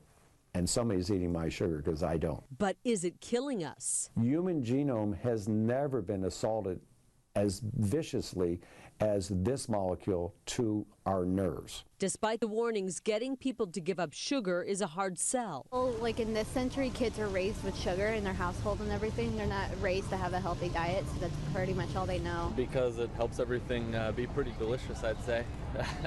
So Scottsdale doctor Richard Jacoby, an extremity nerve surgeon, wrote a book. This is amazing that the public doesn't know this. So I decided to write a book, Sugar Crush. He has seen the effects of sugar firsthand from patients who suffer from diabetic neuropathy. He's treated the severe wounds that it can cause. But Sugar Crush is about much more than that. I think autism is part of this equation. I think Alzheimer's for sure is sugar. And it's sugar's chemical cousin that worries Dr. Jacoby the most. We should be getting off of sugar, getting high fructose corn syrup out of our diet. You'll see it on the label of many products, high fructose corn syrup. Dr. Jacoby says it's also disguised with other names like glucose syrup, maize syrup, and dahlia syrup. It's a conspiracy to put this sugar into our diet and disguise them with multiple different words, with OSE at the end or OL, words you've never heard of. High fructose corn syrup became a cheaper alternative to sugar in the 1970s, and it's subsidized by the government because it comes from corn, one of America's biggest cash crops.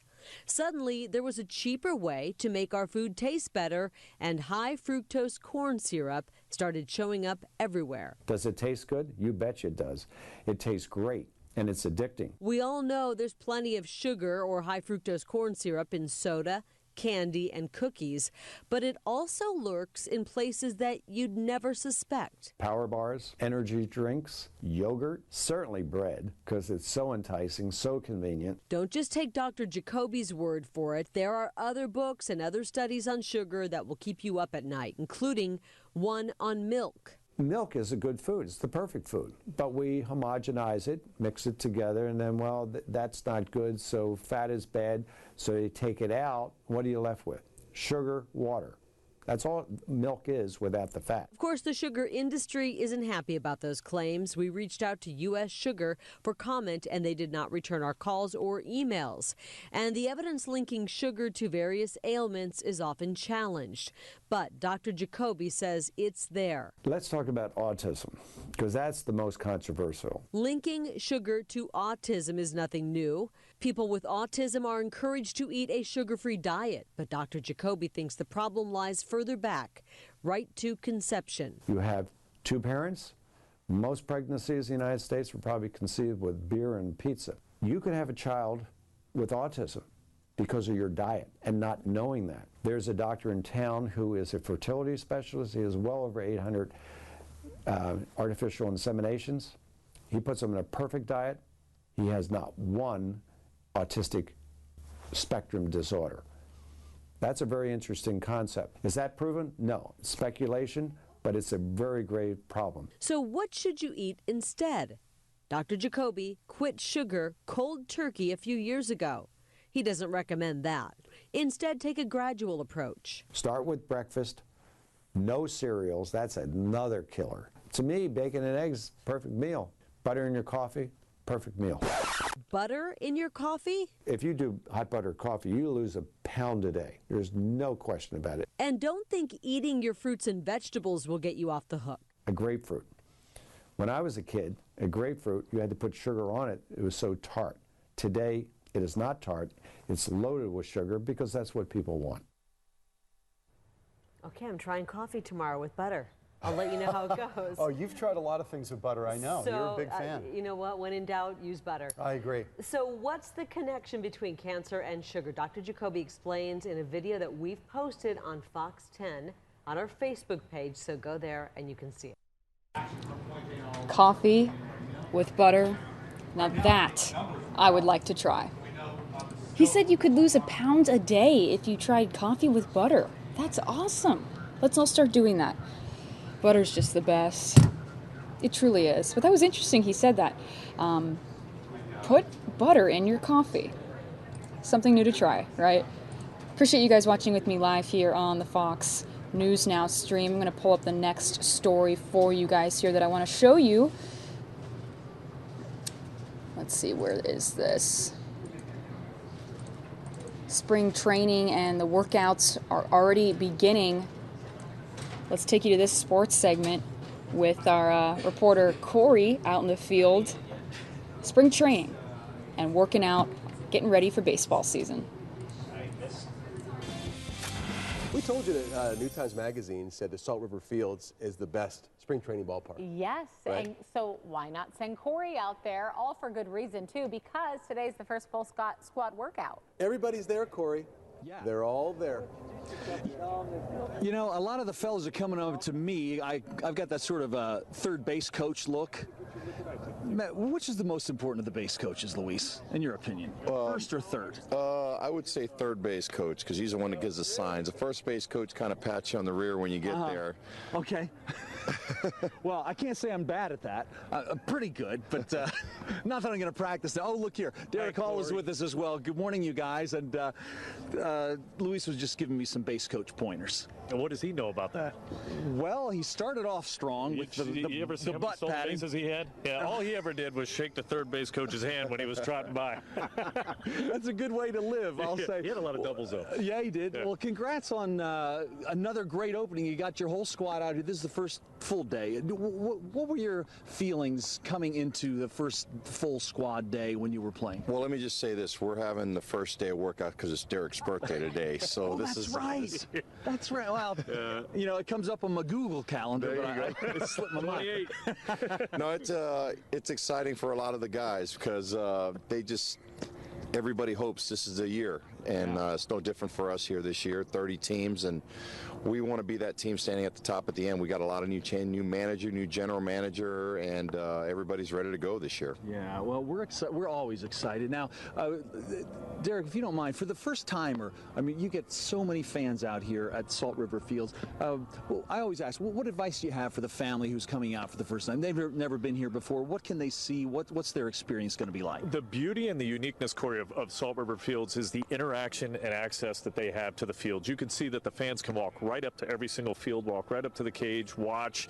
They can literally walk with players from field to field. And then the accessibility around the agility field where they can get autographs. And it's basically mandatory. Our players go out there and every one of them sign for these fans. So, I mean, if you want autographs, you want pictures, you want to be up close and personal, this is the place to be. Boy, and that's a time-honored thing, isn't it? I love seeing a little guy leaning over a fence with his program or his hat or whatnot. It's always fun. It's the greatest. And, you know, these kids are looking up to these guys. They're their idols. You know, we've now got D-backs fans who, these young kids, they've never known another team. This is their team.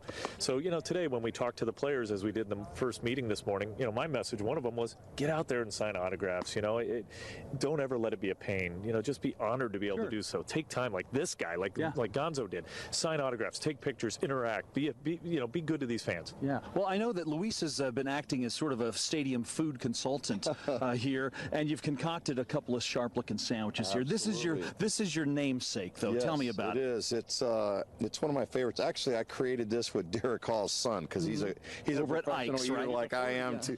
Yeah. So we have a chicken patty in there, some mozzarella sticks, some ham. It usually has guac in there. We left the guac out today, and then some honey sprinkled in there. It looks like it was created by a 9-year-old. And I'm a big kid, but you know what? It's if you like meat, It's Oh, it's you delicious. love it. Yeah, I like that very much. And thanks to Ike's for getting it all together. And the Maui Wowie. Any idea what's in here, Eric? Yeah, I think we got a mango, and then we also have a little strawberry banana. But this is new this year, the Maui Wowie. The thing about Ike's too, their bread is unbelievable. Everyone was crowing about the bread. Oh, it's called the Dutch Crunch, and I mean these sandwiches are off the charts. Are we against the Dutch? I mean, not on our bread. Okay, no, Dutch Crunch. Okay, I can't keep everybody straight. I'm not sure if we're letting those folks pass the airport or not. All right. Well, There's good news. No ban on Dutch Crunch. They are not banned. All right. Well, look at these two guys, the faces of the Diamondbacks. A great season ahead. More coming your way from Salt River Fields in just a few minutes. Oh, good day to be out there. Those clouds. And I hope they have a good season. Wouldn't that be great if the D-backs were really good this year? So just wanted to take you to that segment. If there's any sports fans watching the stream right now, again, I appreciate you guys watching with me live here on the Fox News Now stream. I am your host, Mary Kate Gaffney. It's about 7:50 here in Phoenix, but I know most of you are watching from all over the U.S., so thank you for joining me on your Friday evening. Let me pull up the next story for you guys. Keep you all updated here throughout the show on all types of news, sports, entertainment, politics, breaking news. We just took you to a live press conference, and we even have this streaming right now. Let's see what this is all about.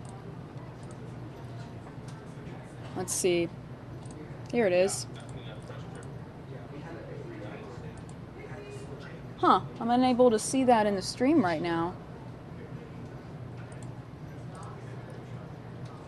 trying to find out where that is. I'll take you there as soon as I learn more. Actually, let me plug that in really quickly here so you guys can see what I'm talking about right now. You're probably thinking, what is she talking about? Let me plug this in the feeds here. Okay, here's what I was talking about. Take a look at that.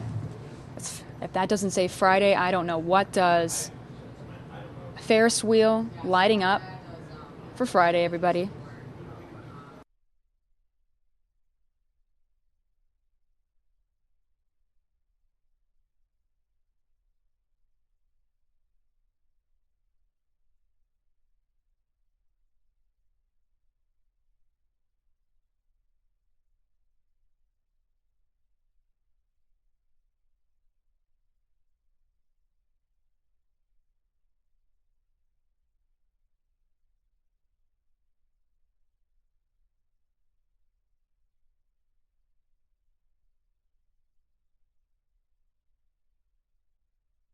I just checked in with Fox 10 weatherman Dave Muncie. He's going to be coming up here with me in just a little bit to chat live with me about weather across the U.S. and here locally, as well as any other top stories that come to our minds. But check this out. Doesn't that look fun? Do you guys like Ferris wheels? I know it's not exactly the most exciting ride at the amusement park, but it can be nice to do, right? It can be romantic. It can be fun with friends. That looks fun to me.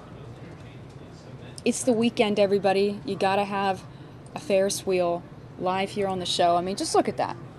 All different colors. I'm loving it.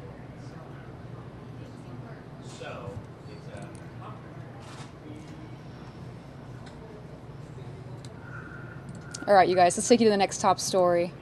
Let me pull this up for you. Let's see if I can find it here. I wanted to take you to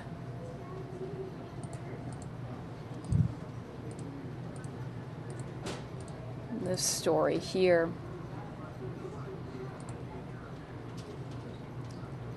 If you guys missed it, there's a restaurant here dedicated to all Chicago foods. So if you like a Chicago style hot dog or you like the Chicago deep dish pizza, this place is the place to go. One of you in the chat was asking for another food segment, so I'm going to take you here, and then coming up in just a few minutes, I'm going to have Fox 10 weatherman Dave Muncie to chat with me up here in just a few minutes. So let's take you to this segment. Again, a restaurant dedicated to all Chicago food.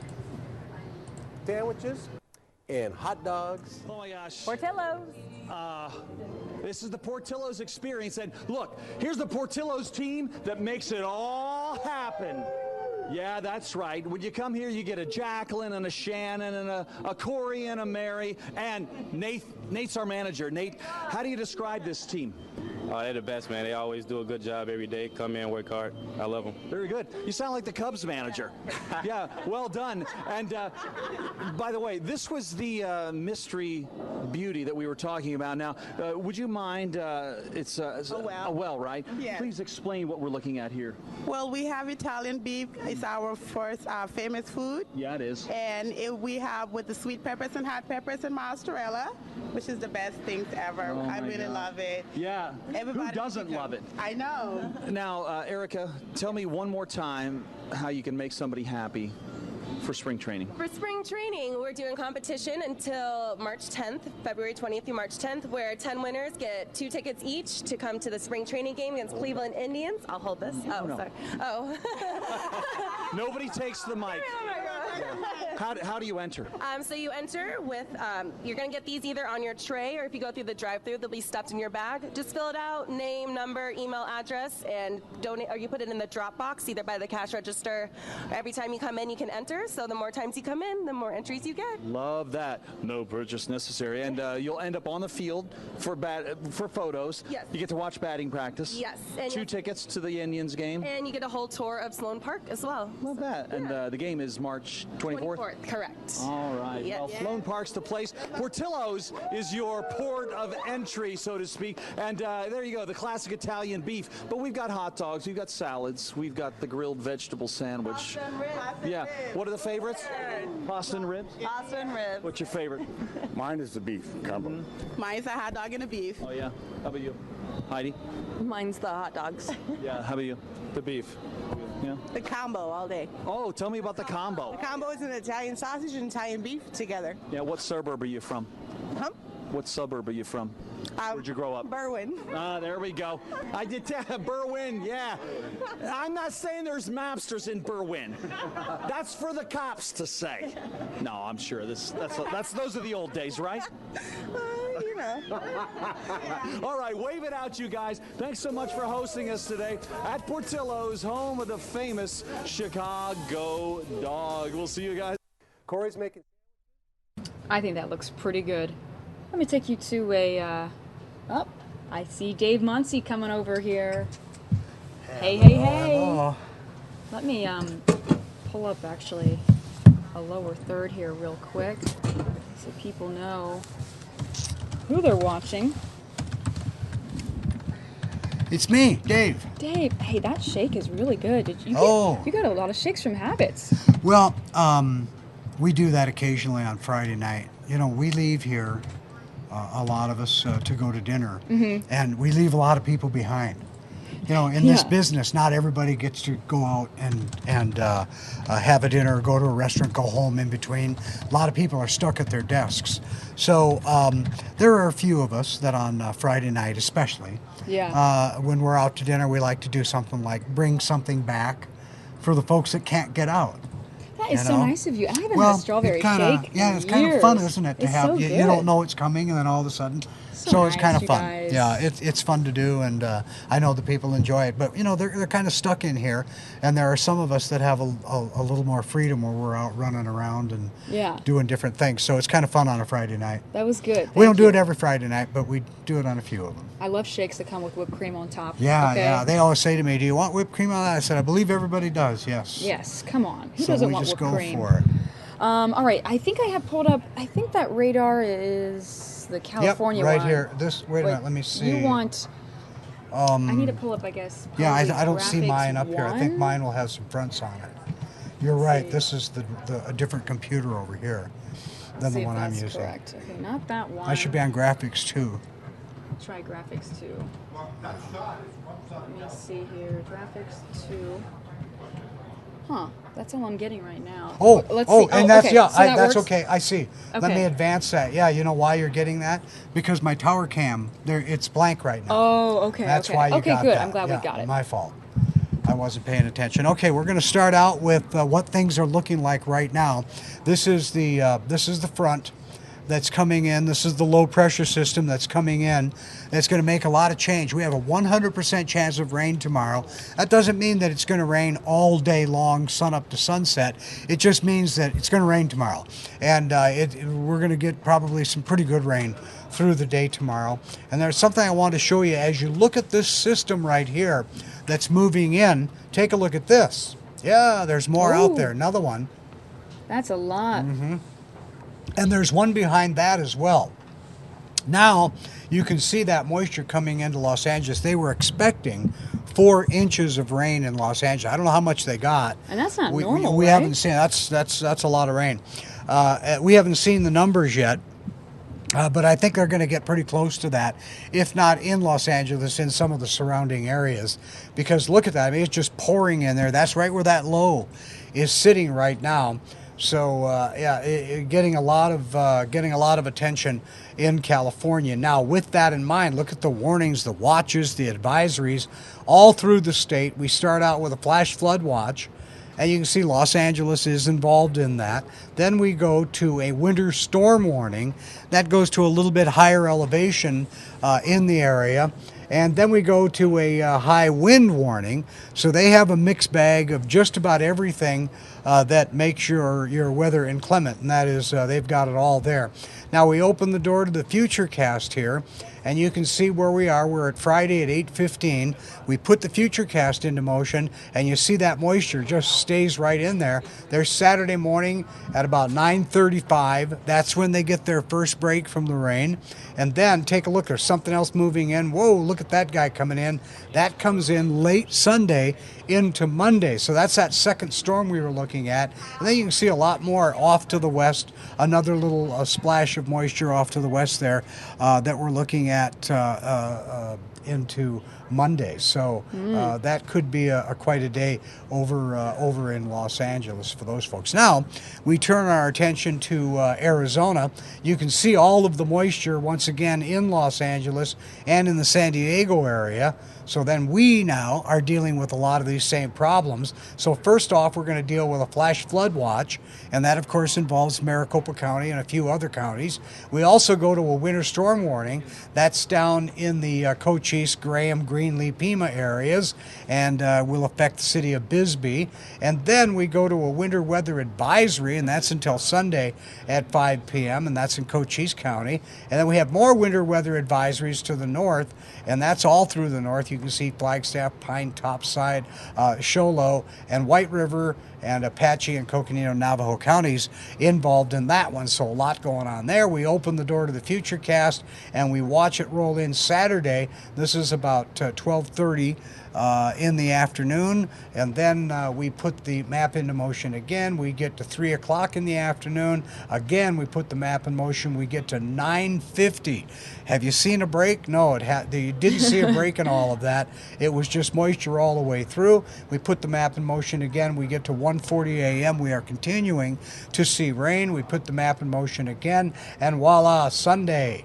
It starts clearing out late in the day. Now this is Monday at 4 o'clock in the afternoon. Should be a sunny, nice day. And in fact, we have the 3-day weekend right here for you. 62 on Saturday, a 100% chance of rain. 60 on Sunday, a 70% chance of rain. And President's Day, Monday, 67 degrees and a nice sunny day. Oh, so that looks pretty good. So the rain's going to come in tomorrow, you think, and a little bit on Sunday, too? Might come in tonight. I mean, tomorrow being after midnight. Right. Oh, right, of course. Yeah. So I don't mind a rainy weekend, though. I mean, we always have such hot sunshine days, sunshine-filled days. Yeah, and here, there was a discussion going on my Facebook page, and I just haven't had time to look into it about gee, are we getting more rain on Saturday and Sunday than we get on during the week? Is that a pattern that we're into? I have to admit that I followed it a little bit, but also just having done this job, I really think we do get hit a lot on weekends. I think there's with rain. Yeah, with rain and with storms on Saturdays especially, but Sunday as well in a lot of cases. Like I said, I haven't been able to do the scientific research on it, but it just seems as though it happens that way. If it does happen that way, it's just happenstance because science doesn't know what day of the week it is. Fair though. Why can't we get rain on a Monday? Well, you know, if you work, if somebody, you know, a lot of people, their weekends are Monday, Tuesday. So they're working on Saturday, Sunday. They don't mind that rain coming in at all. In the news business, we always ask people, when's your Friday? Because people have all different schedules here. And you had a great picture of your porch. We talked about this the other day. We talked about where do you like to spend rainy days. Yeah. And I said I like them on my patio. I love that. And so we get that up there. That's the patio right there. That's a nice, cozy little room there. And that's all rain-free. You can see that the air does come through there, though.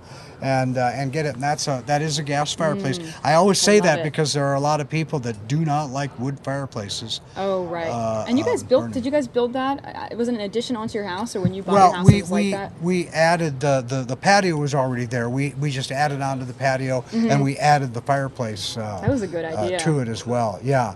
That was something I really wanted. I wanted an outdoor fireplace. But you know, a lot of people, they have an outdoor fireplace and they just put it out in the middle of the yard.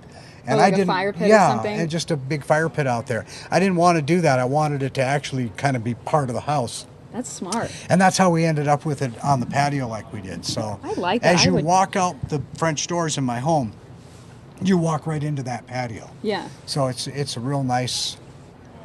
It's a nice looking area in the house when you're in the house looking out there as well. It's nice to have a cozy spot at home and too. Yeah, a nice I place love to that. I love to sit out there in the rain. It's just so much fun because you're dry and it's raining all around you. That's why I'd say it's cozy too when you're like trying to fall asleep at night and you look out the window and you can just see it's raining. It's always cozy to see, and that's probably fun for having guests over too. You know, have drinks out there. Or, we do that a lot. Nice. Bella Mauve. What'd she tweet? Love you, Dave. Yeah, she just tweeted something nice. I see that I think she had been listening to you. And she tweeted me. And she tweeted something. I just wanted to thank you, Bella. I appreciate that. Yeah, Bella tweeted me this just a few moments ago. I love to pull people's tweets up here. You can see, enjoying the broadcast, just sent Dave some love. Been watching him since he first came on the air in AZ. Oh boy, she's been watching a long time. Yeah, when did you first come on the air again? 1975. So it's been quite a while she's been watching. Yeah. She's a loyal viewer. Thank you for tweeting us. And, if you guys want to send us any tweets during the show, I'd love to pull them up here. I hope people send you nice stuff because whenever I finish, I always say tweet at Dave and I say no hate, only nice things. Well, the thing is it's a big world out there. It's a big world. You're going to get all kinds of things. And the thing is you find this a lot. Somebody will tweet something out and you will look at it and you'll go, why would they say that? I know. But if you were to talk to that person, they might say to you, I thought that was funny. Right. I didn't mean to insult you. I really thought that was funny. So you kind of have to roll with the flow and see, try and catch up on people's sense of humor or and sometimes or people their tweet anger. me things that are really honest, but it's things that my friends wouldn't tell me. They'd say, your hair looks terrible today. And I'll look in the mirror and be like, it does look terrible today, Yeah, I don't have like that the problem. raw honesty. I don't have that problem anymore. You never have bad hair days? I don't have bad hair days anymore. If I have a bad hair day, my hair is calling in to tell me about it. So it's not something I go through. It's nice not to deal with it. Like, I feel like guys are so lucky they don't have to deal with all of this all the time, the makeup. I agree. And in this business that we're in, the men get criticized a lot for their journalistic skills, and the women get criticized a lot for their look. Oh, for sure. Yeah, and that's not right. It's not fair. They're not. I mean, people have a look. People look a certain way. You can't do anything about the way you look. Yeah. And it's true. That shouldn't be part of your job. It just shouldn't be a big part of your job. If you are a good journalist and do your job well, that's what should look good to people. Your looks whether you're the best looking person in the world or not, that your look shouldn't have anything to do with. Right. I feel like girls definitely get, comments on their outfits and their hair more than the guys. Do you ever get tweets or anything about your tie that day or your hair or anything? Generally, never my hair. Generally, people will tweet about liking something rather than disliking something. Oh, that's good. But you do get, I get tweets telling me to retire. Hey, one guy it was really, really nasty, and he went through all these really nasty things about me, and I tweeted him back, why don't you tell me something that I don't know about myself? What did he say? Did he say anything back? They usually don't tweet back after that. Oh. But the thing is you're going to get all kinds of comments. I try to have fun with them, or if they're just totally off base or looking for trouble, I might block them. I might say I don't need this. I don't need to go there. Negative people, I don't like to hear from people that are negative all the time, because I'm a pretty positive guy about stuff, and those are the things that probably I don't like to get. But I don't block too many people. I don't get. I enjoy comments. I enjoy hearing from people. Yeah, I don't mind that much, with the mean comments. It's usually the typical, oh, she's blonde, blah blah blah. I don't like her necklace today or something. It doesn't hurt my feelings. Well, I will see things. We can't see them now, but generally the things that people are chatting about will pop up on the screen in front of us here. Oh yeah. Oh, I just need to click out of it. Yeah, it's not. It's disabled. And, Jared says there we go. There we go. Thank you. Thank you, Jared. So we do see things here every once in a while, and I have to say there are some things that I see that I go, really? People say that? I mean, really? People say some crazy stuff. They will say anything, but you have to imagine how big your audience is and how many different personalities and different people are out there, and what's funny to them or what's interesting to them may not be to you, and what's interesting and funny to you may not be to them either. So it goes both ways. I always tell you guys to behave in the chat when we're up here talking. Only nice things. Come on. But it's good though to have a thick skin, I think, in any business. And I think a good solid bullying in grade school. If you get picked on a little bit in grade school, you get to have some sort of you get to feel a little bit more down to earth as you grow up. If you don't grow up as the popular kid, and maybe everyone gets bullied a little bit, whether you were popular or not. Don't you agree? Yeah. Well, I think probably bullied. No. I was bullied, as a matter of fact. Yeah, I was bullied by two different people in my life, and I had to at one point. One of these people just stopped. But the other person, I actually went to my dad and told my dad about it. And my dad basically said, handle it. Beat him up? Well, he didn't say that. He didn't say that. He just said handle it. And what happened? And I'm not going to talk about what happened, but it ended. Oh. It ended. So someone handled something. It was ugly. Yeah, it got ugly. But it ended. Where is it, in grade school, high school, college? It was in grade school. Yeah. Yeah, and these guys. I was in grade school. The people, there were a guy and his buddy. They were in high school. Oh, man. Yeah, it was a little. We were pretty close, though. I mean, we're pretty close in age, but it's not fun. It's not fun. It's not fun to be bullied, and people that are bullied, I empathize with them because it did happen to me. And like I said, two different people did it. I never understood. And even to this day, because I didn't know these people very well, but I never understood what drew them to me to be the guy that they were gonna, unless there were other people around town that they were bullying as well, I didn't know. But we were in a pretty small town. I grew up in a pretty small town, so you pretty much knew what was going on. Right. But yeah, that was back in the days.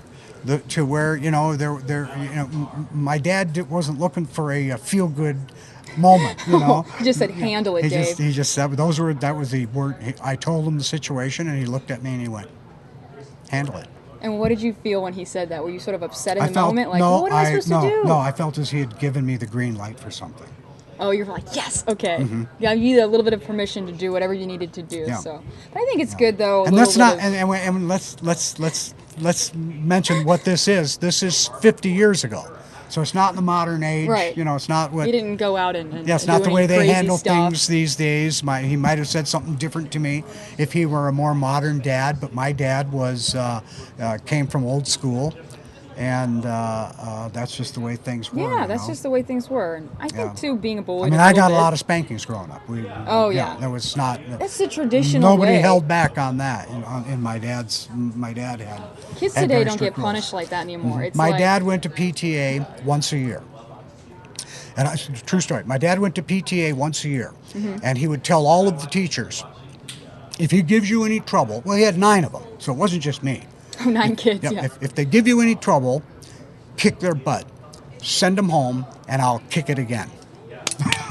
But see, that's the way that it used to be. Now it's like they have to be so much more sensitive. My kid doesn't do that. My son would never do that. My daughter would. They're always they're too defensive. My dad did defend me. There were a couple of times when my dad did defend me, and when I look back on it, I always I go, those were the times that I needed to be defended. Yeah. Because I was right. But when my dad didn't defend me, I look back on it and I go, I was dead wrong. Absolutely dead wrong. It's good he did defend you. Yeah. So there were times when there were one of my most famous ones was we weren't very wealthy, and I only had one crayon and it was purple.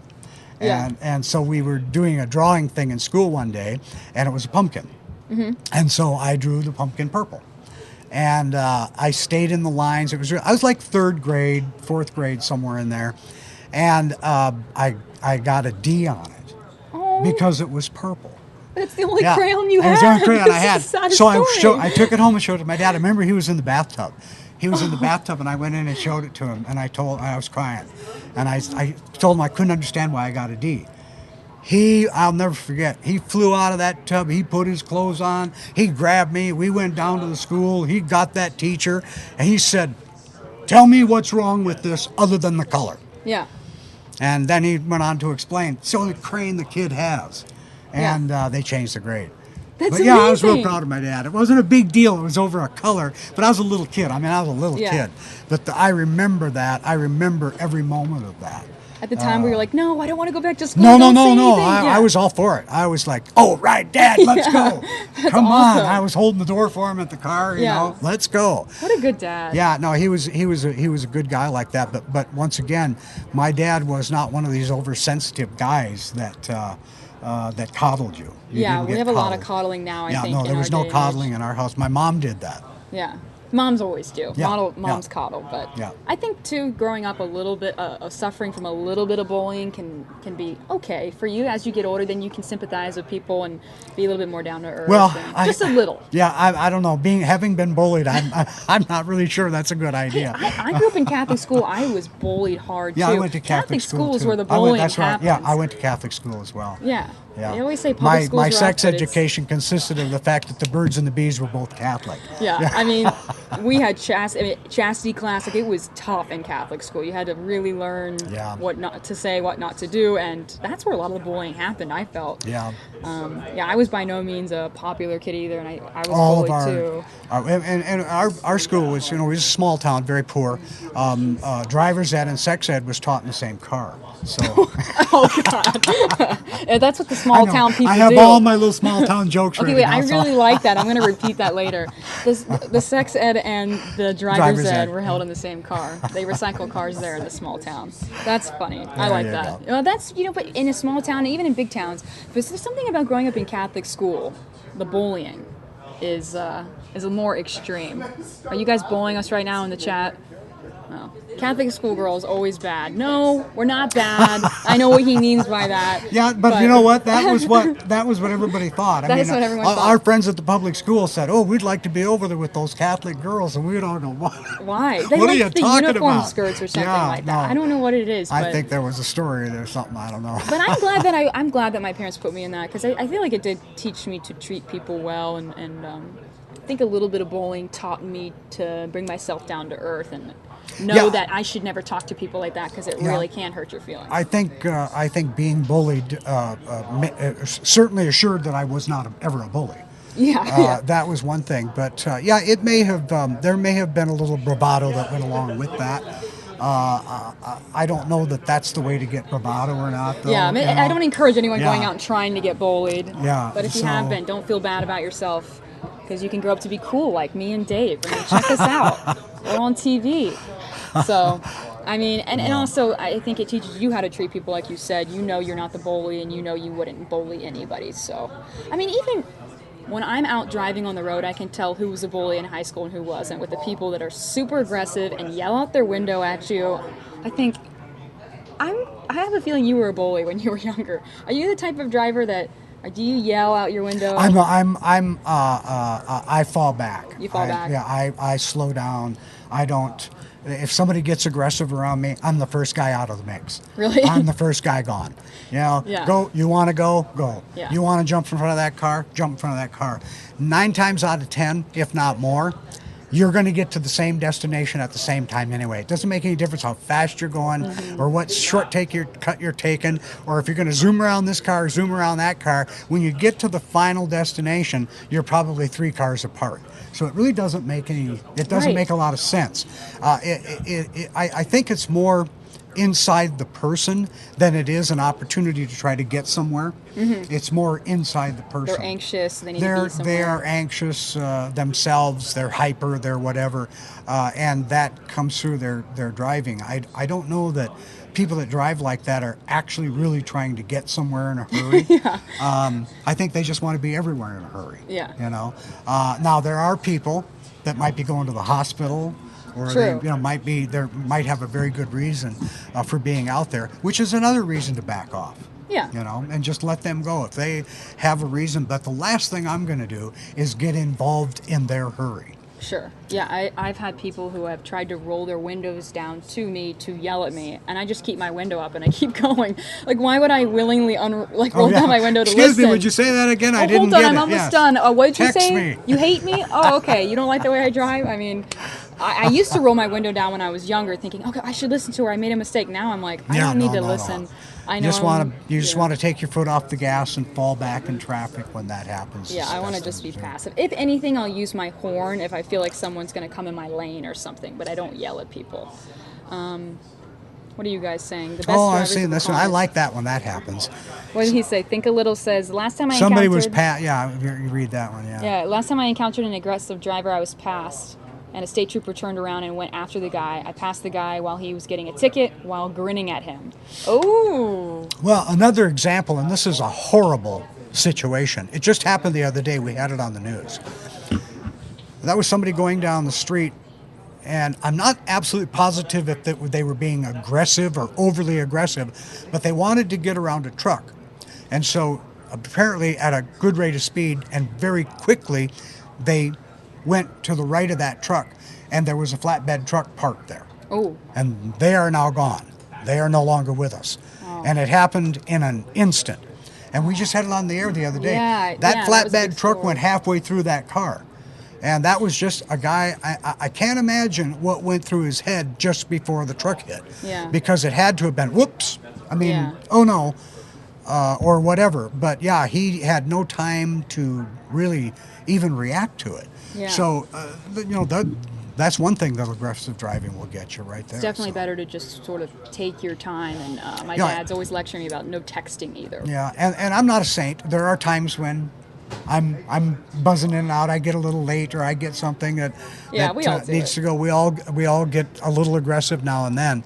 But I don't know that I've been aggressive from one point to another. In other words, from leaving to my destination, maybe somewhere in the middle. Yeah, it really only depends on what time you leave the house. Yeah. I mean, you can't control it by speeding next, because I've tried to speed by someone or try and get faster by someone, and we end up at the same red light next to each other. You do, yeah. And I'm cowering in my seat like, yeah, I know, I cut you off, and now we're still at the same red light. So, like you said, it really just... you're going to end up at the destination at the same time. So. You got it. Well, listen, I'm going to leave you with the thought that we are going to have some rain this weekend. If you are making plans for the weekend, then make rain plans with them. I don't know about Sunday being a terrible day as far as the rain is concerned. I think it's going to rain on Sunday, but it's going to kind of come and go. Excuse me. But Saturday, I think, is going to be pretty much, if not continuous, off and on through the entire day. So good. Well, thanks for giving us the update, and thanks for chatting with me. You bet. It's nice hearing from you folks, too. I like your little comments on the side. And thanks for your notices you sent to my my Twitter Yes, page. you guys follow Dave here on Twitter. Okay, bye now. Have Thank a good you. weekend. You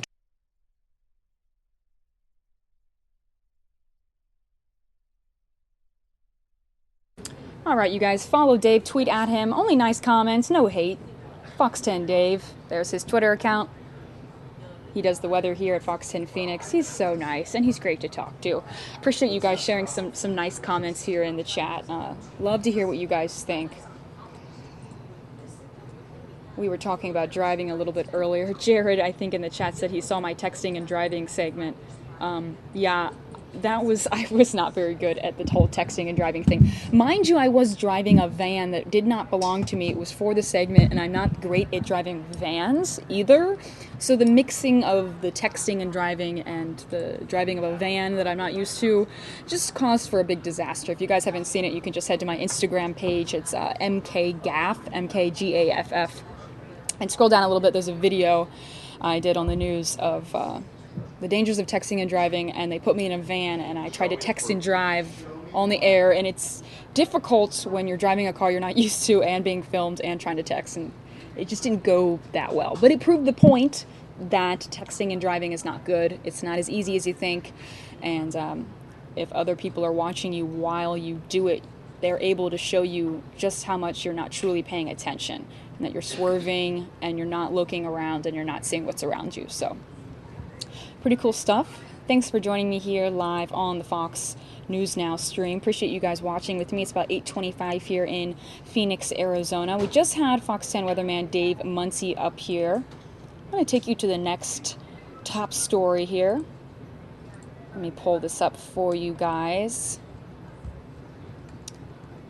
Let me see if I can get this going here.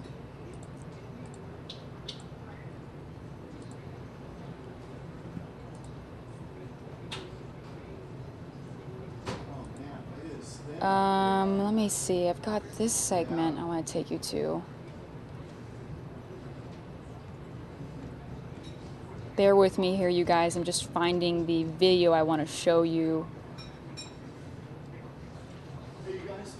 Okay. Let me take you to this segment here. Here's the latest one I want to show you. Fox 10 anchor Celeste giving us a tech update. So let's see what's going on in the tech world. As we speak. Hello, Celeste. Good morning, you two. Good morning, everyone. So if you haven't already dumped your landline, that may soon be coming. I know a lot of people have cell phones, right? Of course. And so, folks, you just have maybe your kids or your family call you on your cell phone instead. But if you haven't done this already, listen to this. Amazon and Google want you to use one of their smart speakers instead. The companies are working to add voice calling to the Echo and Google Home devices. According to reports, the devices could be able to make calls as soon as this year, but first they've got to overcome some privacy concerns and telecom regulations, but that would be pretty neat. Say if you have your Amazon Echo set up in the kitchen, you're chopping up some vegetables, and you said, hey, call Alexa, call mom, you know, that would be pretty easy. Listen to this, the Arizona Diamondbacks Fan Fest has been rescheduled. It was supposed to happen this Saturday, but because of all the rain chances in the valley, the event will now take place on President's Day, which is Monday. That's from noon to 4 at Salt River Fields. It is free, and it gives fans the opportunity to, of course, meet your players, coaches, broadcasters, position players. Well, they report to spring training today, and the team will have its first full workout tomorrow. Lots of fun. President's Day on Monday. Kiddos, most of them at least, don't have school, so lots of fun to be had. Listen to this. Is Snapchat really worth $22 billion. The parent of Snapchat is expected to become a public company next month. It's getting a valuation estimated between 19 and 22 billion. That's actually lower than a previous estimate. There are concerns about slowing user growth and greater competition from other social media. You know, like Instagram, they've kind of instituted that whole like video and filter section there within Instagram. Regardless, Snap's IPO would be in the biggest tech offering since Alibaba. That was back in 2014. So I know Andrea's on Snapchat. You know, we've kind of done some fun stuff. Troy, are you on Snapchat? No. No. You're going to have to hop on the bandwagon. I know your daughters are. I mean, it's one more thing. It's one more thing. Do I want one more thing? No. I know. One more password to remember, one more app to download. What would I But drop it's coming, then? my I'd have friend. to drop something. I think I've had 2 posts to Instagram the entire time I've been on it. I'm Yeah. mostly a Twitter, Facebook Yeah, guy. I don't. If you can't do Yeah. Instagram, you're definitely not going to do Snap. Oh, okay. I'm just telling you. But that's all my kids do. And they talk Yeah. about streaks all the time. Oh, I've got a streak going for 300 days. I said, what is that? What? Yeah. Yeah, streaks. You don't have streaks? I don't do Snapchat. Yeah. I have it, but I Oh. don't really. Do you have streaks?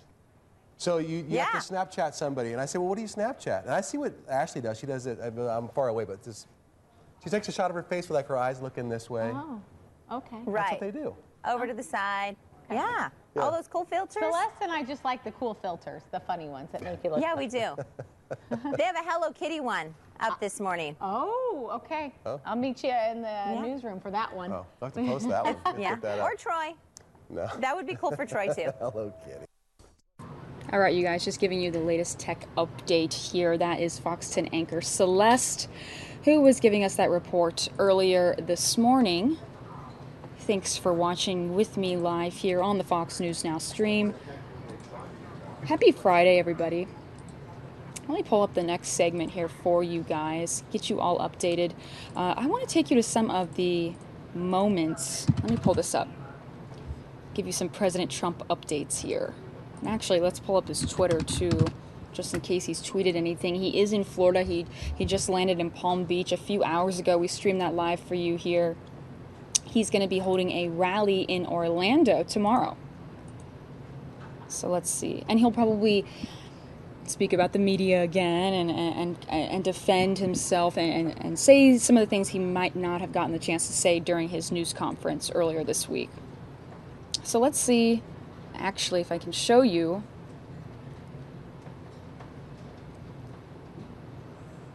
Here is one of the must-watch moments from this news conference where he has a fight with one of the reporters. Not a fight, but a discussion.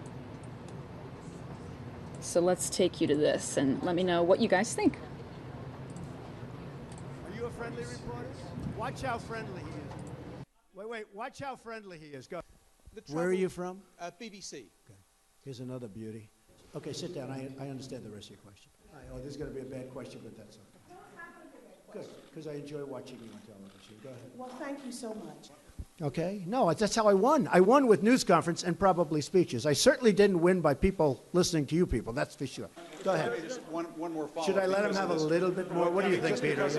Peter, should I let him have a little bit more? Sit down. Sit down. Just because of the attack of fake news and attacking our network, I just want to ask you, sir. I'm changing it from fake news, though. Doesn't that undermine... Very fake news. I know, but aren't you... Go ahead. Real news, Mr. President, real news. And you're not related to our new... I am not related, sir. I do like the sound of Secretary Acosta, I must say. I looked at that name. I said, wait a minute. Is there any relation there, Alex? I'm sure you checked that out, sir. No, I checked it. They said, no, sir. I said, do me a favor. Go back and check the family tree. Anti-Semitic acts or threatening to... You see, he said he's going to ask a very simple, easy question. And it's not. It's not. Not a simple question. Not a fair question. Okay, sit down. I understand the rest of the question. So, you just take a look at that show. That is a constant hit. The panel is almost always exclusive anti-Trump. The good news is he doesn't have good ratings. But the panel is almost exclusive anti-Trump. And the hatred and venom coming from his mouth. The hatred coming from other people on your network. Now, I will say this. I watch it. I see it. I'm amazed by it. And I just think you'd be a lot better off. I honestly do. The public gets it, you know. Look, when I go to rallies, they turn around, they start screaming at CNN. They want to throw their placards at CNN, you know. That was a little bit of a mashup of all of the different times that he takes on the media during his press conference from earlier this week. If you want to catch that again, just head to the video section on our YouTube page. The video is titled "Must Watch President Trump Rips the Media Montage." It's a montage of him ripping the media. So check that out. It's on the video section of our YouTube page. My co-host Mike Page put that together. So pretty good stuff. I see some of you kind of laughing about his comment that he made to CNN where he said, "I won't call you fake news anymore. I'll call you very fake news." I mean, he knows we're going to play this stuff. What is going on here? Crazy, crazy. All right. let me pull up a few other things I wanted to show you guys. This is President Trump. Let me see if I can actually pull this up.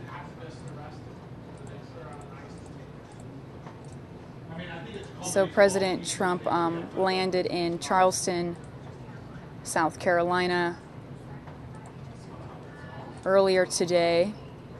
So let's take a look at him getting off Air Force One.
There is Ivanka Trump, her kids, and her husband, Jared Kushner.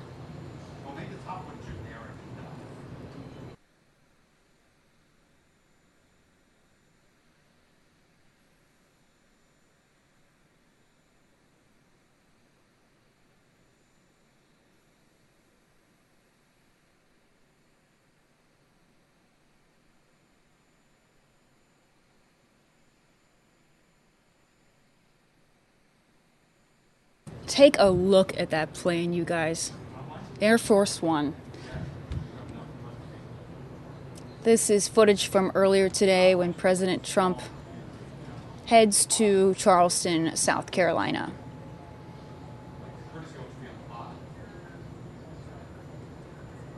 Take a look at that. Massive plane.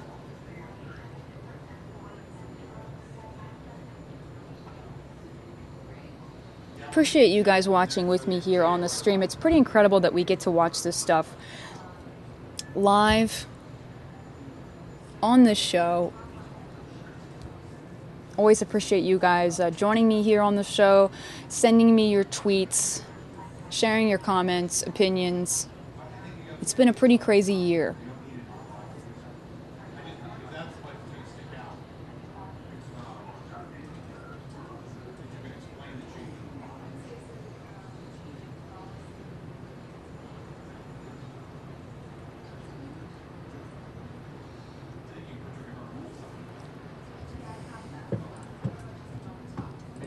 All right, you guys, so I just wanted to show you that from earlier today. Let me pull up the next top story for you. I know I kept saying massive, massive plane, but when you see it, and especially when you see the inside, it's crazy. I mean, we've all seen Air Force One before, but I still love to watch these videos. It's pretty incredible, right? All right. Let's take you to the next story here. I want to pull this up.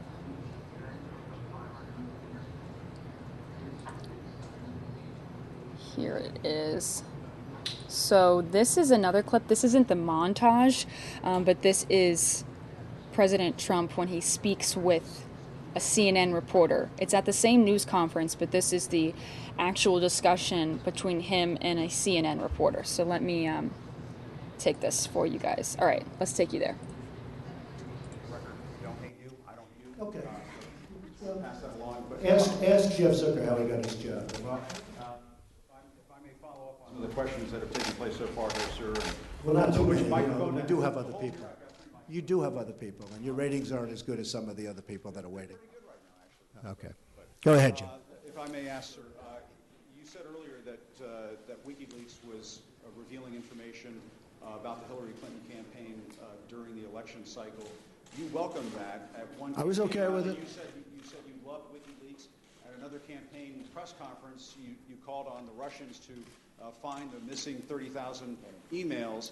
I'm wondering, sir, if you... Well, she was actually missing 33, and then that got extended with a whole pile after that. No, but I did say 30, but it was actually higher than that. If I may ask you, sir, it sounds as though you do not have much credibility here when it comes to leaking, if that is something that you encouraged during the campaign. Fair question. Ready? If I may ask you that. No, but let me do one at a time. Do you mind?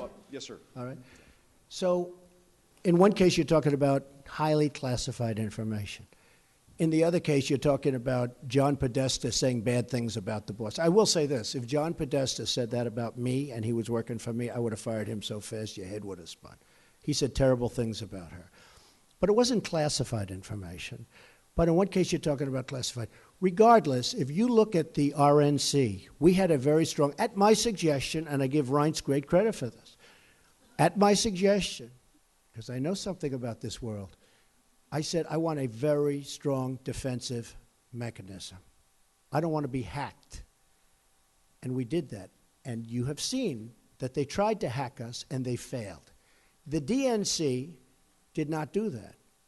And if they did it, they could not have been hacked. But they were hacked and terrible things came in. And, you know, the only thing that I do think is unfair is some of the things were so, they were, when I heard some of those things, I picked up the papers the next morning. I said, oh, this is going to be front page. It wasn't even in the papers. Again, if I had that happen to me, it would be the biggest story in the history of publishing or the head of newspapers. I would have been the headline in every newspaper. I mean, think of it. They gave her the questions to a debate, and she should have reported herself. Why didn't Hillary Clinton announce that, I'm sorry, but I have been given the questions to a debate or a town hall, and I feel that it's inappropriate, and I want to turn in CNN for not doing a good job. And if I may follow up on that, just something that Jonathan Carl was asking you about. You said that the leaks are real, but the news is fake. I guess I don't understand. It seems that there's a disconnect there. If the information coming from those leaks is real, then how can the stories be fake? No, the reporting is fake. And if I may ask, I just want to ask Jim, you know what it is? Here's the thing. The public isn't, you know, they read newspapers, they see television, they watch. They don't know if it's true or false because they're not involved. I'm involved. I've been involved with this stuff all my life. But I'm involved. So I know when you're telling the truth or when you're not. I just see many, many untruthful things. And I'll tell you what else I see. I see tone. You know the word tone. The tone is such hatred. I'm really not a bad person, by the way. No, but the tone is such, I do get good ratings, you have to admit that. The tone is such hatred. I watched this morning a couple of the network, and I have to say, Fox and Friends in the morning, they're very honorable people. They're very, not because they're good, because they hit me also when I do something wrong, but they have the most honest morning show. That's all I can say. It's the most honest. But the tone, Jim, if you look, the hatred, I mean, sometimes somebody gets, well, you look at your show that goes on at 10 o'clock in the evening. You just take a look at that show. That is a constant hit. The panel is almost always exclusive anti-Trump. The good news is he doesn't have good ratings. But the panel is almost exclusive anti-Trump. And the hatred and venom coming from his mouth, the hatred coming from other people on your network. Now, I will say this. I watch it. I see it. I'm amazed by it. And I just think you'd be a lot better off. I honestly do. The public gets it, you know. Look, when I go to rallies, they turn around, they start screaming at CNN. They want to throw their placards at CNN, you know. I think you would do much better by being different. But you just take a look. Take a look at some of your shows in the morning and the evening. If a guest comes out and says something positive about me, it's brutal. Now, they'll take this news conference. I'm actually having a very good time, okay? But they'll take this news conference. Don't forget, that's the way I won. Remember, I used to give you a news conference every time I made a speech, which was like every day, okay? No, that's how I won. I won with news conference and probably speeches. I certainly didn't win by people listening to you people, that's for sure. But I'm having a good time. Tomorrow they will say, Donald Trump rants and raves at the press. I'm not ranting and raving. I'm just telling you, you know, you're dishonest people. But I'm not ranting and raving. I love this. I'm having a good time doing it. But tomorrow the headlines are going to be Donald Trump rants and raves. I'm not ranting and raving. Go ahead. I may just one more follow-up. Should I let him have a little bit more? What do you think, Peter? Peter, should I let him have a little bit more? Sit down. Sit down. We'll get it. Just because of the attack of fake news and attacking our network, I just want to ask you, sir. I'm changing it from fake news, though. Doesn't that undermine? Very fake news. I know, but aren't you? Go ahead. Real news, Mr. President, real news. And you're not related to our new... I am not related, sir, no. I do like the sound of Secretary Acosta, I must say. You know, I looked at that name. I said, wait a minute. Is there any relation there? Alex Acosta. I'm sure you checked that out, sir. No, I checked it. They said, no, sir. I said, do me a favor. Go back and check the family tree. Okay. But aren't you concerned, sir, that you are undermining the people's faith in the First Amendment, freedom of the press in this country, when you call stories you don't like fake news? Why not just say it's a story I don't like? I do that. When you call it fake news, you're undermining confidence in our news media. Here's the thing. Isn't that important? I understand what you... And you're right about that, except this. See, I know when I should get good and when I should get bad. And sometimes I'll say, wow, that's going to be a great story. And I'll get killed. I know what's good and bad. I'd be a pretty good reporter, not as good as you. But I know what's good. I know what's bad. And when they change it and make it really bad, something that should be positive, sometimes something that should be very positive, they'll make okay. They'll even make it negative. So I understand it. So because I'm there, I know what was said, I know who's saying it, I'm there.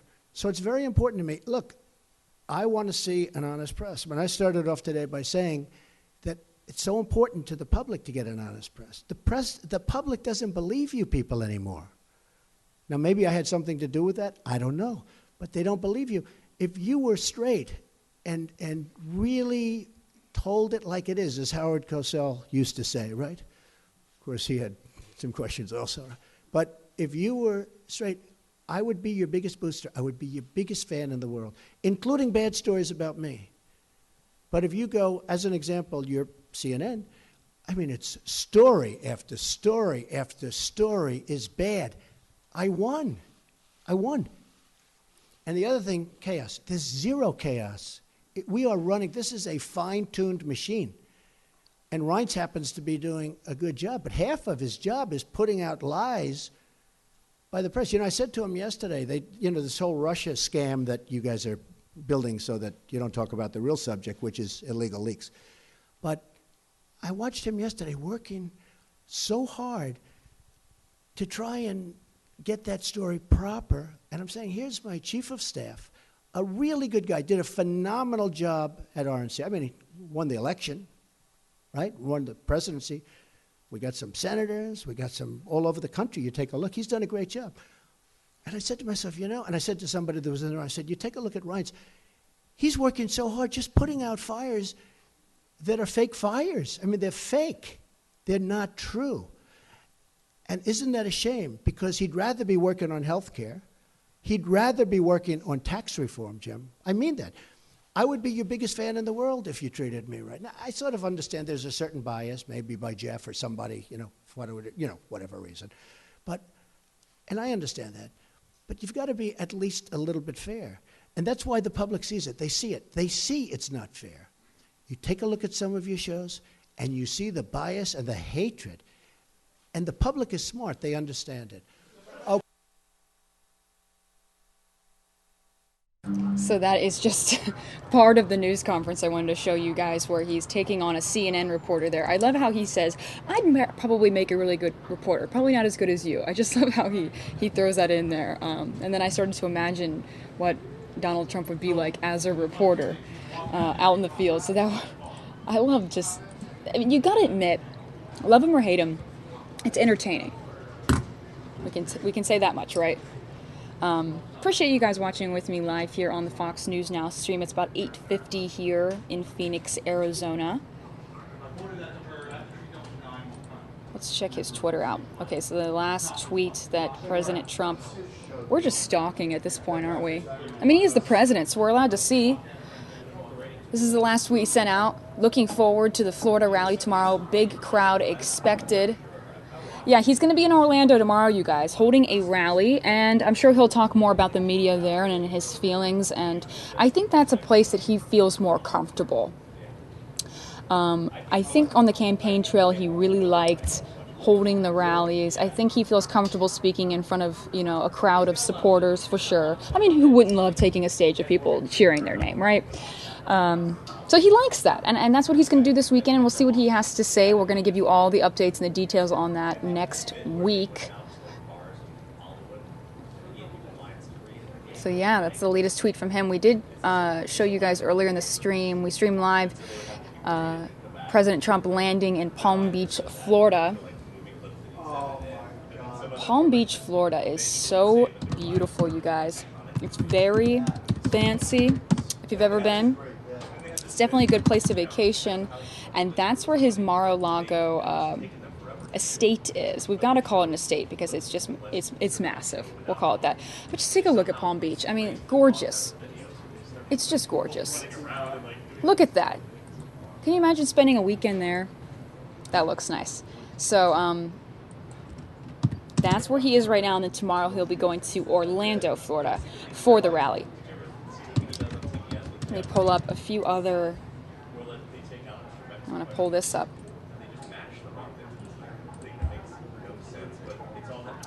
Let's see if I can show you. Here's a picture. So Ivanka posted this a few days ago when they were in Palm Beach staying at Mar-a-Lago with Grandpa Trump.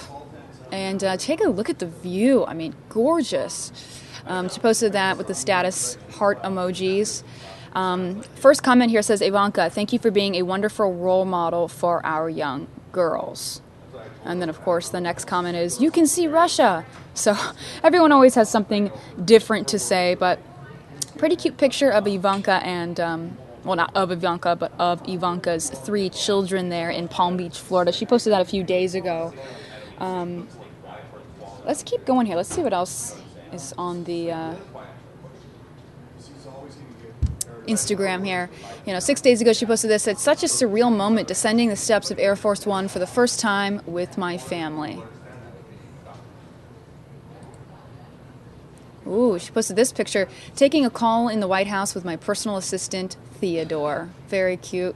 Yeah, there's her baby Theodore. Taking a call in the White House, she says. You know, I mean, Ivanka's a person just like all of us, and imagine if your dad is elected president.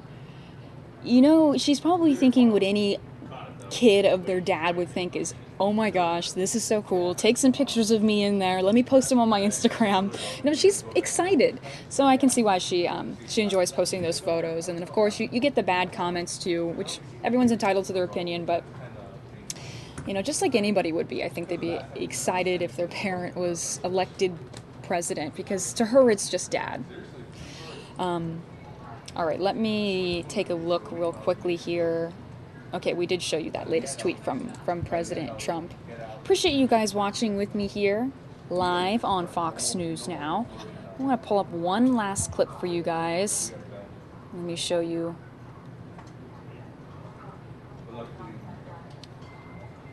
Let's play one more time the montage that my co-host Mike Page put together of all the times President Trump calls out the media during his press conference.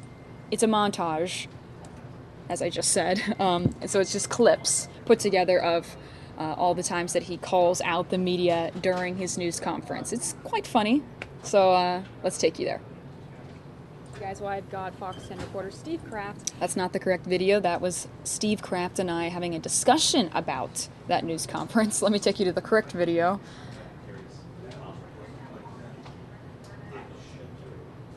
Where is it? I think it's right. Bear with me, guys. I know. Here it is. All right. Sorry. Thanks for your patience. Here we go. Watch how friendly he is.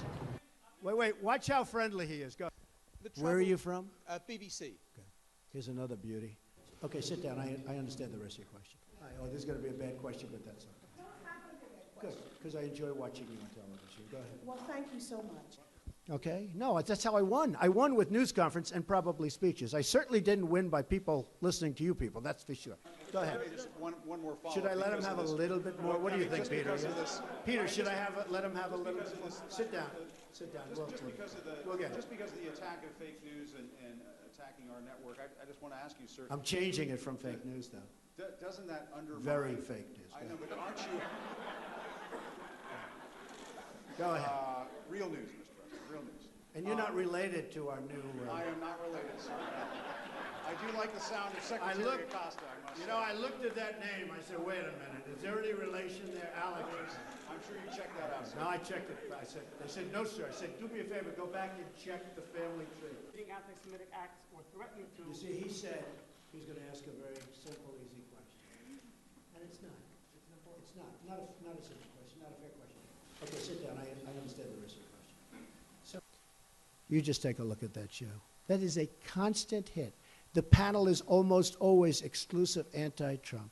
The good news is he doesn't have good ratings. But the panel is almost exclusive anti-Trump. And the hatred and venom coming from his mouth. The hatred coming from other people on your network. Now, I will say this. I watch it. I see it. I'm amazed by it. And I just think you'd be a lot better off. I honestly do. The public gets it, you know. Look, when I go to rallies, they turn around, they start screaming at CNN. They want to throw their placards at CNN, you know. And if you guys want to catch that montage again, just head to the video section on our YouTube page and scroll down a little bit. It's titled Must Watch. President Trump rips the media. My co-host Mike Page put that together yesterday. We also posted it on our Facebook page. Just search for Fox 10 Phoenix. It's edited a little bit differently on there. It's pretty entertaining to watch. But yeah, it seems as though, you know, he calls these news conferences to discuss a specific matter, and then it always ends up being more of a discussion on the media. It's almost like he calls the news conference and pretends it's going to be about something, and then he says, yes, I've got all the media in a room. Now it's my turn to tell them how I really feel. I don't know. Appreciate you guys watching with me tonight. It is Friday. And if you're not watching here locally, hopefully you have good weather this weekend. I know here in Phoenix, we're going to have some rain tomorrow and a little bit of rain on Sunday. Now myself, I'm from Cincinnati, Ohio. So I know the feeling of the bitter cold that you're probably still dealing with, but March is just around the corner, and then we'll get spring before you know it. So let me know where you guys are watching from in the chat. I know earlier you guys were saying some of you were watching from Texas. Some of you were watching from Ohio as well. It can be very cold in the Midwest at this time of year. My co-host Mike Page is actually from Chicago, and it's definitely cold there as well. So we'll make it through, you guys. We're going to get to spring before you know it. Anti saying he's watching from Canada. Think a little in the chat says happy Friday. Thanks for watching, you guys. Thanks for all your comments. And if you don't comment in the chat and you're thinking what's going on here, no worries. You can always tweet me at MaryKateFox10.